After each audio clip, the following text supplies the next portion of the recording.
Recording in progress.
Welcome to the Truth Uncompromised Show.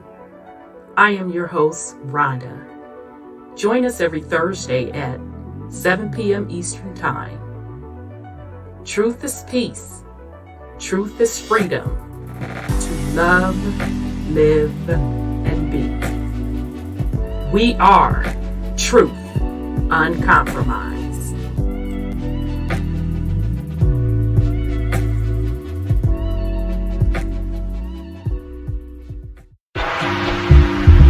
We are in the age of truth, freedom, love, prosperity, abundance, and peace. Welcome to Truth Uncompromised.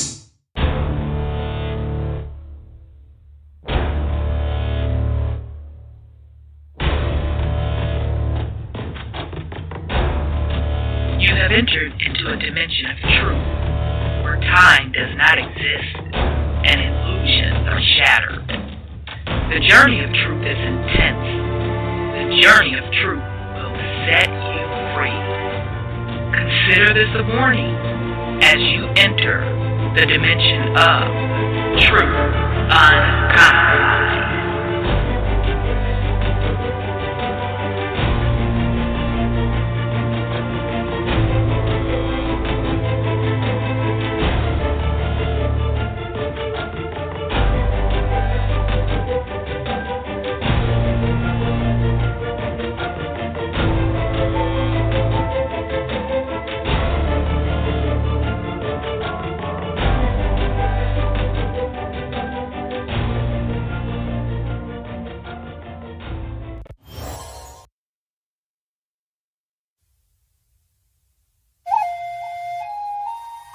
Still unamalgamated.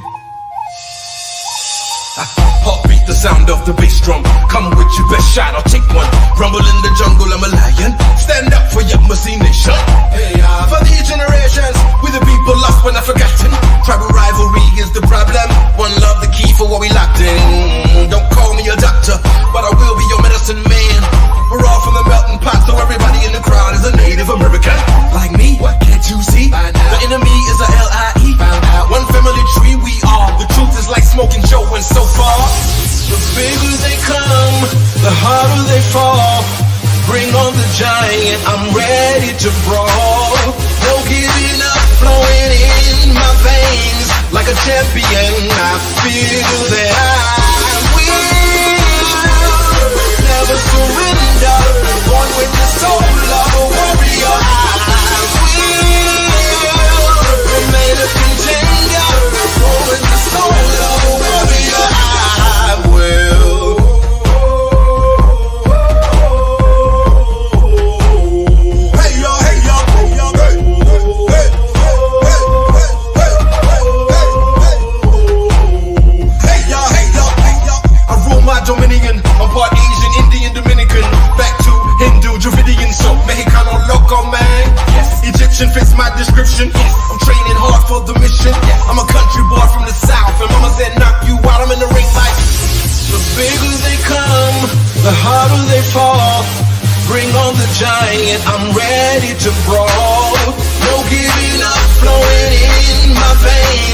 like a champion, I feel that I will never surrender.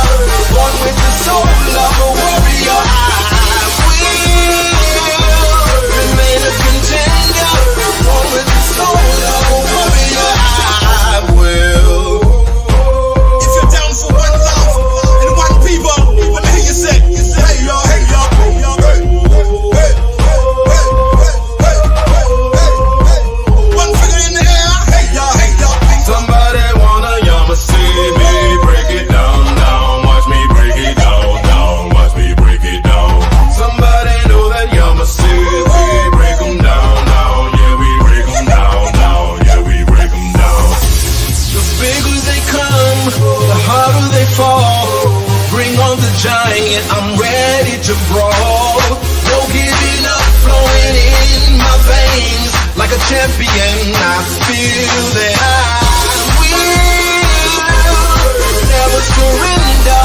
Born with the soul of a warrior, I will remain a contender. Born with the soul of a warrior, I will.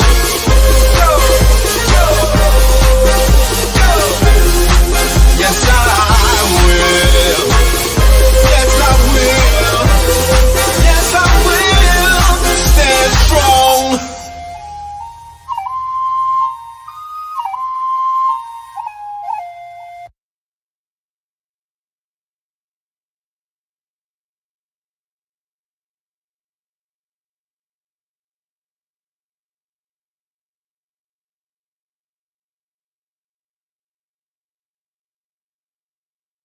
All right, fam. Welcome to the Truth Uncompromised show. I am your host, Rhonda, and tonight is, February the 10th. We have a great show planned for you. We are on part 6 of our series, The Black American Revolutionary Wars. This particular week, we are literally going to go over the French and Indian Wars. We're going to pick back up on that. Just before I forget, shout out again to our brother from across the pond, Brother Odell. He came in last week and he threw it down. Brother, I've got nothing but positive feedback on the drop you did last week. It is very much so appreciated. We really want to thank you for that. And I look forward to you coming back in a couple weeks at the beginning of the month, and you're going to get into that astrological clock and how it is associated with the ages. So I can't wait for us to get into that as well. So shout out to Brother Odell. Okay, so fam, so the purpose of this series, once again, is to talk about the participation of Black/melanated people in all of these revolutionary wars, all of the wars across the board, okay? Because as history is taught in school today, you only think about melanated Black people participating in wars as it comes to the Civil War on up. And even with the Civil War, World War I, not so much World War II, but World War I, of melanated Black people having limited participation. And we're going to go into what the real purpose of those wars really were. So we're kind of at the halfway point of the Indian Wars. This is it at the standpoint of the French and Brit warring, because we know previous to that there were many wars in between that, specifically the French and Indian War. We didn't go to that point. We're starting at the French and the British Indian Wars, okay? So we're going to pick back up on that today. We probably should be able to finish that one up, and then we're going to get into the actual Revolutionary War next. So before I get started, let me send a shout out to the fam See, that's what I get, child. I'm messing around with some new technology, and that's how it goes. All right. So before I get started with the fam, I want to send a shout out to the YouTube chat. So shout out to son Scotty, and congrats, son, on your new adventures. So congrats on that. I'm not gonna call out your business specifically, but you know what I'm referring to. Shout out to Sis Tanya. Shout out to Brother Jeremiah. Um, I heard you about the 7-year war, which was really a worldwide war, if you really want to get technical about it. So I'll probably do a separate podcast on that. Haven't made up my mind. If I don't, I'll incorporate it into what we're talking about in this series. Shout out to Nine Spiral. Shout out to Sis Divinity. Good to see Sis Divinity in the house. Shout out to I'm Born Here. Good to see you, beloved. Shout out to Ricardo D. Shout out to CC. Dag, you got zapped early, CC. You know YouTube chat be on some mess, honey. You say one thing they feel is inappropriate, they zapping you. Shout out to Sis Tanya. Shout out to Nisi Poo. Let's see if I'm missing anybody. Shout out to Indigenous Moore. Shout out, that's Brother Sean in the house. Shout out to Freeman. Shaka Apache. Okay, I don't know that H word, so I ain't trying to pronounce all that. So shout out to you, brother. And you also be in the comment section, putting a lot of wisdom in there as well. So shout out to you, brother. Shout out to nephew Marquedrick. It's good to see you, beloved. Shout out to Lance. Shout out to Sheba. Shout out to JBP. Let's see if I'm missing anybody. Shout out to Who Taught You That. I like that. Who taught you that? Exactly. That part. Okay, so I think I got everybody. And shout out to all the YouTube listener families. Okay, so let me bring in my co-host and hostess. Let me bring in Brother Sean and Sis Sandra. Let me bring in Sis Sandra. Okay, so sis, you should be unmuted. I am. Peace and love, sis. Peace and love to you, Sis Rhonda. How are you? I'm good. How are you? I'm tired. Be honest with you, I am. I just got home. Okay. I'm in around, but I'm here. Okay. Well, good to hear your voice. Yours too. Good. Well, yes, last week was off the charts. I expected it to be viral, but you know. Well, you know how that goes. That something like that, it would be very hard for that to go viral. I know, too much knowledge. People don't understand what they're saying, what we're saying. Yeah, because, child. It was heavy. Yeah, it was, he went in. And like I said, I've been around that information at least since, I'll give it 2016. Yeah, me It too. was probably a little earlier than that. Huh? So all of the people that put out that type of knowledge, I've been through all of their materials. So there's not a name that you gonna bring past me that I have not been through their material. And I'm sorry, go ahead, sis. No, right. But they were very careful. Some people were very careful not to talk about the religious aspects of that in detail like he does. Well, the ones I had didn't do that. Yeah, it's interesting because the first person that really brought that information forward was a white man, Jordan Maxwell. Oh yeah, I remember. And he said that he was told to stop teaching it. That he could not publicly talk about that information anymore.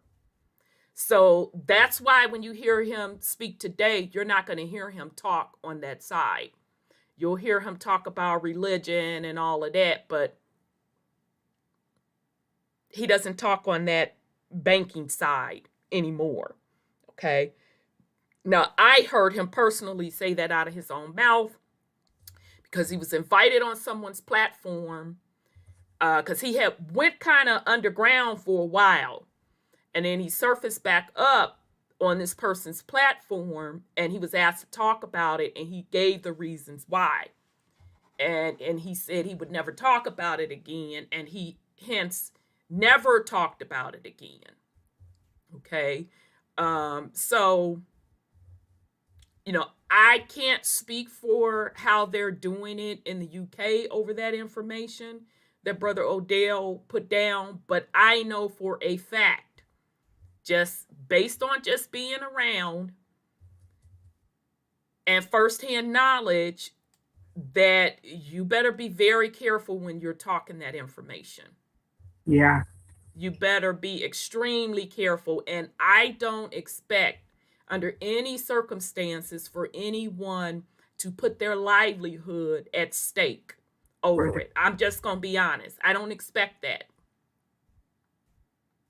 I don't expect anyone to do that.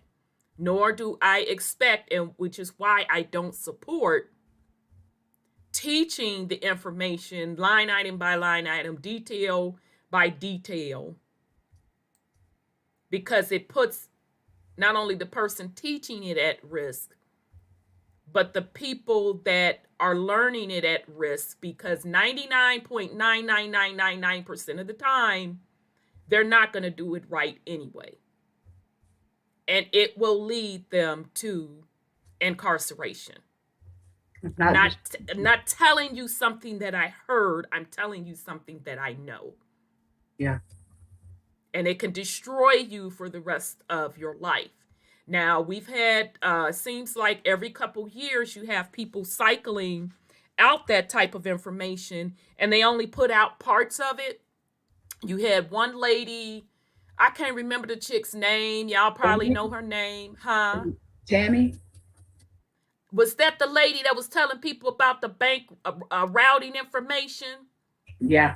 Her rack last ended up in federal court and all of that, and had people trying to pay their bills a certain way, this, that, and the third. So again, it is what it is, okay? And I caution people who are buying these packaged paperwork from other said gurus, and I'm not even saying that whether or not their information is correct. I don't know that. But what I am telling you is you're taking a huge risk. You better know what you're doing, or just prepared to get locked up. And you better hope that you don't get locked up. And, and the locked up part over a false narrative. Not what they teach is false, but the narrative they use in this country is false. It's not even worth it, because they have the power and the resources, like military and stuff, to bring you down. And absolutely. They'll put you in jail whether you were right or not. And that's what they're doing. Absolutely. Because, and most of the times it's because folks are supposed to be moving in silence. Right. And they don't. And that's still no guarantee if you're going to move in silence. So you're taking a big risk. Now, again, you do with it what you want. I'm just not here to promote it on my platform. And I have a specific reason why. And I am consistent on that specific reason why. I don't want to be responsible for anyone getting locked up, getting their life destroyed. I just want no parts of it. Well, they have a lot at stake to lose if a lot of people understand what's happening and what has happened. The people who have the game plan are the ones that have a lot to lose, because people gonna rebel. Yeah, and it was one lady, and I always wonder what happened to her. Um, we knew of her back from the fraud ass Hindu days. Can't think of her name. Anyhow, she had called in. This was a couple years ago. And she was sitting in the courtroom. She called in live and talked about this. So it ain't like I'm telling the lady's Oh business, yeah, none of that. oh You yeah. know, I I can't remember her remember that. name. I cannot Yeah, remember her name. I don't Yeah. know. Remember, sis called in and she was telling us that she was in that courtroom. I want to say it was a group of Moors, and she was just sitting in the courtroom. And she was sitting in the courtroom supporting someone else who was trying to was going through a case. So they were using all of the private terms, and they were getting their ass whooped. I know why they were getting their ass whooped, but that's neither here nor there. So the judge noticed that she was in the courtroom recording. So the judge asked her, "Who are you?" She said who she was, who she, asked, "Why are you in my courtroom recording?" "Well, I'm just here in support of, whatever. So the judge asked her to stop. She said, "No, why should I stop?" And started going into some of that. Rhetoric. Yep. Not understanding what she was saying. And the judge pretty much said, "I think not." And told, I don't know if it was the bailiff or the Sure. cop that be up in the courtroom to take her recording from her. And so she wanted to get it back. And just that pure action. Do you know that woman wound up behind bars? They purposely went after her, targeted her, and she wound up behind bars. And those same people, those exact same people that she was sitting in the courtroom lending her support to, nobody was there for her to help to get her the hell up out of jail. Her sister had to go and get her out of jail. And she wound up being on probation and all. Yeah. Totally changed her whole life around.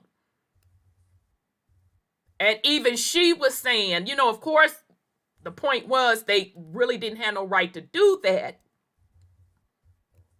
But the point was making, do not be running up in these courtrooms, following up behind someone's doctrine. Because nobody's going to be there for you. And that's not the first story that I done heard like that. Hers was just to the extreme. Because she was literally chilling, minding her business. But she put herself on the radar. And where she messed up a couple ways. But the other way, the judge, this in my mind, and this just my mind in my opinion, was going to let it go. But she went back trying to get the tape record. And they like, "Okay, so you think that we're playing with you. Oh, okay, you think we playing? Now we going to go after you." And they got her ass good. They got her good. Yep, she did. So, you all do what you want to do with that situation. I'm just telling you, I've heard too many of the stories. Personally, I've heard too many of the stories. Just know the risk that you're taking. But as far as my platform, I would never, ever support it for those reasons. Because if something is supposed to be private, it's supposed to be private. What the fuck are you doing on YouTube, Nim, publicly talking about it? If it's private, it's private.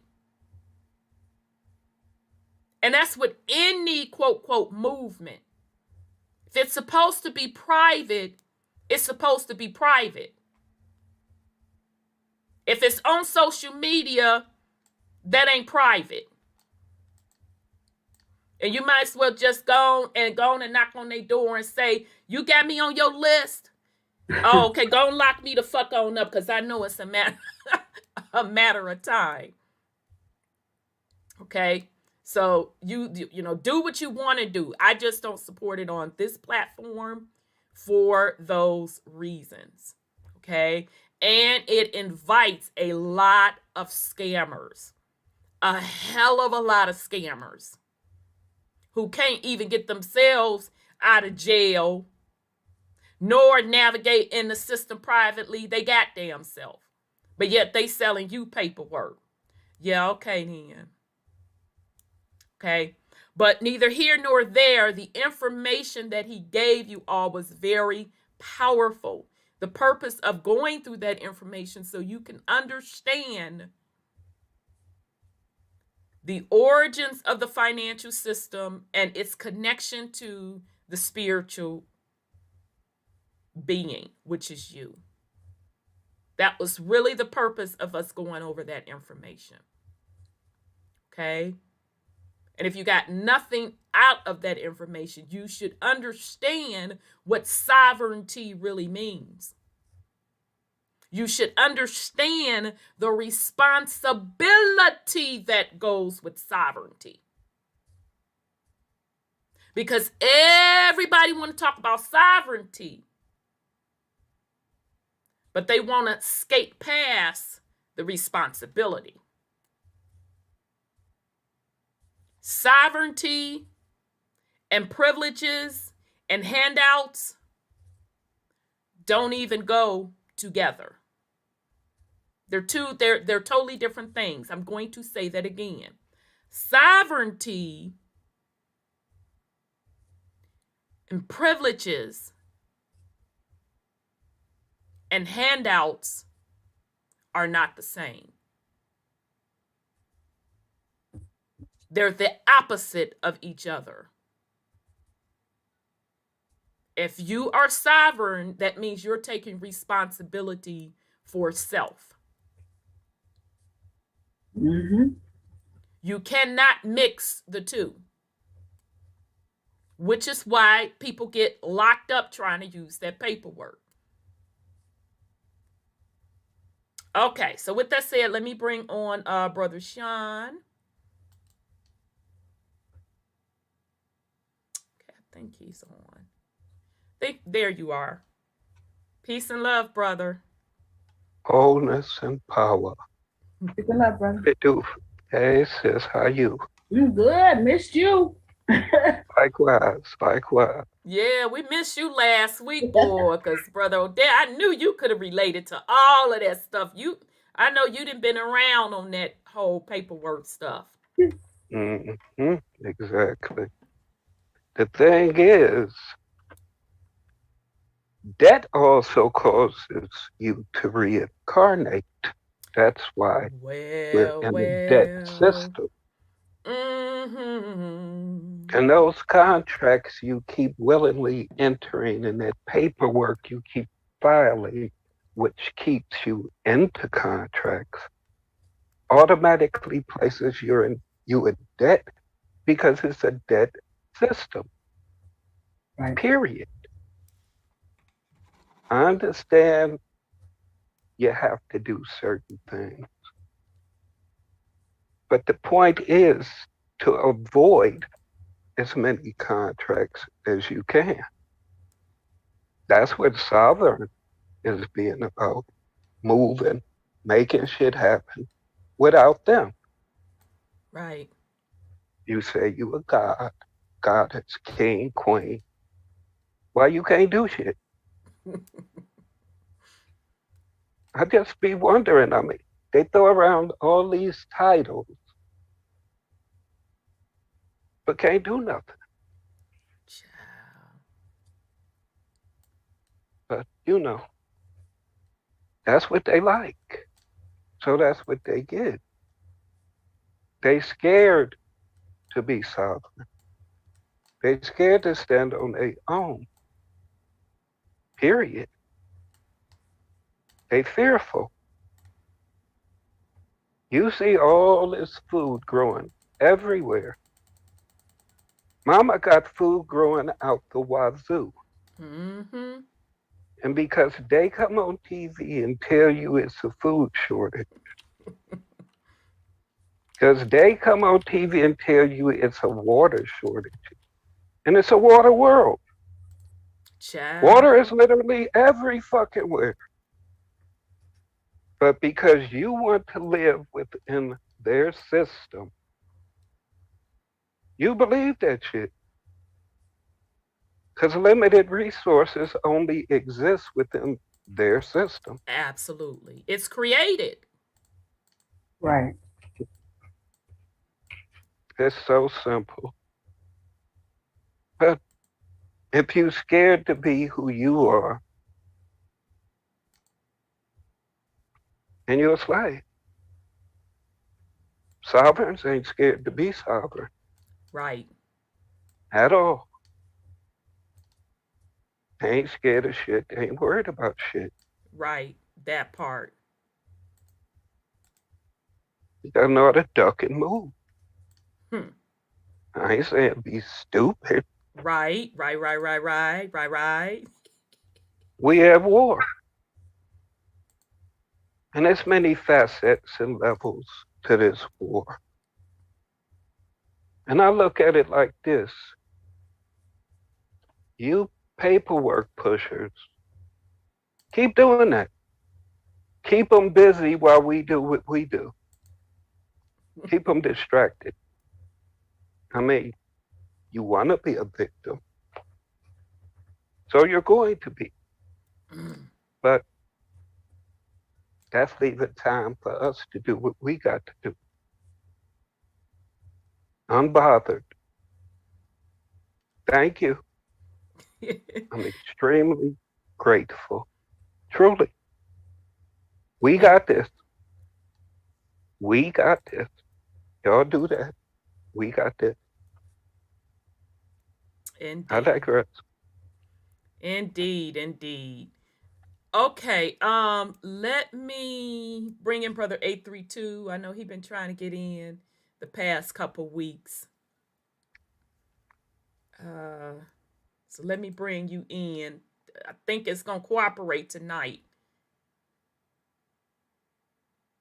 Try again. Okay, brother, I like unmuted you a few little times. Okay, there you go. Roger! Sandra! My sisters from other misters! Feathers up! Feathers up, brother. Snakes of America down! Sean! Back from witness protection, my brother from another mother, sitting on Mount Olympus, throwing them black lightning bolts down tonight. Indeed, bro. Yes, he's absent too, circling the cosmos and the solar system to land on the rings of Saturn, Scotty Youngblood. He ain't here to say what up, though. What you gonna do in 2022? Since I've been chastised from a she who walked among the myths, my introduction for her is to be tangible, don't cut the check, get me my land back. Mm.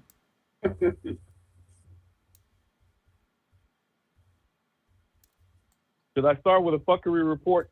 This so-called second week of so-called Negro, Black, African American History Month.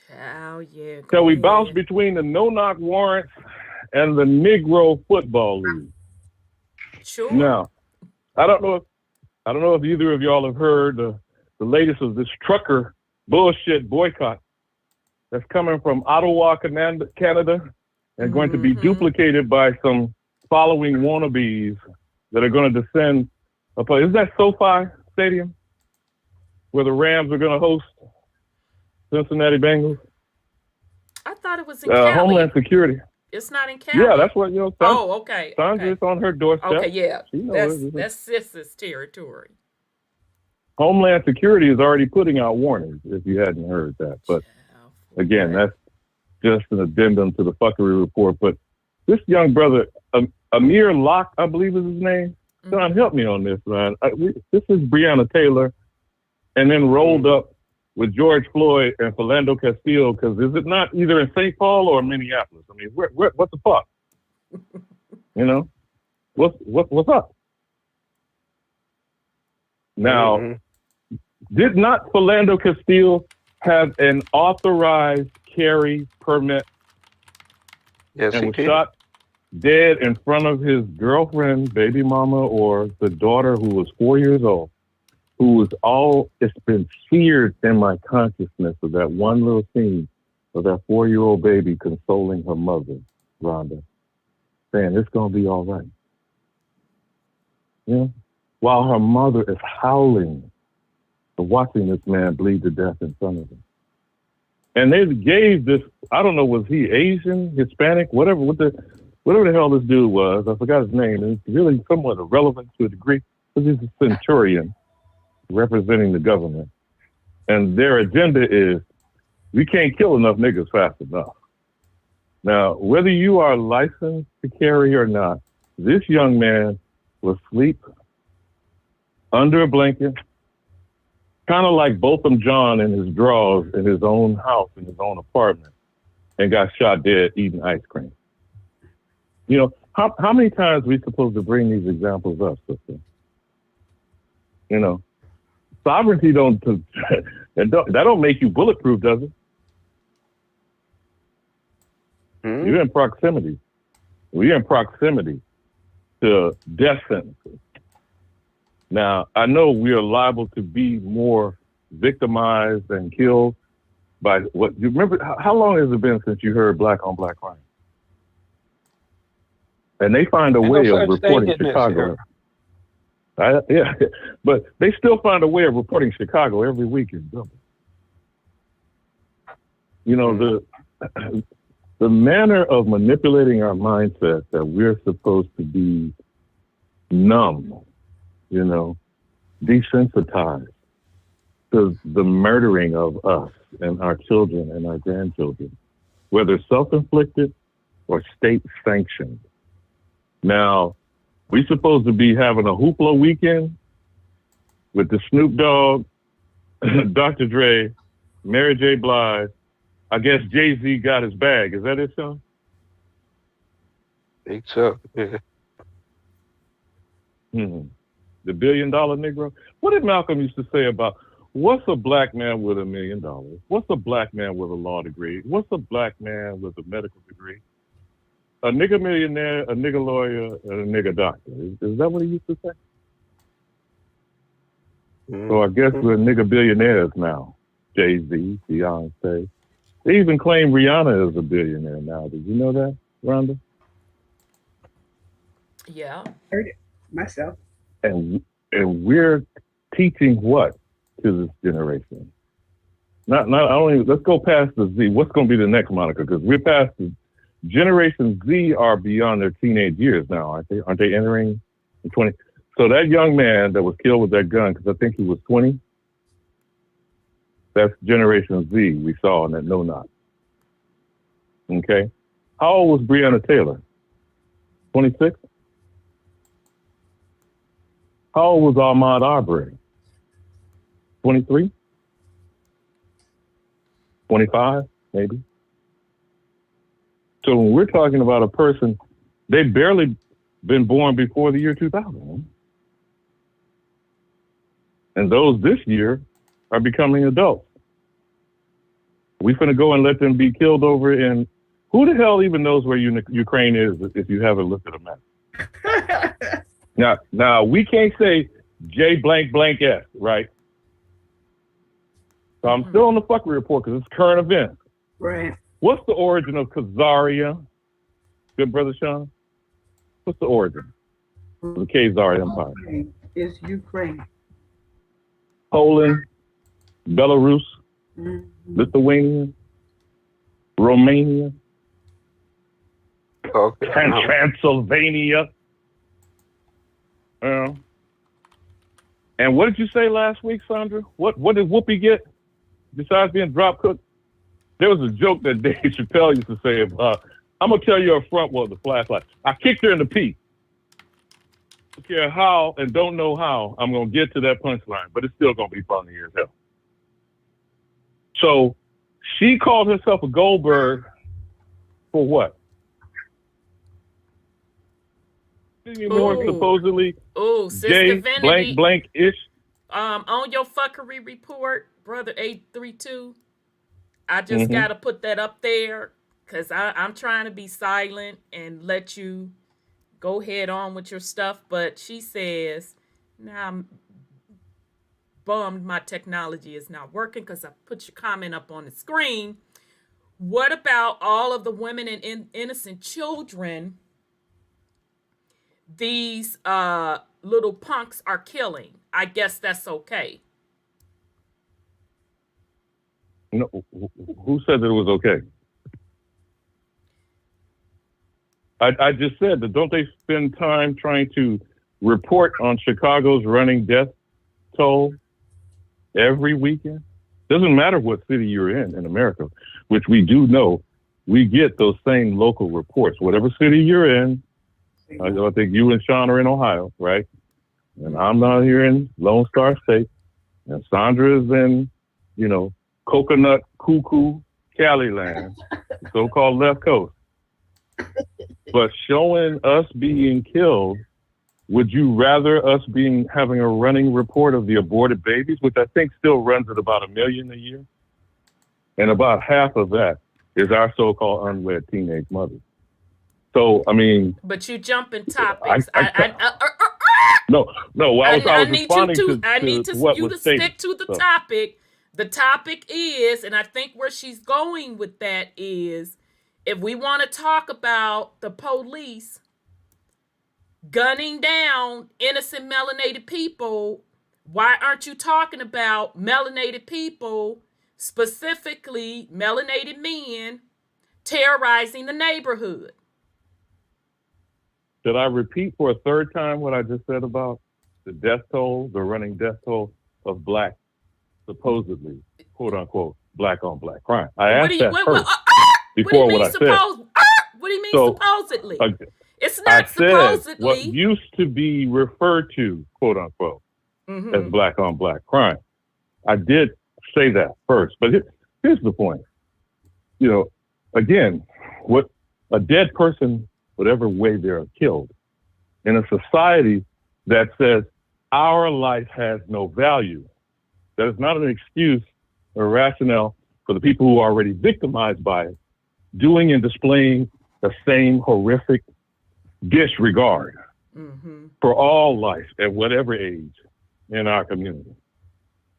And so when we are talking about whether it's, you want to say the issue of being sovereign, or as Sean says, and I try to say in my own way every week, but you know what I will say when I get ready to yield, that getting rid of this toxicity, whether you call it the white supremacist system, whether you call it this fakery from black nobility or whatever else is being proposed, because I had wanted to point out one thing to bring to a head on the black revolutionary topic that you were discussing.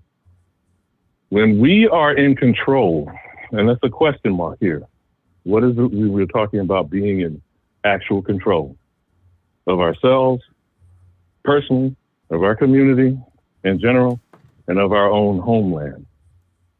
There must be a pushback and a reversal of the invasion of these foreign sources. I care not what their ethnicity is, their melanin content, or as the drop you did this week, demelanated content. You already proved, and we knew this anyway, but all of a sudden they got scientific evidence of this Nigerian couple just all of a sudden dropping. Which one of us haven't grown up with a neighborhood and had albino relatives within our family? I got to agree on you when you're right. True. No, that's not news. Right. For those of us who live amongst ourselves. Exactly. It might be news to those people. You know, it might be news to those people who have crossed the line. I don't know. The thing we've told for 60 years is for our next generation to keep integrating. Integrating with who and to do what? So now we're continuously sending ourselves, our future generation, giving up resources, giving up our team, giving up our field position, kind of using those references to the football coming up this weekend. You keep letting people take your best and brightest on the other side, on the other team, and you got what to work with. We're ready to go, and we're ready to fight, because I gather that's where you're going with this discussion of the Revolutionary War, whether it's black or not. And I imagine you're going to draw back the real pilgrims then, because you're circling back to that timeline. Right. That's might I point out certain facts?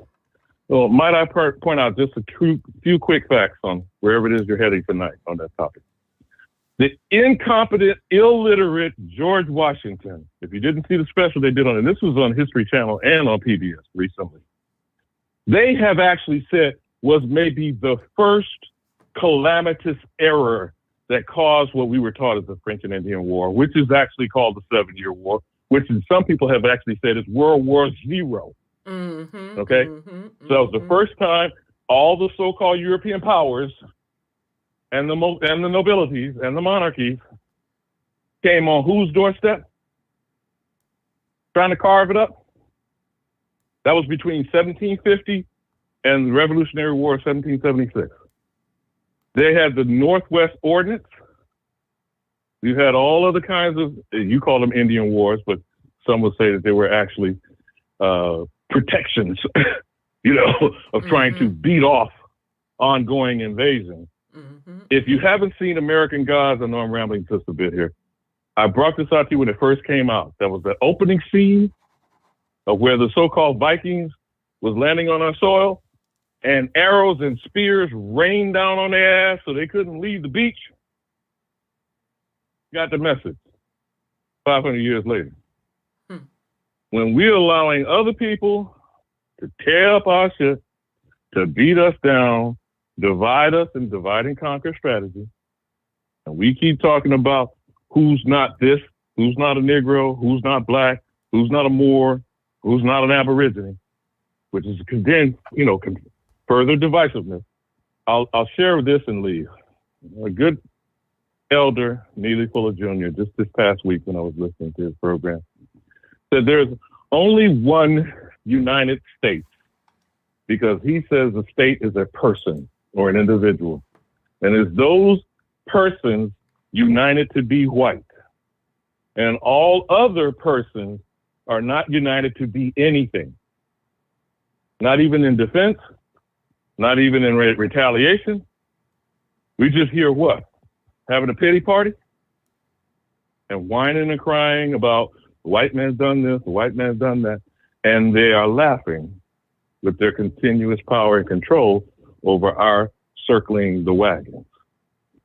So as you know, I say every week, coming to an end and parting, I don't care who you are. I don't care what you call yourself. I don't care what shades of gray, black or white, that you think you might be. You are not from here. When you look for your origins, it doesn't start here. So wherever that is, last call for alcohol, because you ain't got to go home, but you got to get the hell. And I yield. All right, brother 832. Okay, brother, it was good to hear your voice. I let you slide this week because I kind of want to drill you based on Sis Divinity's comment, because I think it's very, very valid. And people know my standpoint on the matter. How can we, with a straight face, and I'm going to even get real specific, how can men with a straight face look me in the eye as a woman and talk to me about white supremacy when you, as a man, can't even protect me? You can't protect me. You can't protect our children. So I'm just going to back that up again for the slow ones in the back. My view on the matter is, how can a man look a woman in her face and talk to her about white supremacy when you cannot even protect me nor the children?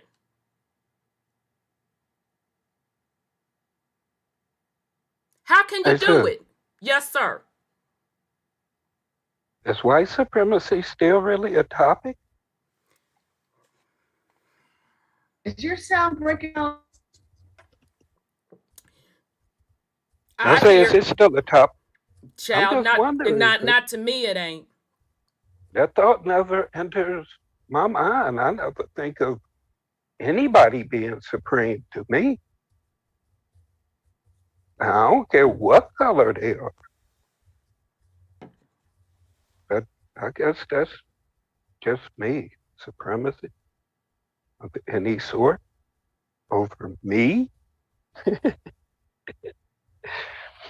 I don't get out like that.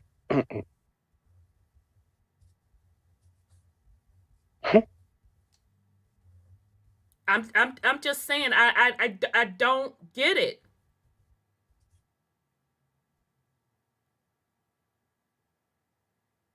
You do realize that women and children are subjugated under this same said system.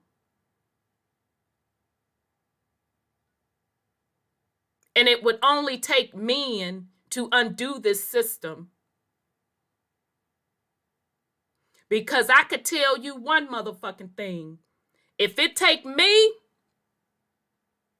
if it take my melanated ass to do it, melanated woman ass to do it, I promise you not a man would be on this bitch.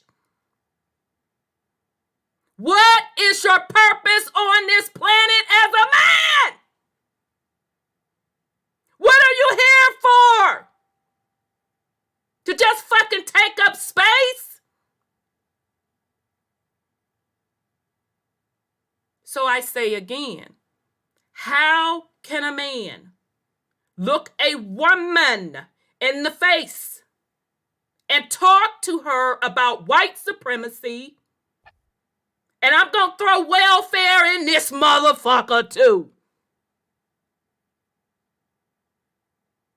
How can a man look a woman in her face and talk to her about white supremacy, welfare,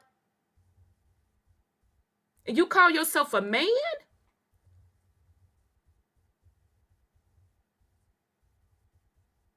It's unacceptable. What are you here for? If you cannot protect, if you cannot build, if you cannot provide, what the fuck are you here on the planet for? What use are you to a woman and children?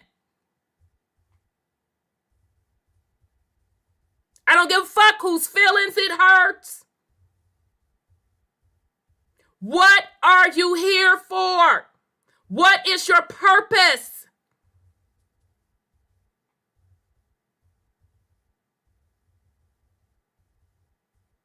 So I'm not going to bend on that topic. I don't want to hear it in 2022. I don't want to hear about the white man. I don't want to hear about white supremacy. Until black men as a collective can build, provide, protect, I don't fucking want to hear it. Not them topics. Don't talk to me about no welfare. Don't talk to me about no motherfucking abortion. I'm throwing abortion in this motherfucker too. Don't talk to me about any of it. Because you have not provided an environment for there to be a happy family. You have not provided an environment for a woman to be able to rear children in safety and in comfort. It has been the exact opposite.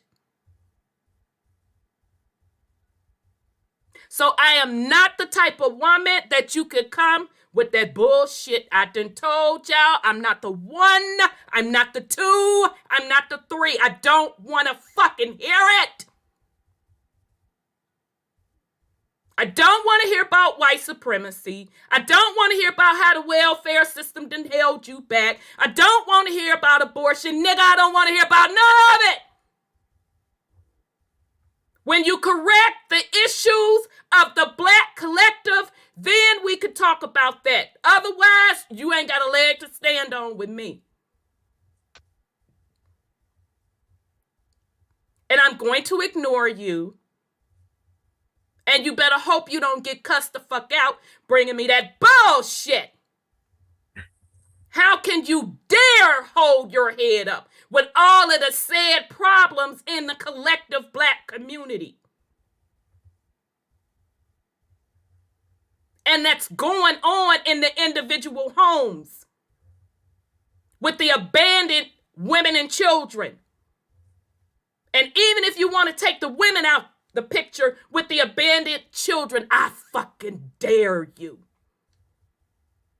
You should be round this bitch humble and fucking respectful and hoping and praying that you don't get replaced.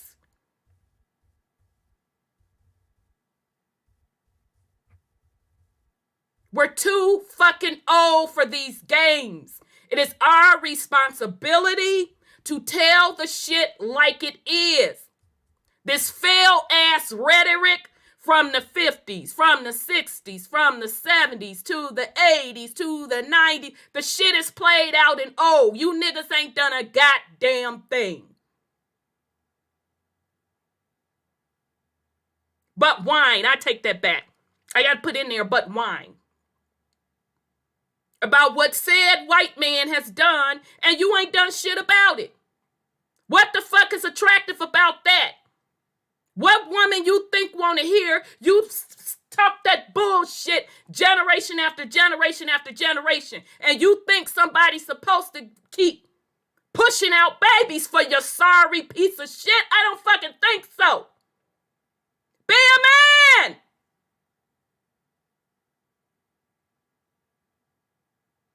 All right, so I'm done. I didn't even mean to go there with that, but that shit just sets me off. I'm sick of it. Shit. You better go there, sis. Child, it made my motherfucking scarf itch tonight. I'm really sick of it.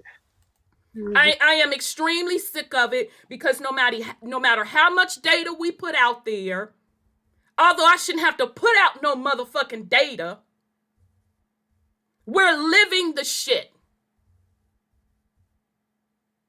We're literally living it. We know what the core problems of the community is. It's family. It's men building, providing, taking care of your family. Nigga, the white man ain't stopping you from fucking doing that. You're making a choice. So miss me with the bullshit.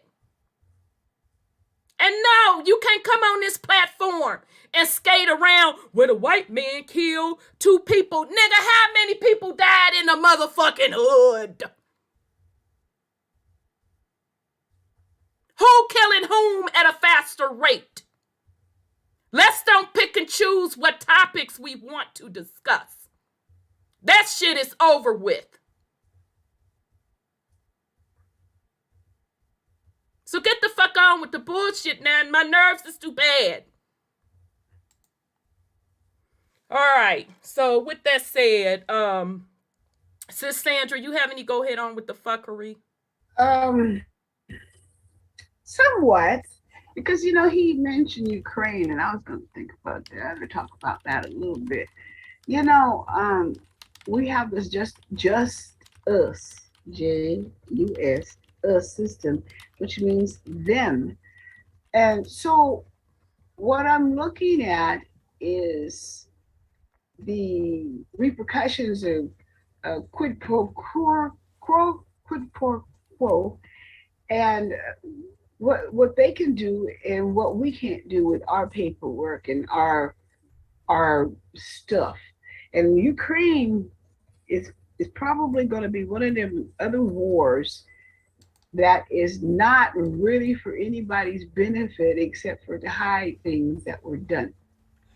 Now, that's what I think is going down.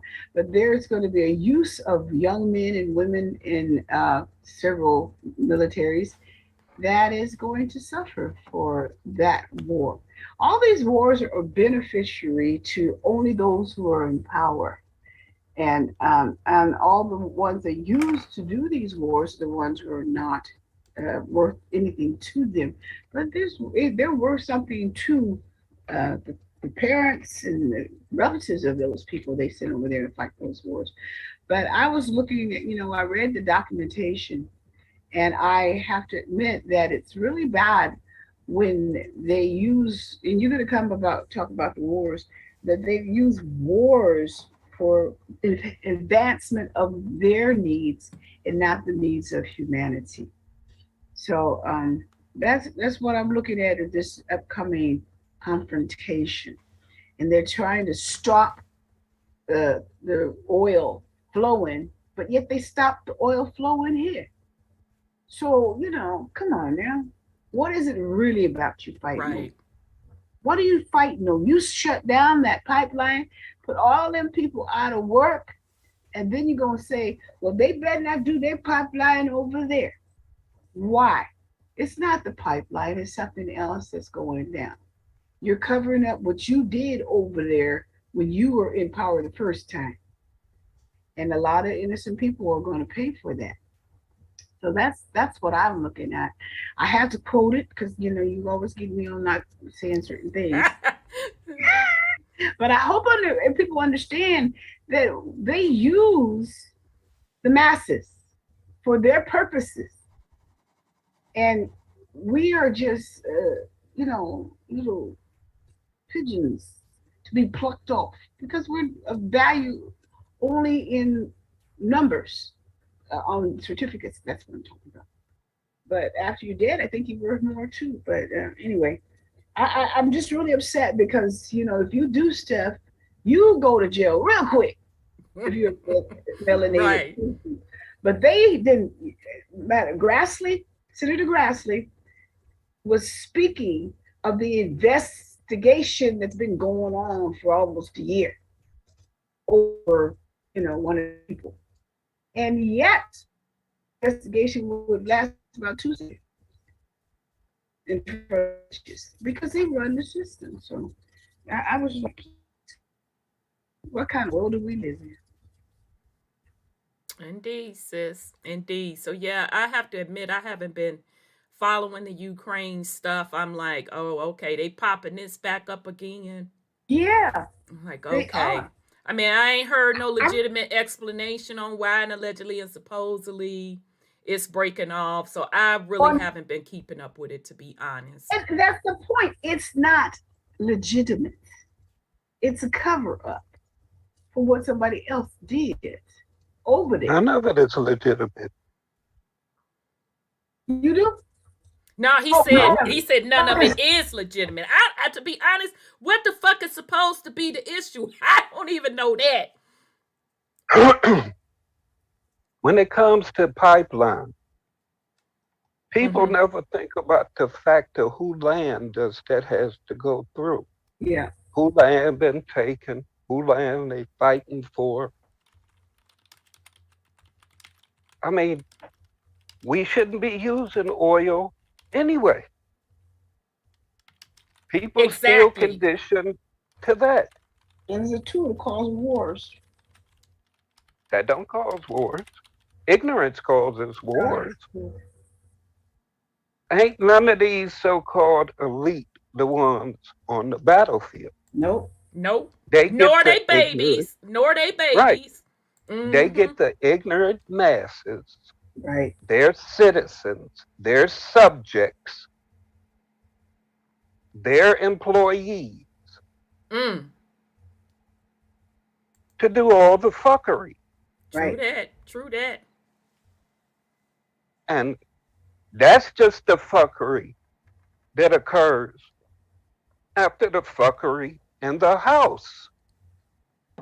True that.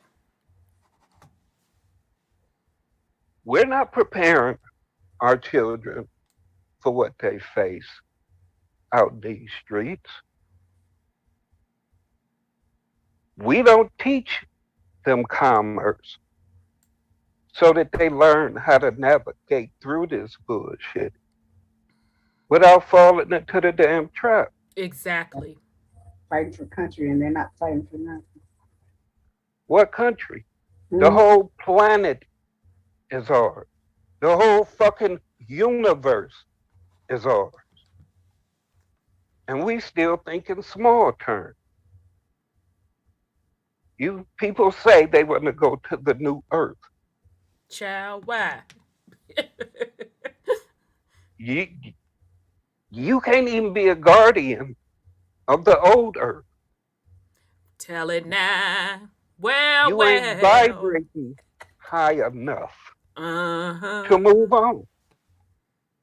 You ain't vibrating high enough to avoid this bullshit. Mm-hmm.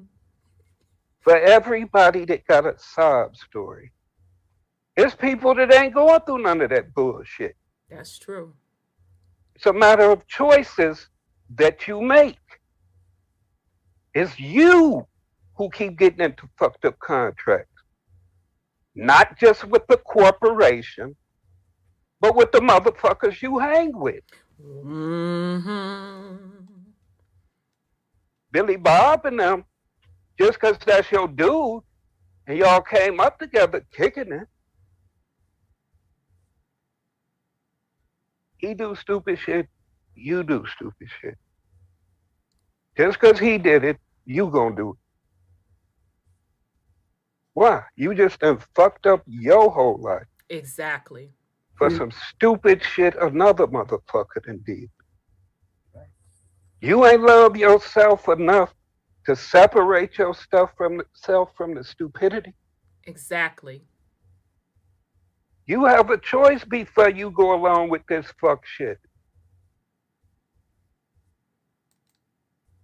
That's what all of this shit. Yeah. I agree. Everything. Not just in this incarnation. This the same fuck shit we did in prior incarnation. Mm-hmm. That's why we here still going through the same shit, because we ain't learned our fucking lesson. Mm-hmm. And the quote unquote white man didn't have to put in much work. He saw that niggas naturally hated each other. Joe did. All skin folk ain't kinfolk. The original colonizers were melanated. Hmm. Whether you call them Anunnaki, Draconians, whatever. Everything here until certain creations was melanated. Tell it now. Keep it going. I'll be right That back. ain't necessarily being black or brown. Green is melanated. Purple is melanated. I'm just saying, before there was a quote unquote pale being, everything had melanin and we had wars. Looking at the destruction on Mama and the previous technology, the buildings and everything, those wars were more intense than anything we're experiencing now. This is a whole different type of war. For your mind, they fucking you with your mind and getting you to do all type of fuck shit. And it's everybody else's fault but yours. and your participation. You're agreeing to this. Yeah. Yeah. I mean, it's a closed system, and we're not invited except for to be the ones out front taking the bullet. And they're not going to participate in it except for you out there and those who go there willing being used. I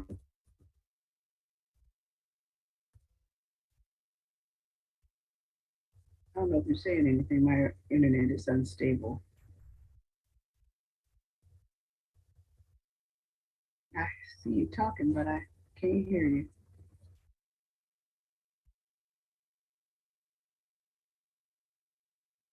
All right. So y'all done got silent. No, my internet is unstable. There's been flashing it to me, and Brother Sean was speaking, I think, because I saw his name in there. Okay, did he get cut off? Yep. He must have really been talking. You Let what? let me unmute you, brother. Well, damn, what you say to make them mute you? I have no idea. Damn, you still showing unmuted, but we hear you. You can hear me? Yeah, we can hear you. I mean, it's so simple. In this plane of duality, we're never going to have the peace that people claim they want. Claim is the operative word also. Yeah, because if you're to go on to higher realms and a higher sense of being, that means that there is no duality. There's no reason to be at war with nobody about any goddamn thing, because that ain't what you own. You busy creating. You're vibrating at higher frequency, so you're just constantly creating bigger and better things. You ain't got time to be involved with no fuckery. Yeah, Exactly. that's good. But as long as that's what you want, then this shit will exist. That will be your constant reality. If you're always at war with yourself, you're going to be at war with everybody else. That's so true. Don't matter who they are, what they look like. You just at it. But this so-called color thing,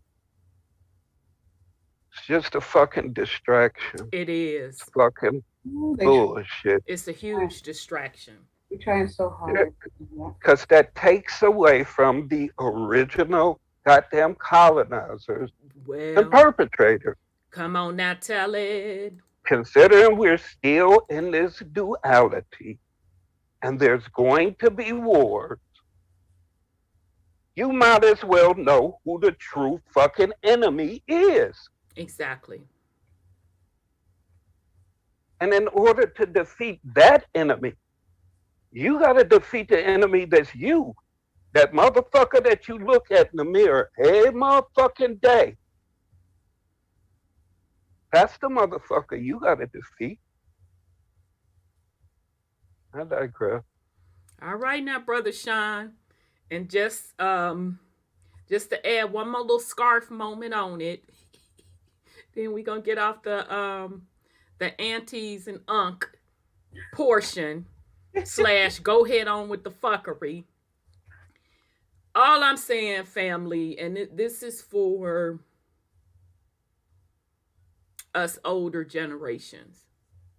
And let's be clear. I'm gonna have to go through the generations so motherfuckers can be clear. Because I see a lot of you Gen Xers with your motherfucking legs crossed. Like you don't want to act like, you're in that category. Motherfucker, you in this category, okay? I'm talking to you, Gen X. So Gen X on down, we are supposed to be telling the other generations what our mistakes were. And even are, if we're still struggling with stuff. We are supposed to be telling the younger generation, sons, plural, what our mistakes were and what they are. We're supposed to be honest.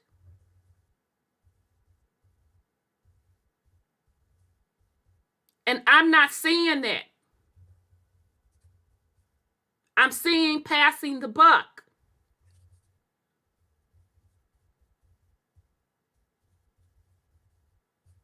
We should not be having these youngins out here making the same fucked up mistakes that we done made. It just shouldn't be so. And that's across the board. I'm talking with the men and the boys and the girls and the women. It just not should be so. And they're making the mistakes because we didn't put in the work. Now, yeah, Gen X, I got to get on you because we can point back and look at the baby boomers. But what they did and didn't do, how they did do it or they didn't do it, oh well. And like I say, it is what the fuck it is. But now this shit is on our watch, passing the baton. And some of you Gen Xers, you have what? You have 2 generations in, you have grandbabies. You're supposed to be setting a legacy, breaking any generational curses that are in your lineage. And that even means if you were participating in doing some fuckery, you have to correct it and be honest and fix it. Because in most cases, if we're honest with ourselves, in most cases, the mistakes that the younger generations are making, it's because we have not laid said foundation for those babies. Yeah. Mm-hmm. So come on now, I'm not here to fucking play with people. How you expect these babies to respect us and we still sitting here regurgitating and vomiting the same shit, and yet we ain't laid no foundation down? That's motherfucking bad and horrible within itself. But you ain't even trying to correct it, acknowledging it, trying to correct it and apologizing and moving it forward. You think you finna cross your motherfucking legs comfortably? It don't work like that. And I don't care how motherfucking wokey woke you get, nigga. And niggettes. If you have not put in the work, you're gonna pay for it. And that is especially if you have carried on a lineage. Because we see how much work you done really put in it when we look at your lineage. So Gen X, you got to get your shit together.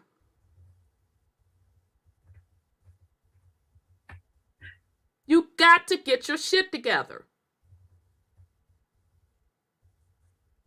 And again, you don't have to get your shit together, but do know that universal law is coming for that ass. You're not escaping it.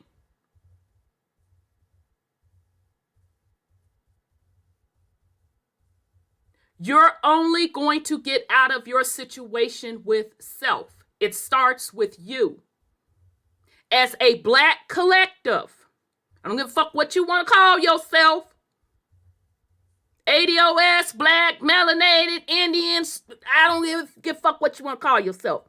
More, whatever the case may be. You're only going to get out of your situation through cleaning up yourself and your family. There is no escaping that. That is the foundation of everything. If you can't get that right, you're wasting your motherfucking time. I don't care how wokety woke you are.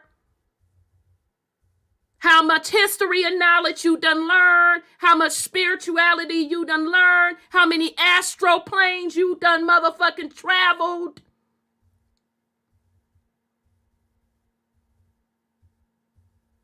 You have to get it right in this space, in this time, to correct it across all timelines. Wokety woke. Do y'all fucking know that? You should. You have to get it correct in the here and the now for it to span across all timelines. Otherwise, you are bullshitting and kidding yourself.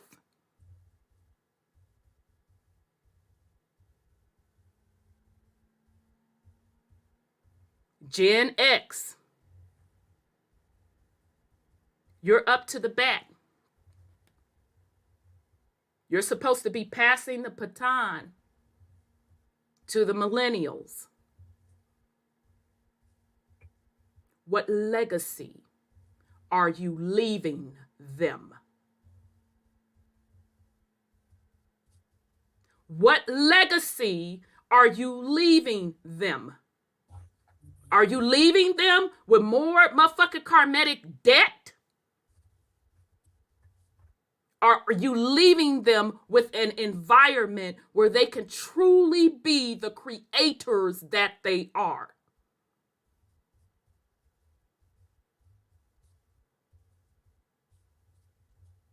So any Gen Xer, when I hear about y'all and some fuckery and some bullshit, I just shake my head and fucking discuss. You're too old for it. You know better.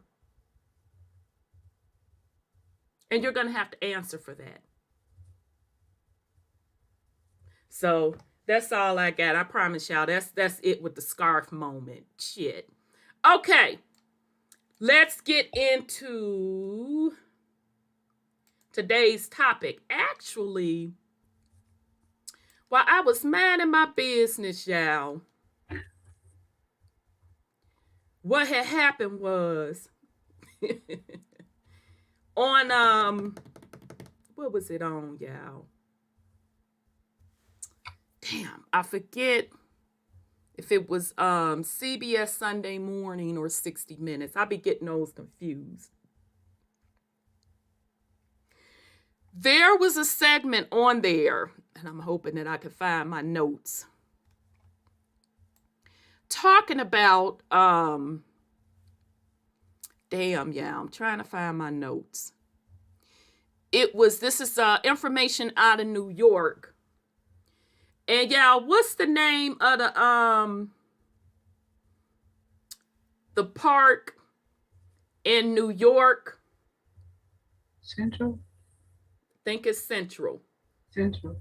It's in Central Park where it was really, they're trying to say it was slave grounds. But it was really Indian grounds. Oh, I found it. Seneca Village.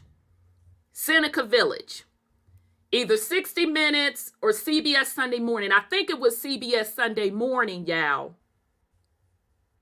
Did a segment on part of Central Park. Seneca Village. Okay.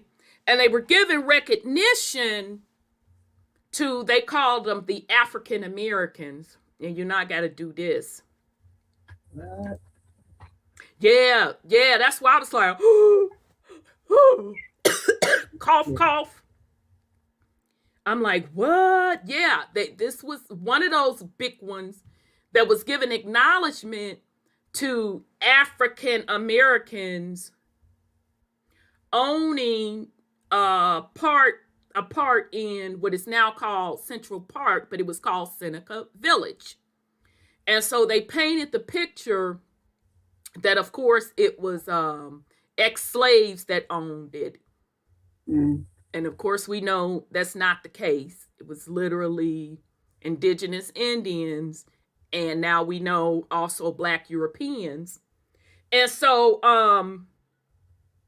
they interviewed one of the descendants whose folks owned that particular part in Seneca Village, because actually they put a plaque there.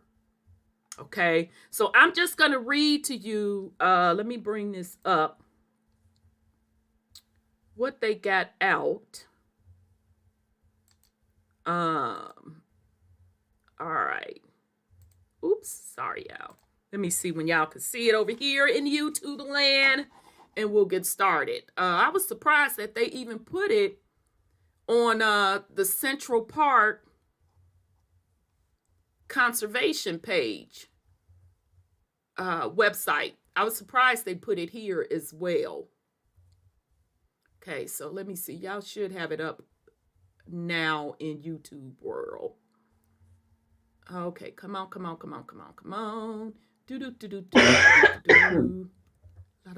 This computer. Yep, y'all can see it now. This computer, other computer is running slow.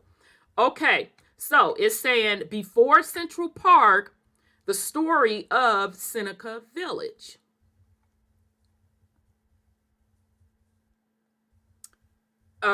Before Central Park, okay, and I guess they put this out in 2018. Before Central Park was created, the landscape along what is now the park's perimeter from West 82nd to West 89th Street was the site of Seneca Village, a community of predominantly African Americans, many of whom own property. Now, child, let me sip my water. We done just started the show, and I'm almost halfway out of this. First of all, let me send a shout out to LTC. Last night he did a drop on Who Told You You Were African American, and it's really, really a classic. So you all go check it out. That's the legendary Top Cat. I don't think he's taken it down yet. And it's called Who Told You You Were African? And he kind of ran a bunch of stuff down. He went through the wars, went to specific names on who was doing what and why they were doing it. It's tight. And so one of the things that stuck out, there was a lot of things that stuck out in that particular drop he did. But when he was saying, and I always used to say this because specifically in the South, we know to this day, I'm sure there's Southerners in the chat right now that can say, yeah, you know, my family got land in the South. We got amount of acres, or we had land, blah, blah, blah, blah, blah, blah. And when you start to ask people, how long has that land been in their family? And they could tell you as long as they can remember. I specifically know someone that said, oh, my family got that as sharecroppers. So I scratching my head, and you just can't go there with everybody because they're not ready to digest that information. And I'm like, okay, so you mean to tell me that your family got hundreds of acres of land as a slave? Blink 75 times, blink 75 times. So again, if all Black folk were slaves in the Americas, they came over on a boat from Africa as slaves, how did they wind up with all of this land? So They're saying in here a community of predominantly African Americans, many of whom own property. By 1855, the village consisted of approximately 225 residents, made up of roughly 2/3 African Americans. Now I want y'all to peep game here. 1/3 Irish immigrants.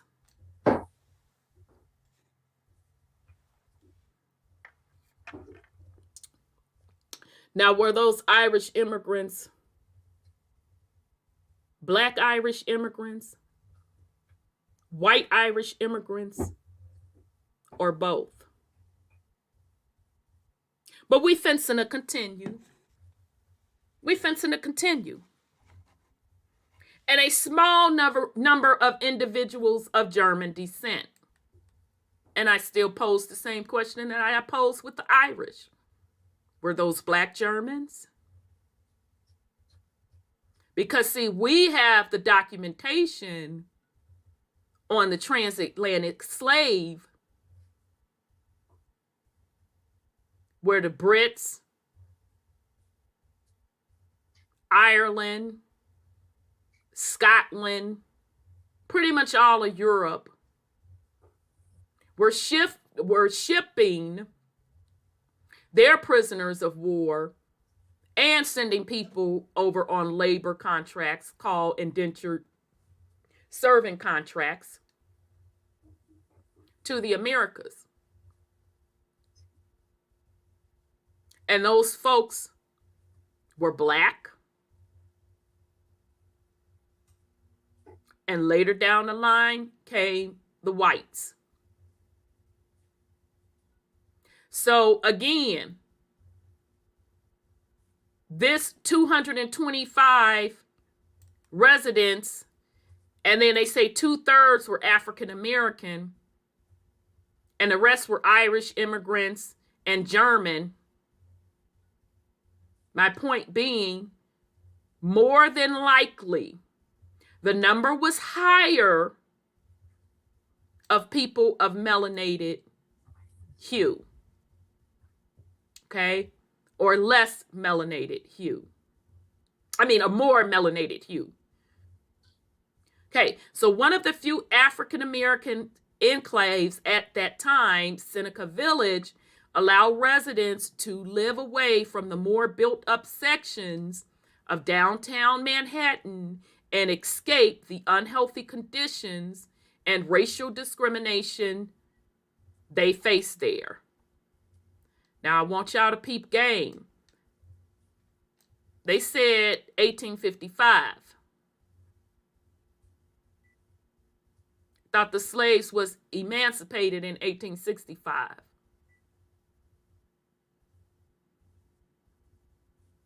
But yet, according to their own records, you have said African Americans owning land. But we'll continue. The formation of Seneca Village.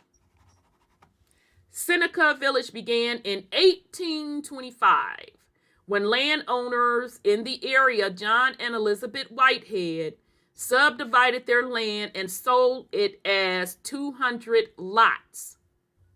Andrew Williams, a 25-year-old African-American shoe shiner, bought the first 3 lots for $125. This was 1825.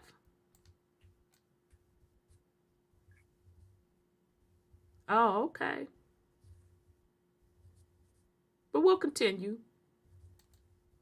Epiphany Davis, a store clerk, bought 12 lots for $578.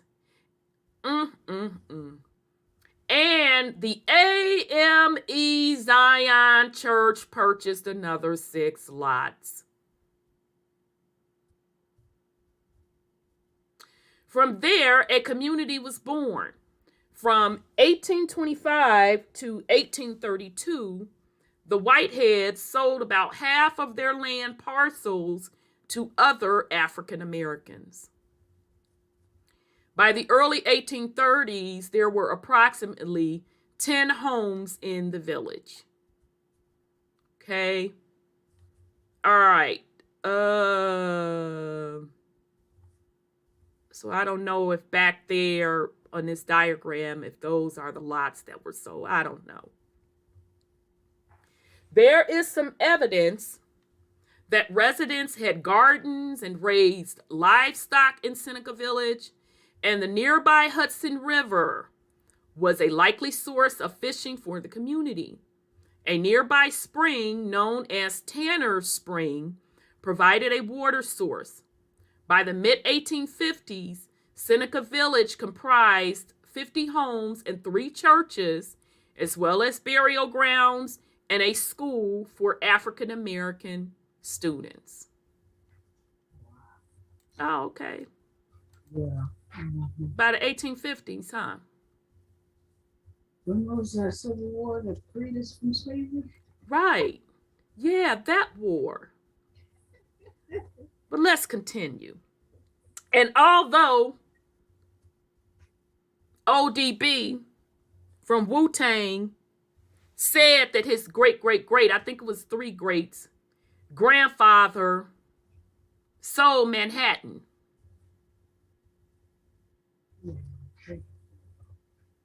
Yeah.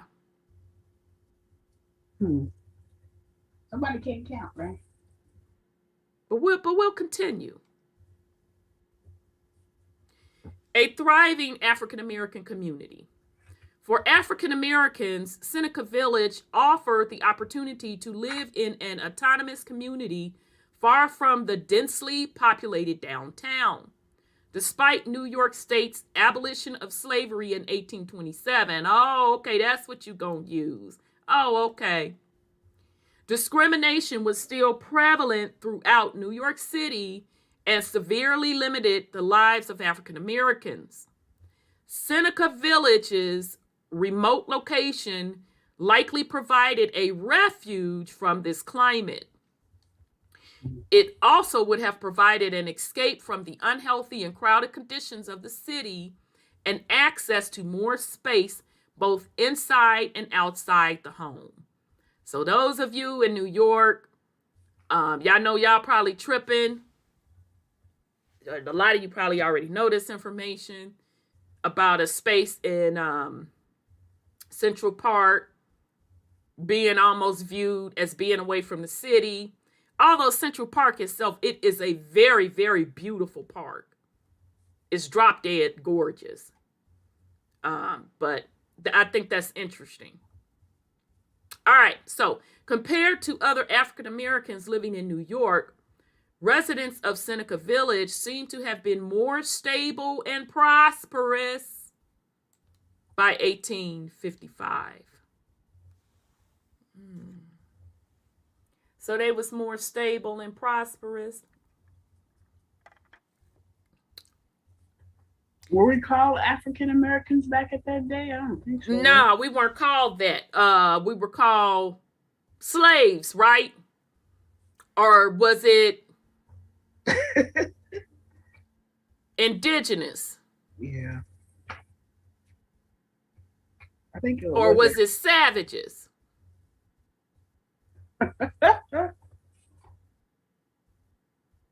Because remember, they lumped the African American term with anybody black born in the Americas, you were a slave.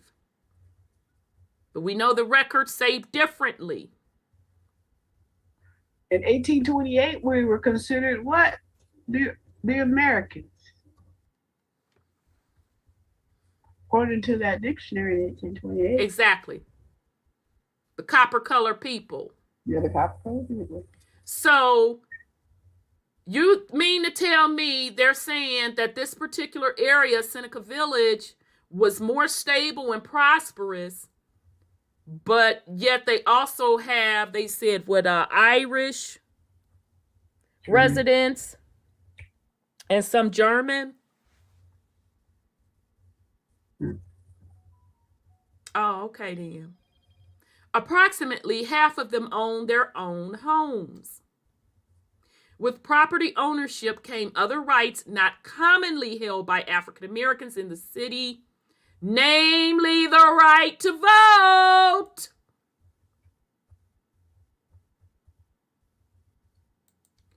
In 1821, New York State required African American men to own at least $250 in property and hold residency for at least 3 years to be able to vote. Of the 100 Black New Yorkers eligible to vote in 1845, 10 lived in Seneca Village. So are y'all peeping game the amount of clues they're putting in this article? Them former slaves sure had a lot of rights.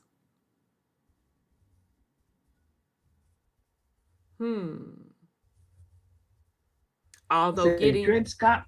Huh? Dred Scott was what, 1883 or something like that? Yeah. When they changed up this whole script. Although getting the right to vote and all of this jazz was definitely to put you in the position of being a citizen and going up under jurisdiction. And it also ties to land ownership. Mm-hmm. Okay. That whole detail that Brother Odell went through last week regarding owning land under the Vatican system. Yeah, all of that part.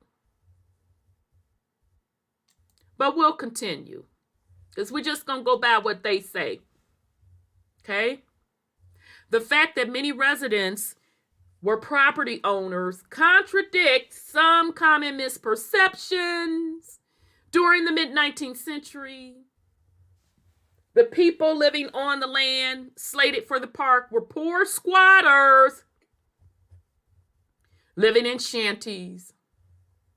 While some residents lived in shanties and in crowded conditions, most lived in two-story homes.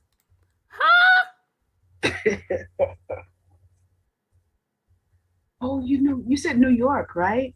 Yeah, this is Central Park. They got them big mansions back in New York that they're right. restoring. Yeah, that all of that part. Oh yeah. Yeah, that part. Beautiful places. Shit, that shit is better than anything they build today. Yeah. Brick, hardwood floors, chandeliers. Beautiful marble fireplaces. Yeah. So you mean they was balling like that? Mm-hmm. Wow. It said some residents lived in shanties. Most lived in two-story homes. So, baby, you got some change. So you had to have the change to buy the land. So this how I know y'all lying. This how I know y'all lying. This how I know y'all lying in this article.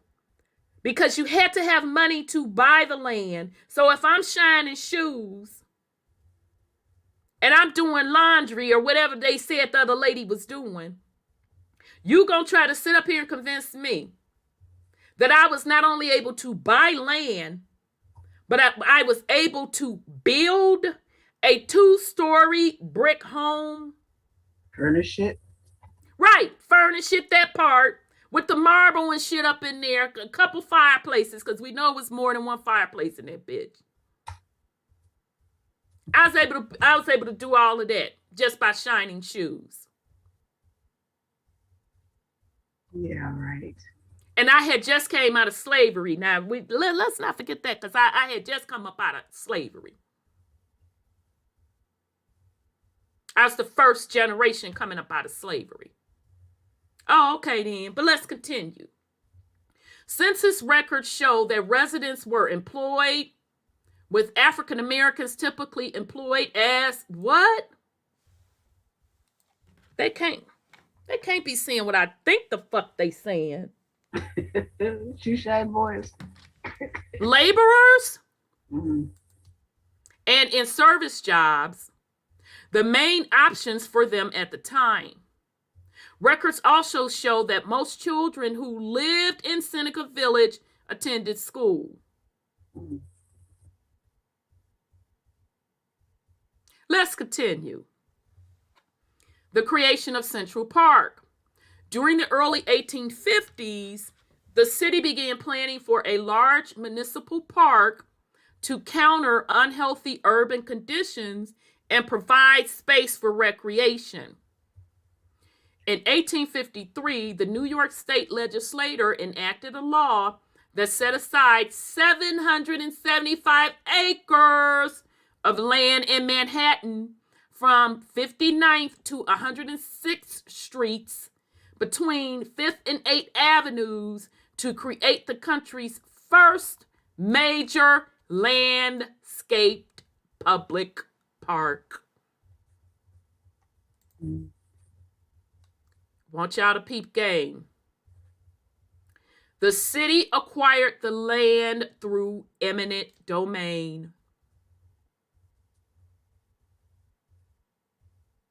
The law that allowed them, Just do it. pretty much, the government to take private land. So if they're able to take something private, how private is it? How do you own something that they're able to take from you? Or is it like Brother Odell broke down in his lecture last week,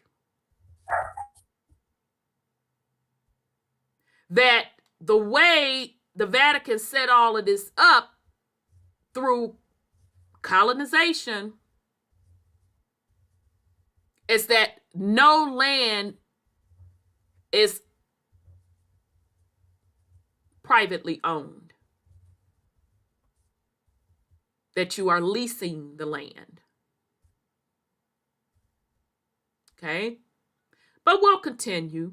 So, eminent domain, the law that allows the government to take private land for public use with compensation paid to the landowner. Now, the dog be cracking me up putting something on it, though. Oh, put him out that door. He always be putting a little something on it. So, I just find it interesting. Now, it just may be me, and I ain't trying to start nothing. Yeah, I really am.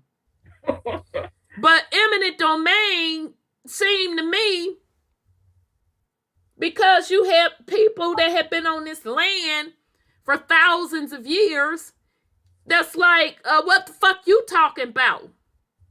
I don't care if you Brit or French or Dutch or whatever the fuck. This my people's stuff.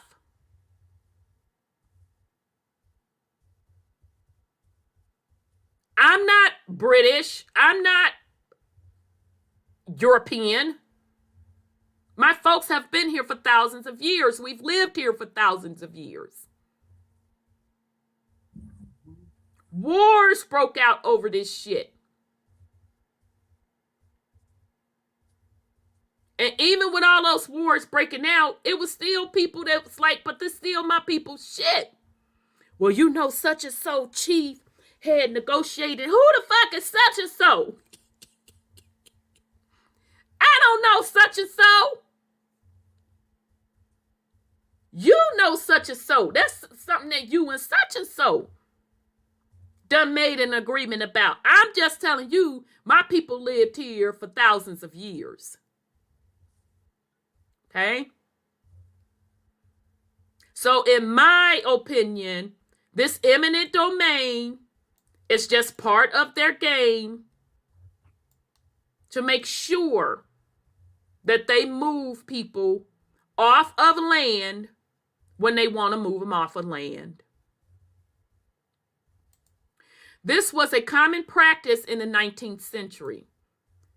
And they talking about 19th century. That shit still happens today. You can still catch those cases today where people don't want to give up their homes because of eminent domain, and has been used to build Manhattan's grid of streets decades earlier. Okay, now this is ODB. Shout out to ODB and his people. He said it himself, and his sister verified it. That it was his great-great-great-grandfather. I don't know if it was 3 greats or 2 greats. It was one of them greats. Grandfather sold Manhattan. They sold it or had to give it up? No, he said straight sale. He ain't said nothing about no give up nothing. Because ODB, he said, now that's what he told his sister. He said, I'm going to get it back. And his sister said, well, you can forget that. No, he made it clear. He said sold. There were roughly 16. Now, how he was able to sell that, I don't know. Okay. I don't know how many folks were living on that land at the time. How many was all in agreement with it, this, that, and the third. But let's continue. There were roughly 1,600 inhabitants displaced throughout the area. Although landowners were compensated, many argue that their land was undervalued.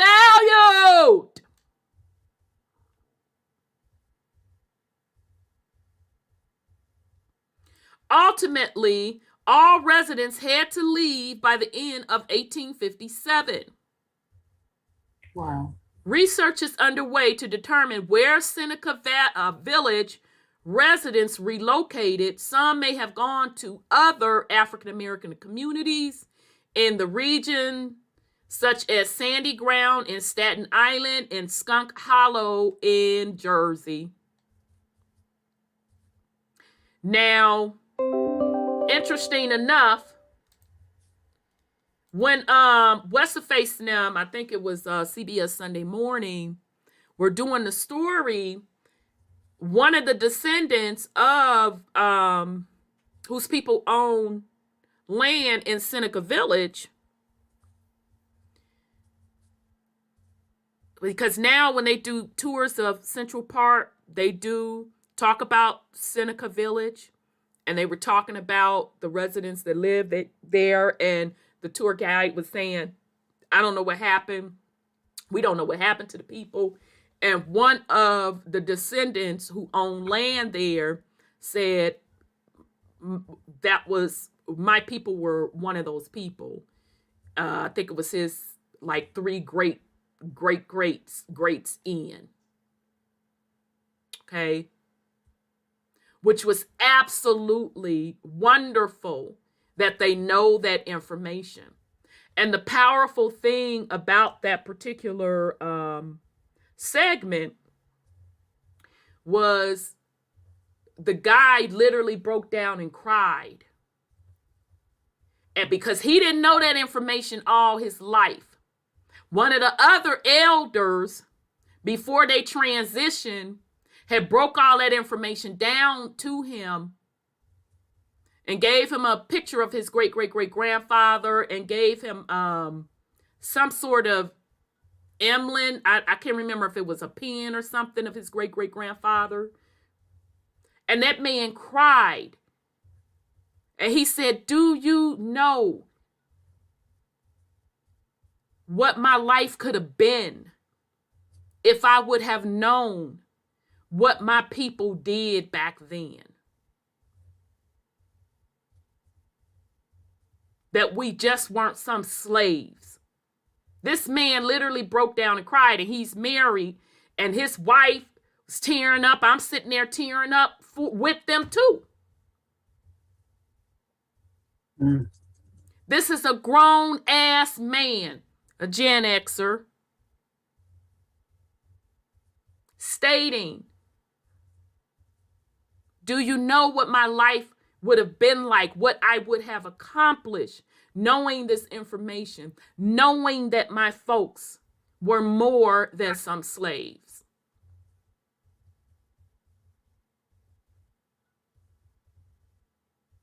But yet, majority want to run around with the label of slavery, with the legacy of slavery, not even knowing if that fit their family's story.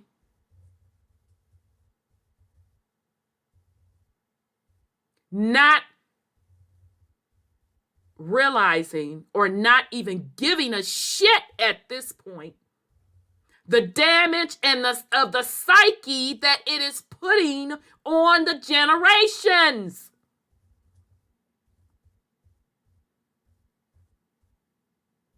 But let's continue. All right. Let me see. All right, I ain't gonna go through all that. All right, y'all. So that's that. So again, that was from the Central Park little website. It's a beautiful park, by the way. Central Park, shit, you can do easily a whole day there. Lot to do, this, that, and the third.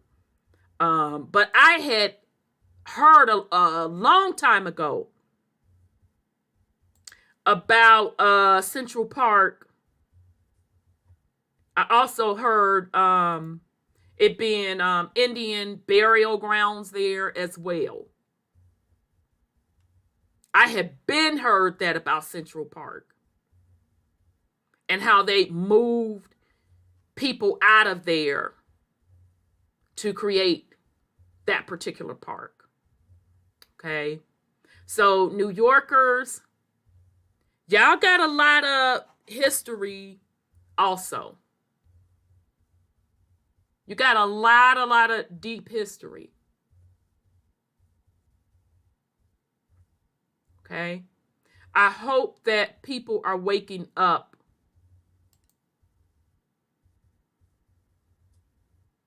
and finding out who they are. And specifically Gen X. You have to start the process of doing your genealogy. And if there are any of the elders remaining, because that's becoming very, very slim, you need to immediately get with the elders and get this stuff documented and get it correct.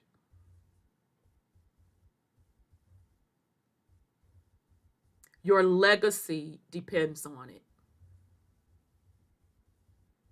All right, so that's that. Definitely wanted to share that with the fam.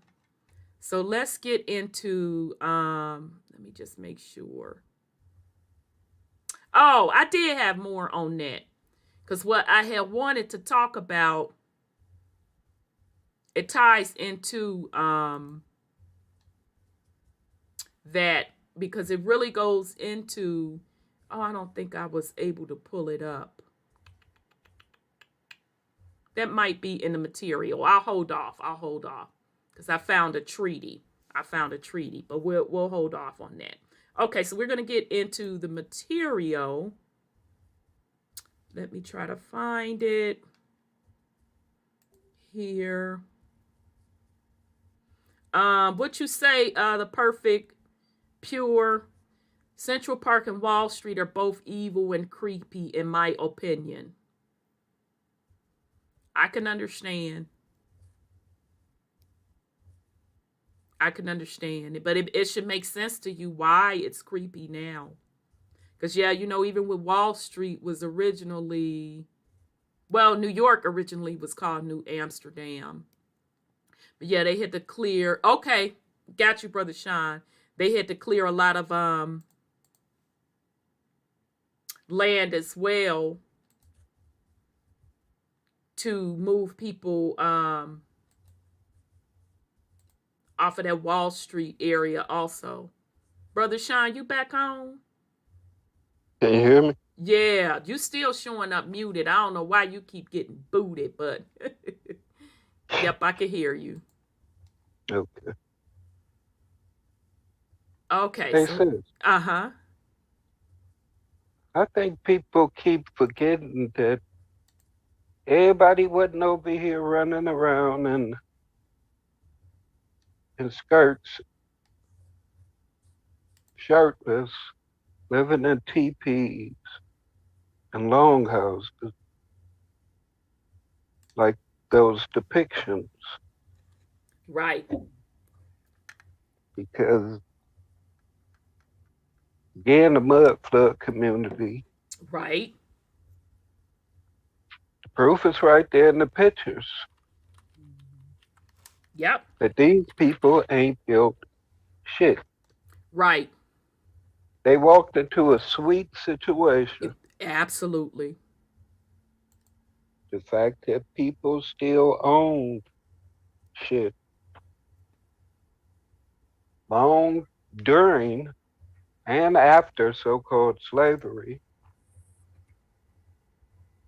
we was owning shit. Exactly.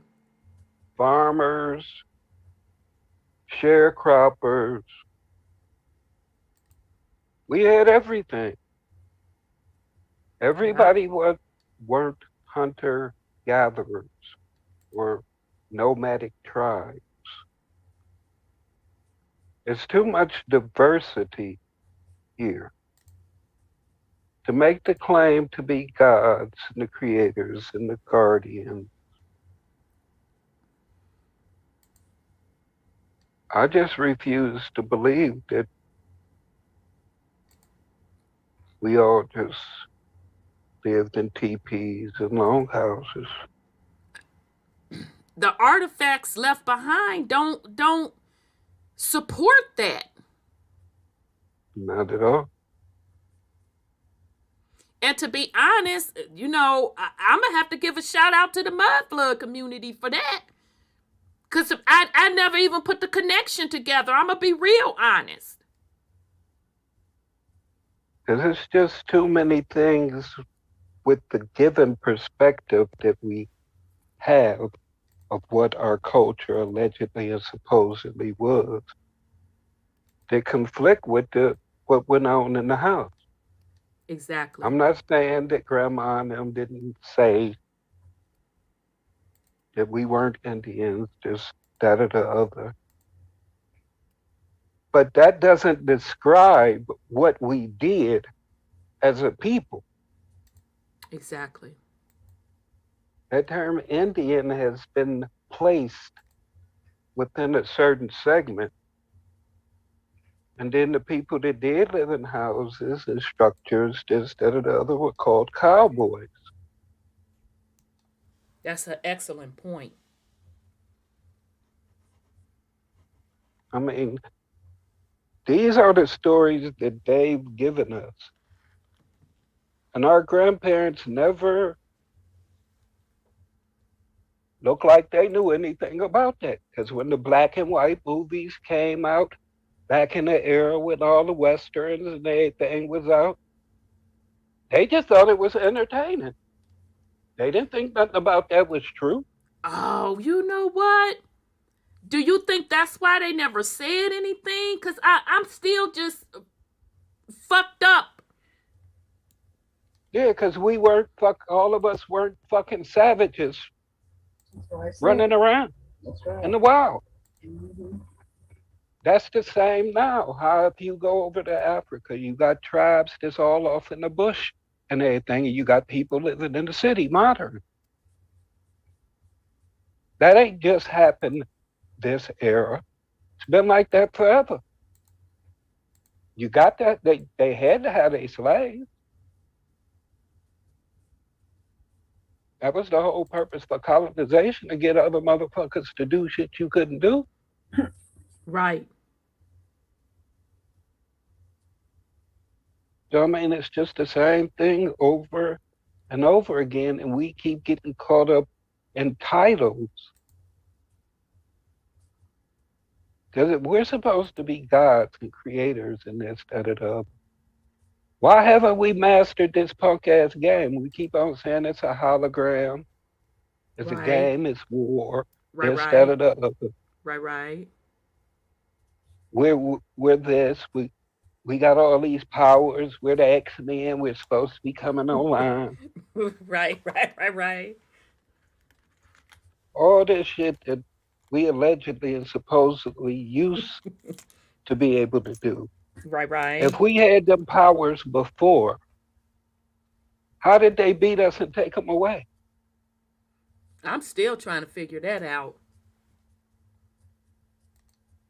I mean, they just waited thousands of years till we just degraded ourselves and voluntarily gave our powers away. It definitely is some fuckery involved one way or the other. Unless at some point we got to using a power source outside of self, which somebody could damage. Mm-hmm. Just like everybody looking outside of self now. Yep. With their pyramids, crystals, this, that, or the other. When you're comprised of all of those elements and you refuse to tap into yourself, still looking outside of yourself, the shit. You got billions of cells in your body, and each cell is capable of creating a whole new being. Mm-hmm. When you go within, why ain't you talking to your cells and telling them to repair certain shit? You're the God, you're the creator, you're in charge. You're supposed to demand your cells to do certain shit. But you want everybody else to do shit for you.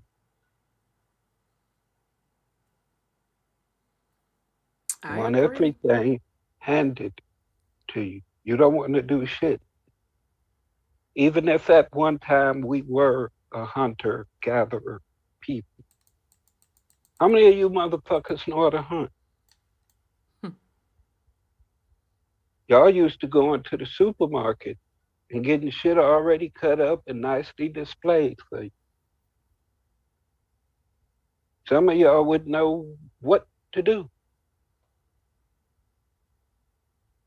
You probably wouldn't want to eat it if you saw what you had to do to it. Child, now I know that's right. But nature, you want to return back to nature. Have you really looked at nature? Hmm. Do you see the struggles those animals have to survive? Yep. The lion that everybody want to keep comparing themselves to. They sit back and watch and wait for other animals to give birth and then go kill a baby. A lion, when he's interested in a female lion, he go kill her cubs.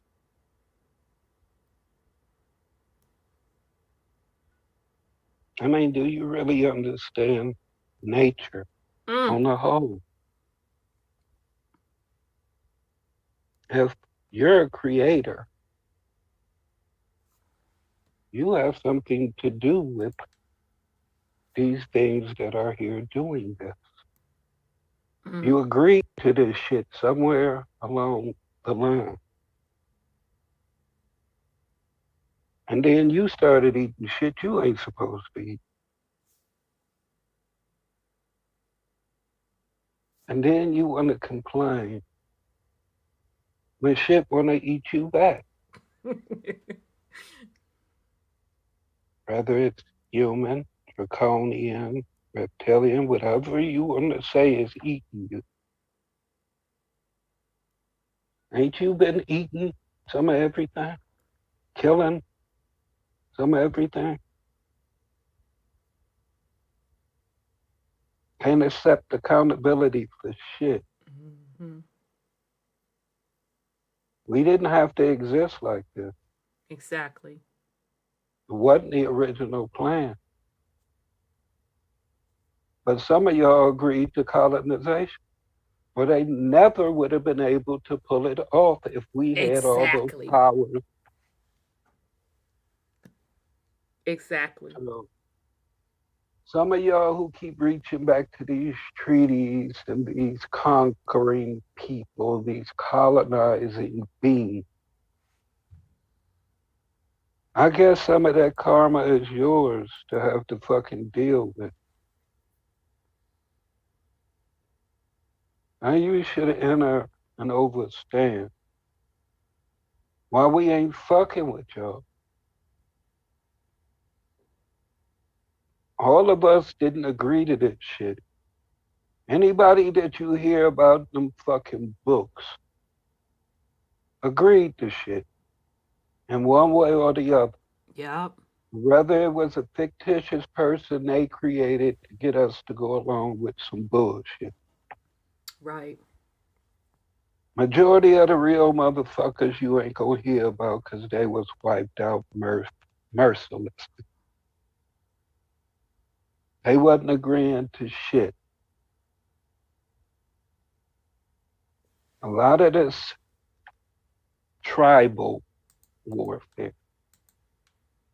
Look at them treaties. Look at who was involved in these confederacies. And you see who was doing what. So be careful with what title you claim, Mm-hmm. because you automatically assign that karma to yourself, period. And that ain't because we say so. That's just the way the shit is. It's called universal law. Yep. That part.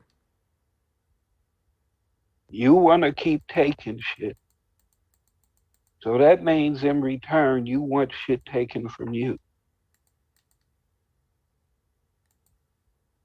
You know, that whole do unto others that y'all like to talk about too. I mean, y'all fucked by everything that you say. Everybody's worried about saying they're this. It's important to say this. It's important to say that. But what the fuck are you being? Mm. They the ones who got to sit up and name shit. And they naming you based upon your productivity, your Ooh. level of vibrating. If you was doing some godly shit, they wouldn't be talking about you in no negative adjective form.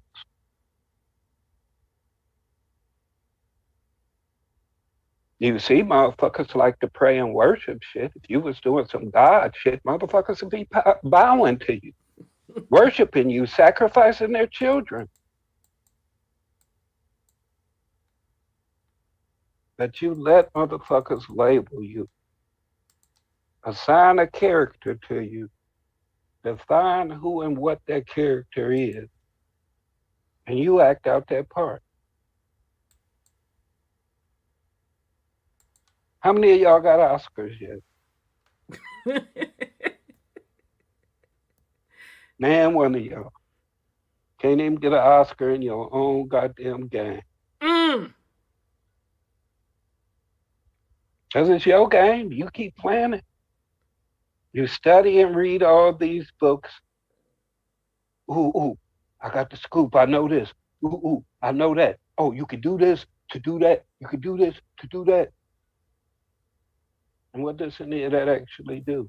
Exactly. You just deeply entrenched. You further in the goddamn rabbit hole because you think you know some shit. Exactly.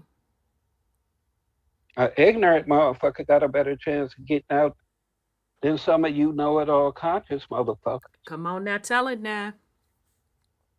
So deeply entrenched because you think that you're going to be rewarded, that you're going to get all of this and all of that in the here and now. You ain't thinking about no new earth. You ain't thinking about ascending.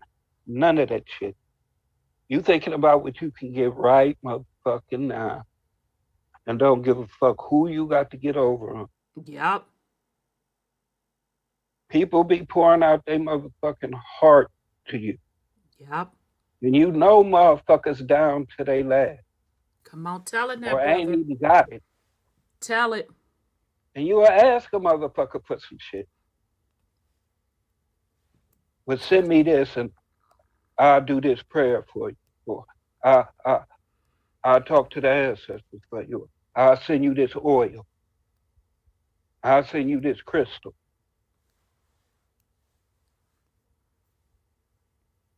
And y'all think y'all ain't gonna have to pay for that shit? Come on now, tell it. I ain't even gonna drop no name. That's not even worth it. Child, you don't have to. Shit. Because I can't give motherfuckers no power that don't have it. I mean, I get it in this duality. Motherfuckers doing what they think they gotta do. You know, ain't nobody ever really shot a fair one in prison. You know, even though motherfuckers are linked up, click up, this, that, or the other, allegedly and supposedly look out for each other until motherfucker do something you don't like, or violate one of the prison rules. Then y'all turn y'all back on him, or one of y'all shank him. Ain't no loyalty amongst thieves. Yep. Period. And colonizers are thieves. So what paperwork do you think is honorable? That's their whole system. Paperwork. That's how they make a claim to that which cannot be claimed. That even go for our ancestors that forgot they were supposed to be guardians and decided that they owned shit. Come on, tell all it of now. us, all of them didn't think that. It was just certain ones that wound up cutting deals. You already had greedy motherfuckers already here. We didn't need not one motherfucker to come from Europe for it to be greedy, backstabbing, low-life, treacherous motherfuckers like we got today. That part. And we find time to blame everybody else. If we don't straighten out home, we always gonna have illegal immigrants coming in this motherfucker. And we don't have to invite them because other immigrants are going to invite them. Exactly. This is the only place on the planet where we let other motherfuckers come here and then tell the rest of the world that this is the land of the free, where everybody can come and get a piece of the goddamn pie. Yep. And then when they tired of this shit or they committed enough goddamn crimes, they run right back across the goddamn border somewhere.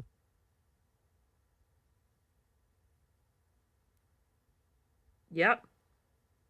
So, I mean, to just sit up and blame the white man. And we know melanated people did this shit, and it was all of them, all over the world.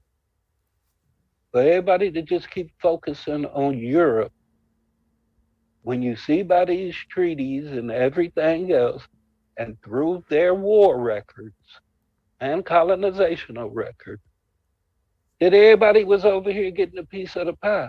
Yep. So y'all talk all this shit like you ready to do something. And you gotta fight the whole planet. And motherfuckers from other dimensions. But you ain't even prepared to fight. Because you don't even know who you are, so you don't even know how to fight. Right. But I digress. Wow. All right,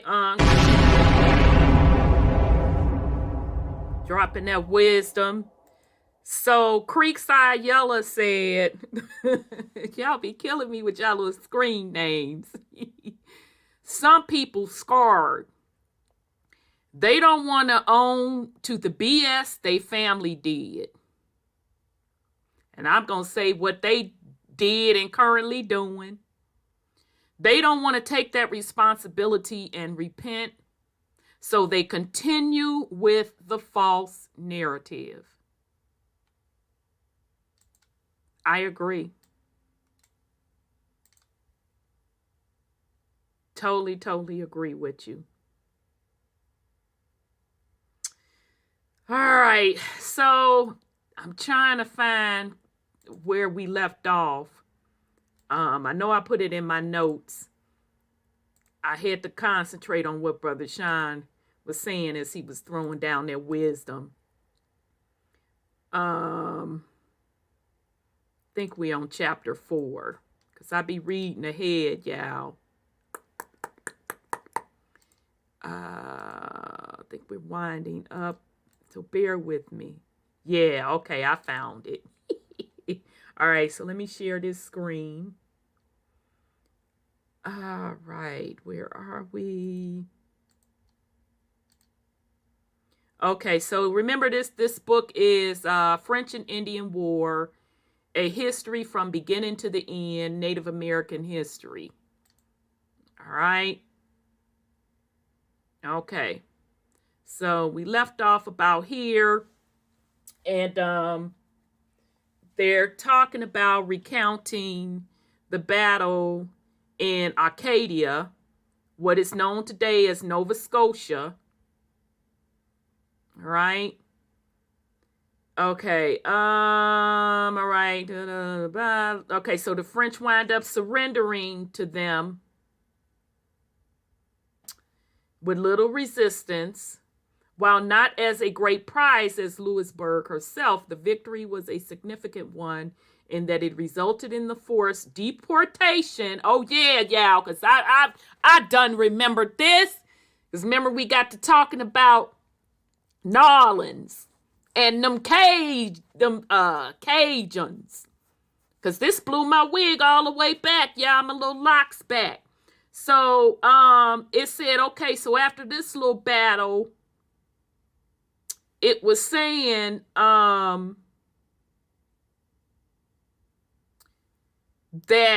it was the forced deportation of the largely Catholic French-speaking Acadian.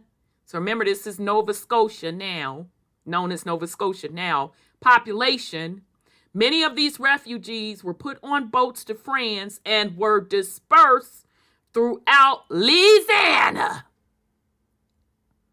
In their settlements around New Orleans, Acadians would come to be known by now the familiar term Cajun. Okay, so we already knew that the French had that particular territory anyway. But what I didn't know is that after, the Brits started winning in this particular area out of what they're now calling Canada, they had shipped French folks back to New Orleans. And so that would make sense why a lot of, I won't say a lot, but some New Orleans folks can link their people back to these wars. Okay. All right. So it puts a whole new spin on that term Cajun. It should put a new spin on it. Mm-hmm. After all that, 1755 was a great failure in terms of British goals. Their aim was to strike the French with force and thus avoid a full-scale war. The opposite happened. The English struck clumsily, handing Louis the 15th, or is that the 14th? That's the 15th, right? Is that the 14th or the 15th? One of them. Shit, I can't remember. I can't remember. I know that's a 10. I can't remember if that's a 5 or not. I think that's a 5. More than sufficient reasons for a proper declaration of war. Yet it was ultimately the course of events in Europe and elsewhere that led the French crown to open hostilities with England officially.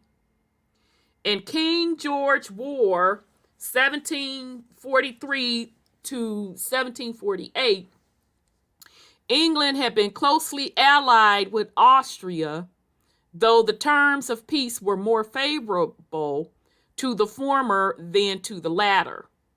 Moreover, conflict still roiled between Austria's Empress Maria Theresa and pugilistic Prussian ruler King Frederick.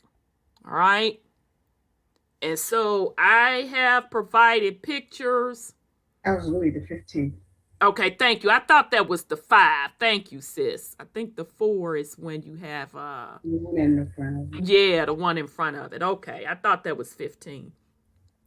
All right, so I have provided pictures of Empress Maria Theresa and King Frederick. Both melanated, by the way.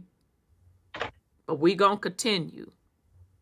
Disenchanted with Britain, Maria Theresa established diplomatic ties with France, while Britain's Hanoverian King George II instead sought an alliance with fellow German Frederick.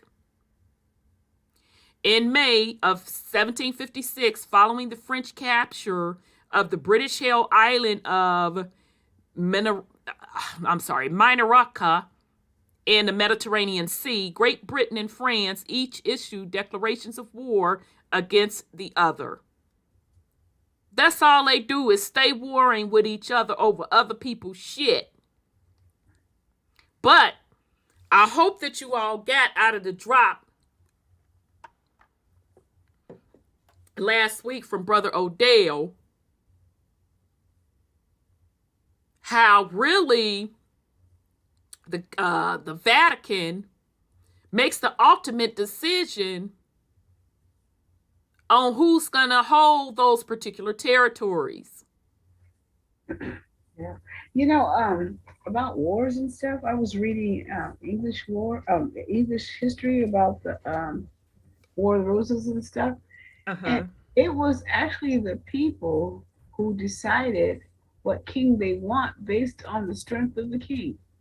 If he couldn't hold his own, then they would vote, the legislature would vote for the other person to rule. They actually voted that way, depending on how strong the king was. So it's just, war was their thing, I guess, of power. I guess like Roman gladiator type stuff.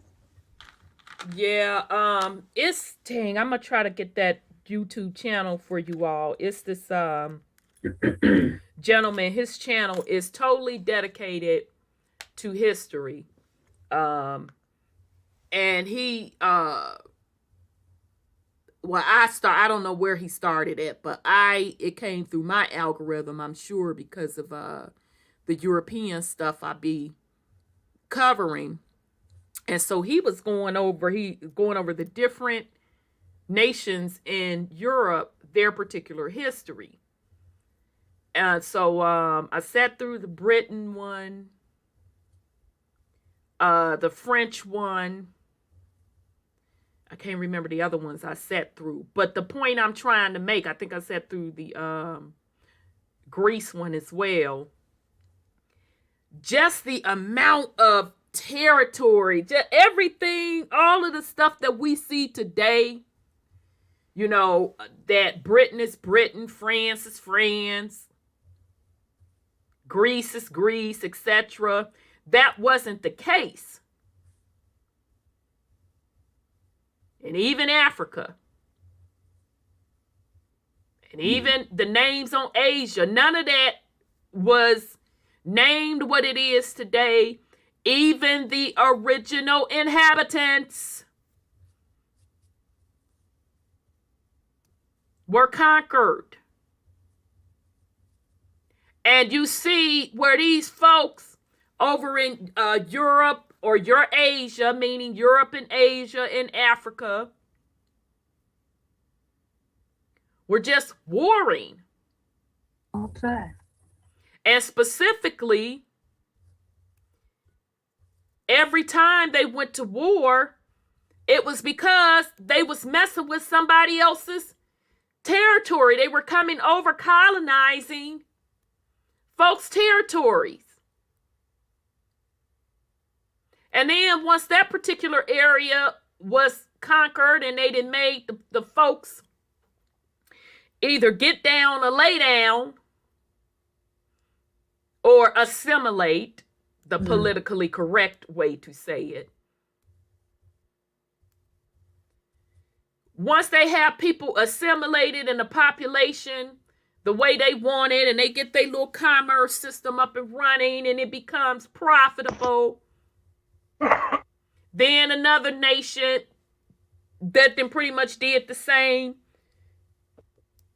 to their indigenous population come and start trying to take over that other colonized nation. Mm-hmm. Okay. Oh,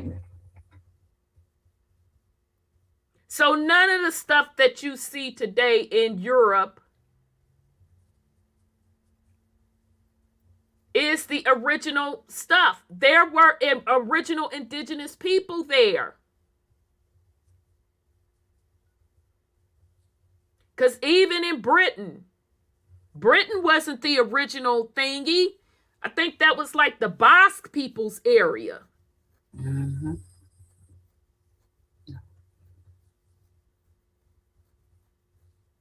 Okay. Yeah, So stuff been I'm sorry, go ahead, Brother Sean. stuff been renamed so many times depending upon the particular colonizer. I mean, if people are going to say that, let's say that they go all the way back to ancient Kemet and this, that, or the other, why aren't you speaking that language? I mean, why don't you know anything about that culture for real, other than what's been taught? Right. I mean, to have personal, intimate knowledge of that. And why not go by that name? I mean, whoever you talking about it, they say that they go back to this ancient people, Romans, or this, that, or the other. Why aren't they still using those terms if you're honoring your ancestors? If you are what your ancestors are. And your ancestors were the Canaanites. Then to this day, you should be a fucking Canaanite. Right. Or whatever it is you claim ancestrally. It's that simple. And for these people to claim to be from Africa, and you found your tribe over there, this, that, or the other. All these people that claim to be African Americans, and there's still actual people alive, still speaking the language.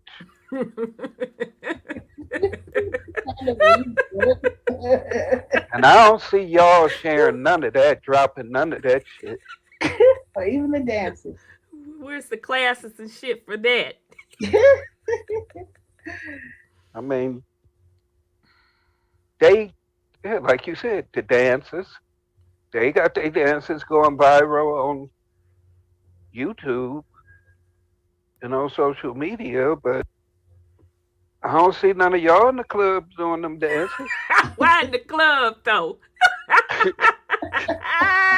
Baby. Why not? They doing everything else in the clubs. Child, ain't that the truth? But you ain't gonna do your African shit. I'm quite sure they got clubs in Africa where they be dropping it like it's hot. I'm quite sure they got their own dance moves because they got their own rhythm. Exactly. And I just don't see too many niggas doing that. Don't see how many niggas you done seen putting a goddamn plate in their lip. And actually, I've seen white people do that. Yeah, but I'm talking about niggas that claim to be African American. I ain't seen it. Oh, don't forget the thick rings around the neck. Oh yeah, and the earrings. Yeah. Elongate the I ain't seen nobody with that thing on their baby head to elongate it, you know. Yeah. Right. Mm-hmm. Mm-hmm. I mean, it's just so many things that you can see that your alleged ancestors are still doing to this day. Right. And you know nothing about the culture but claim to be African Americans, and your only perspective of it is what they showed you on TV Right. and what you in school. That's your only perspective of being an African. And they don't even claim your ass on that continent. And even when they come over here, I don't see y'all hanging with them. Show don't. I hang with more actual Africans. I literally actually know more Africans than these motherfuckers that be on YouTube talking that bullshit. They don't move in the hood. No, they don't. They got a close knit community. Yeah, they can get along with the white folks just fine. The very people y'all complain about, they somehow managed to get along with them on your land. Now, if that don't show you that it's always been melanated people that's been fucking over us, Exactly. I don't know what else will. But, you know, I guess some people just like that. They like to complain and like to whine. Oh, oh, oh, they did this. Oh, Right. they did that. Oh, woe is me. I'm the lowest of the low. I'm a descendant of a slave. Roots told us so it has to be true. It was on TV. Alex Haley said we're African. Although his ass got sued for plagiarizing. I'm just saying, since these people came and made up a story during our lifetime, Yep. and we watch a whole nation of people turn into fucking idiots. Yeah. And go stick with it. Go stick with the idiotization. Go stick with it. You forgot And it ain't take no thousands of years to wipe away your goddamn memory. This shit just happened. TV solidified that shit. Mm-hmm. Because before TV, or when TV used to go off, this, that, or the other, it was only on for certain hours, this, that, or the other. You took your ass outside in nature, you played, you made up games to play, this, that, or the other. Right. You was out there in the life. Then they put more programs on. Exactly. You try to stand in the house. You ain't want to go outside. You ain't want to do nothing. Yeah. But what you see on TV. Forgot who you are. Yep. And wanted to be everything they put in front of you on that TV. Right. Despite what your grandparents, and even in some cases your parents told you. Fuck what they saying. Oh, they don't know what they talking about. Oh, okay. Motherfucker that don't know nothing about you, telling you who you are. They came over here and went through a programming that they were to pass on to you. And you accepted the program. Didn't need no receipts. Mm-mm. Nothing. All they done was put their book in front of you, their version of the story in front of you. and you accept it. Yeah. But we tell you shit with receipts, With my fucking receipts. and you want a receipt for the receipt, and the receipt for that receipt's Right. receipt, and blue ink signature, Right. wet blue ink, the original copy. Right. But they ask for that shit from nobody. No, not a nary.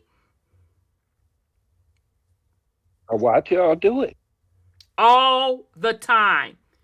It's so bad, I'm finna get on Jabari's motherfucking stinking funk ass. That nigga got the nerve. I did not know he called himself teaching some history and he charging folks. Baby, I did not know that dumb motherfucker called himself teaching history.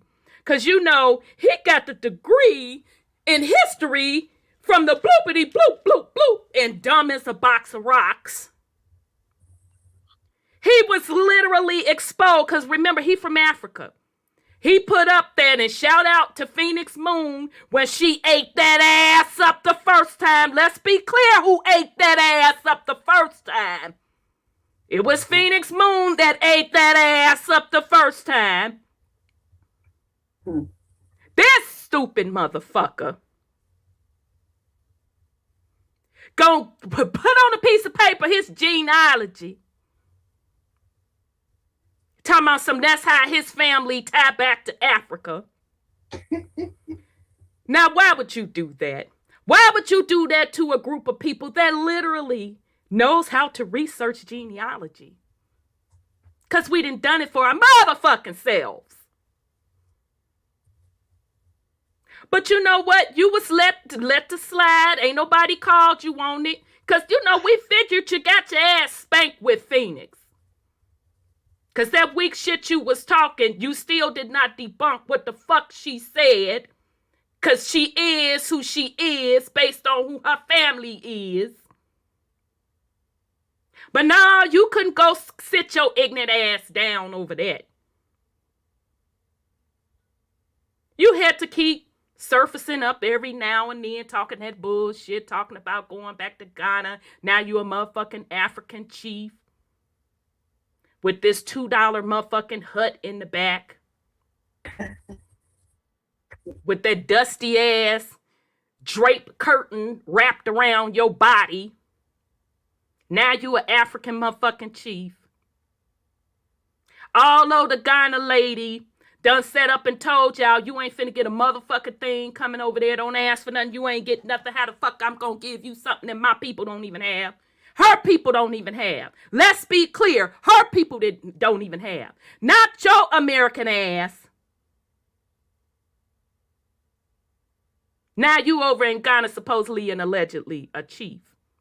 So you couldn't go sit your rust ass down.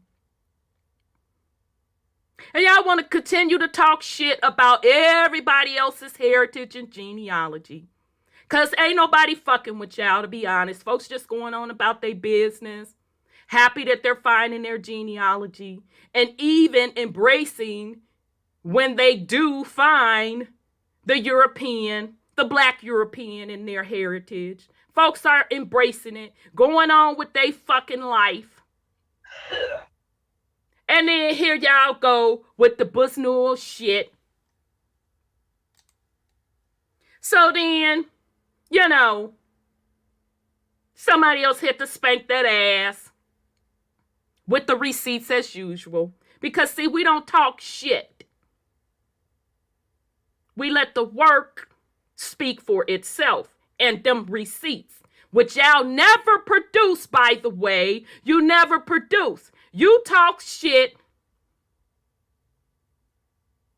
Get in your motherfucking feelings. So somebody pulled your genealogy. Although, you know, now we can use discernment. Now we can sniff your bloodline and know who the fuck you are based on how you act, how you move, and guess what? How you look. That's how good we have got with this shit. Ain't an African in that nigga's bloodline. Ain't a African in that nigga's bloodline. You are a Scot, sir. Your lineage is a Scot. You are from Scotland, Jabari.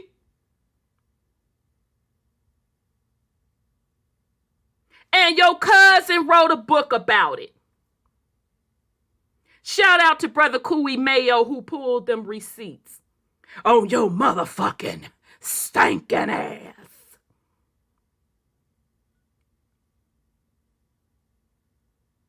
And this is who, as a collective, the melanated black community, you listening to that bullshit?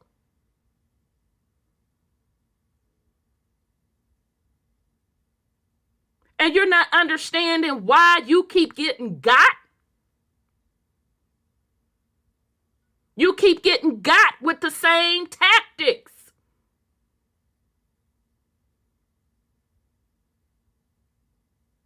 So now let's get back into this material. Can't believe that nigga still around here talking that bullshit when you're a Scottish, sir. You're from Scotland. Oh, he didn't say something recently? Child. Another gentleman. I didn't see the debate. I just heard the gentleman on his channel had a debate with his motherfucking funky stinking ass. I think it was either last night or the night before. But he had the audacity, because I guess apparently the gentleman was asking him to prove his point about Africa and all of that. And I can't remember specifically. But this motherfucking stinking motherfucker. Now, I didn't see it personally, but the gentleman pulled it up on his show and was replaying the live that he had did. It was a debate. Of course, on Sinetta's program, who claims that he's neutral. And Sinetta, you know the motherfucking truth. I know you know the truth. You know it was black people all over the planet, motherfucker. You know. But it was profitable for y'all to sit up on your motherfucking stinking asses and talk about that out of Africa, back to Africa bullshit. So they on Sachetta's platform with this debate. And so Jabari's motherfucking stinking ignorant ass had put Roots up as a motherfucking source, y'all. I said to myself, I know they lying to me. I know you fucking lying. I know you fucking lying. Roots? Wow.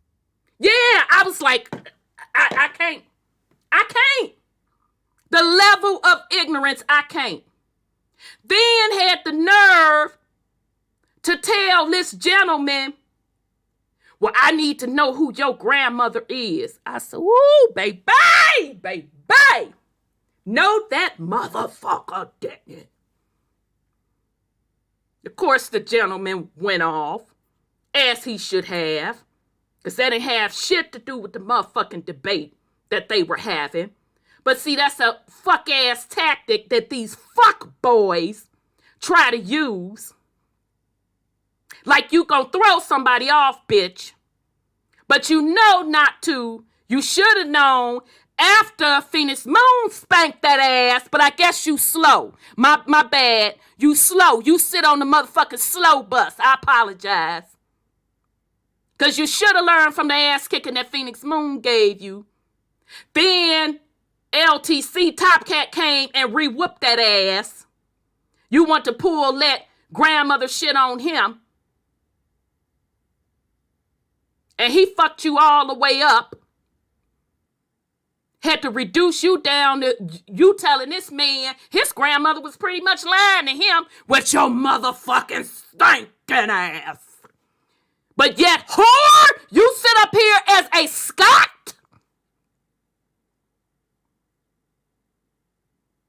And you running around here asking everybody else their genealogy. Whore, you better be lucky I wasn't around that motherfucking live. I know I would have got kicked out in the comments section.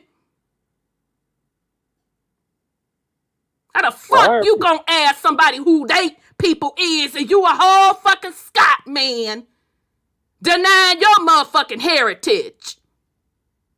Sorry, go ahead, Brother Sean. Once somebody has been proven a fraud, what merit is there in debating them? Child, that's what that gentleman, he done with that bullshit. There's too much that need to be done other than debating with them. We know who's who. Thing is, what you gonna do about it?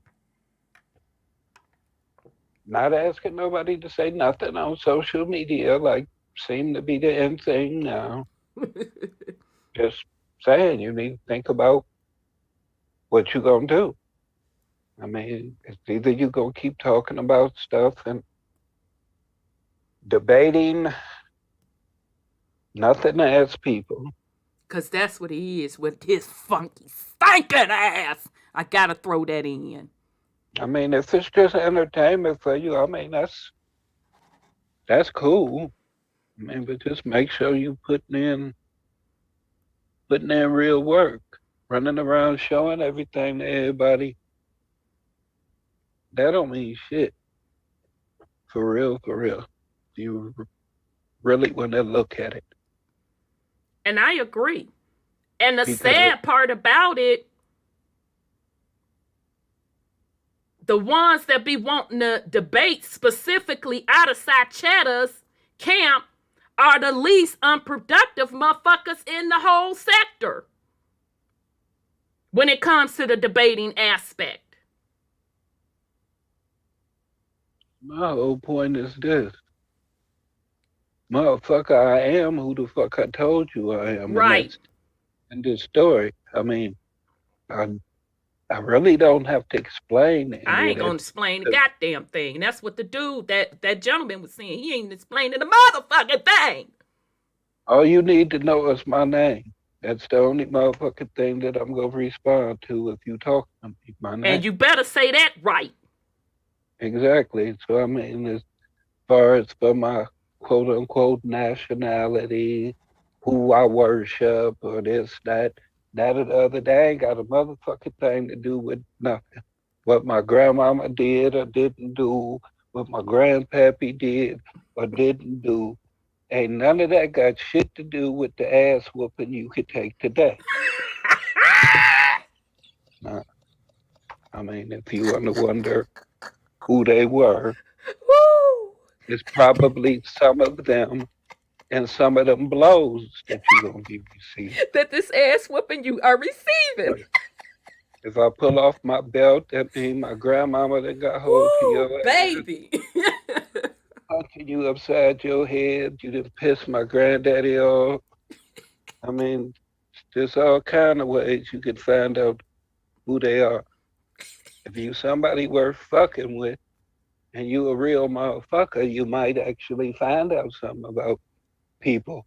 Everybody ain't about to put their business out on the street. Yeah, you out your motherfucking anybody mind. And everybody that know just to prove something to motherfuckers that can't do shit for you. Exactly. Who the fuck is they?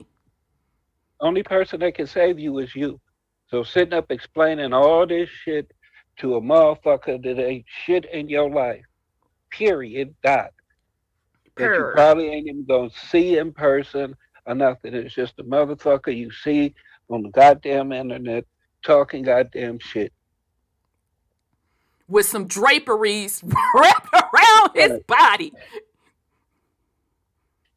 He don't get the fuck out of here. You still got to create your own reality instead of participating in their reality. Motherfuckers miserable, ashamed of who they are. Right. and want to try and shame every goddamn body else and get you to tell all your goddamn information. Exactly. Let's say all this patent shit was for real, this, that, or the other, and motherfuckers forgot who they were, and the quote unquote powers to be can't necessarily track everybody down because motherfuckers run around and move all the goddamn time. Niggas always ducking the law, been doing it since a goddamn law came around. Niggas been running around changing their goddamn name and shit. Right. So now you want to come out and say, oh, this my ancestor. Oh, I'm the heir of all this goddamn land. Mm-hmm. Oh, you the motherfucker I've been waiting for so we could finally get this shit, so I could finally wipe this goddamn bloodline out. Exactly. And you didn't put all your people out there because you advertise everybody on social media. Oh, we doing this. Oh, we got that. Next thing you know, all type of accidents start happening. Mm. Even the nigga down the street come shoot you for no reason. Y'all been cool, and all of a sudden a nigga you know shoot you. And the media gonna spin it the way they want to. Niggas sell out all the goddamn time. Shit, for a pack of squares and a Pepsi. Shit, what you talking about? You done for. Done for. Indeed. Niecy Pooh said, where Auntie Lisa, Uncle Sean about to fight, get the Vaseline.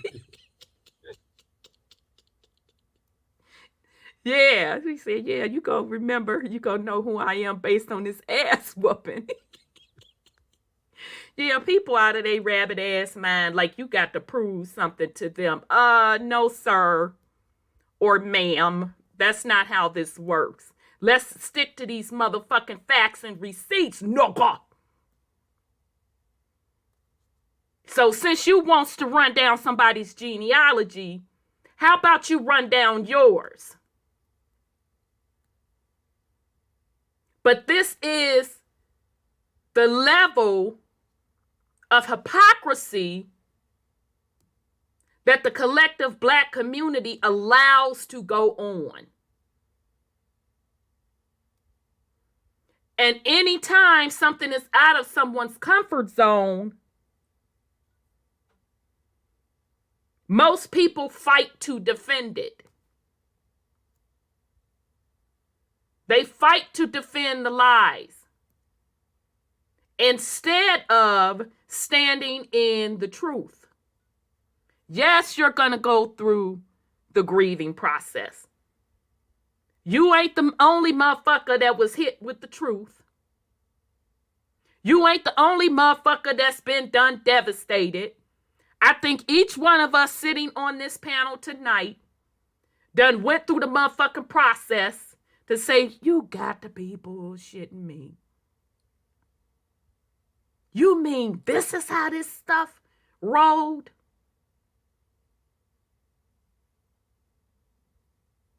Each and every one of us went through the same process. We made a choice. Do we want to stick with the narrative? Or do we want to walk forward with what the facts, with the backed up receipts say? And most importantly, what my soul has reconciled. We had to make a choice. Now you can make whatever choice you choose to make. That's your motherfucking business. But what you not finna do, what you not finna do is get those of us that have made our choice and our decision to co-sign you on your bullshit. So you can gaslight all you want. You can ostracize all you want. Matter of fact, ostracize me, goddammit. Please do. Do me the motherfucking honor and favor. ostracize me because you motherfuckers are sick. There is no going back. The information is out there. Truth is going to always prevail. You can't put, like Grandma and them used to say, you can't put the genie back in the bottle. It's out. So you move with it how you want to move with it. I'm sorry, go ahead on, sis. I want to pair it on the things that cultures don't have that you claim. Is their food.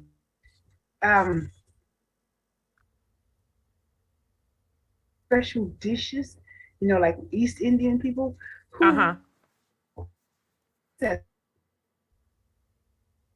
You breaking up. We hearing like every other word. I know my internet is unstable. Oh no. It's been flashing it all night. No. Okay, so sis, are you still there? All I heard was something about culture and food. East Indian. Right. The Yanomami people, they have cultures, and that's how people identify themselves, by their food and their customs. I just want. Okay, so I'll just have to paraphrase what you're saying because you cut out, sis. You were saying people identify themselves by their culture and their food. Absolutely. Yeah. And Black folks, we have that culture. And it's based on your region. We sit up here and joke and talk about it all the time up here. Y'all know I don't fuck with malto meal. Y'all already know I don't fuck with malto meal. That's an up north thing. I don't fuck with malto meal. I'm a grits girl. That's from the South. The South thing, yeah. Just like I'm sorry, go ahead, Brother Sean. Even put it in those terms, we called it soul food. Exactly. Mm-hmm. We knew that we were soul beings. We weren't just relegated to just one term. Exactly. In association with who we are. Too diversified. It's just too many of us. Different bloodline. Those are the different tribes, the bloodline. Exactly. Still trying to figure out why people agreed to take on somebody else's name and become their subject. Because that's what happened in those confederations. I mean, somebody had to be the big chief. I mean, okay, as far as for that, then you got those who say that their ancestors were kings and queens over here. That within itself goes to show you that you had your nomadic people and your so-called royals, two separate classes of people. And none of them are being truthful about anything. No, they're not. Some of this stuff started in the churches, and you know who I'm talking about. Right.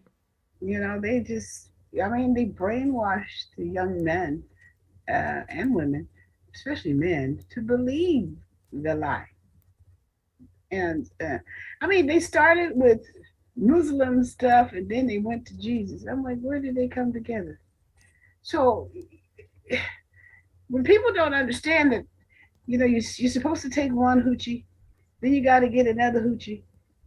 The lie keeps changing. So if the stuff doesn't say the same, you need to move on and understand they're not telling you the truth. But Jesus is just the most recent or the latest.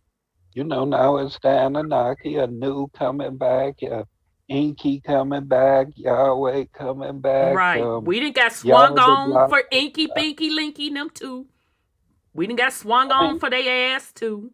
Yeah. Yeah, I mean, everybody can make Sonata, Saint Germain.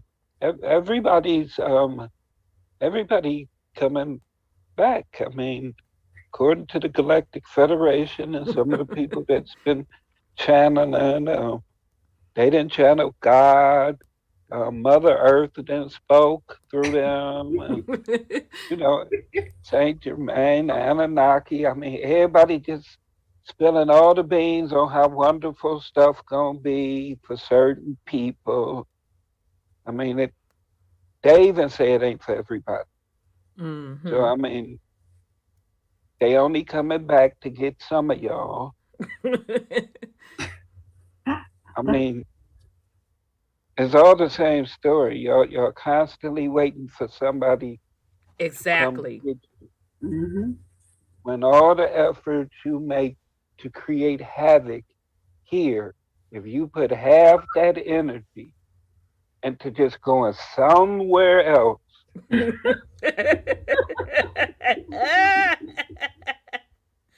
mean, You you know. tough and you want to fight with something along your way, the ocean is big enough and there's all type of stuff in there. You can fight. You got your jellyfish. I ain't even got to put nothing with big teeth or nothing on.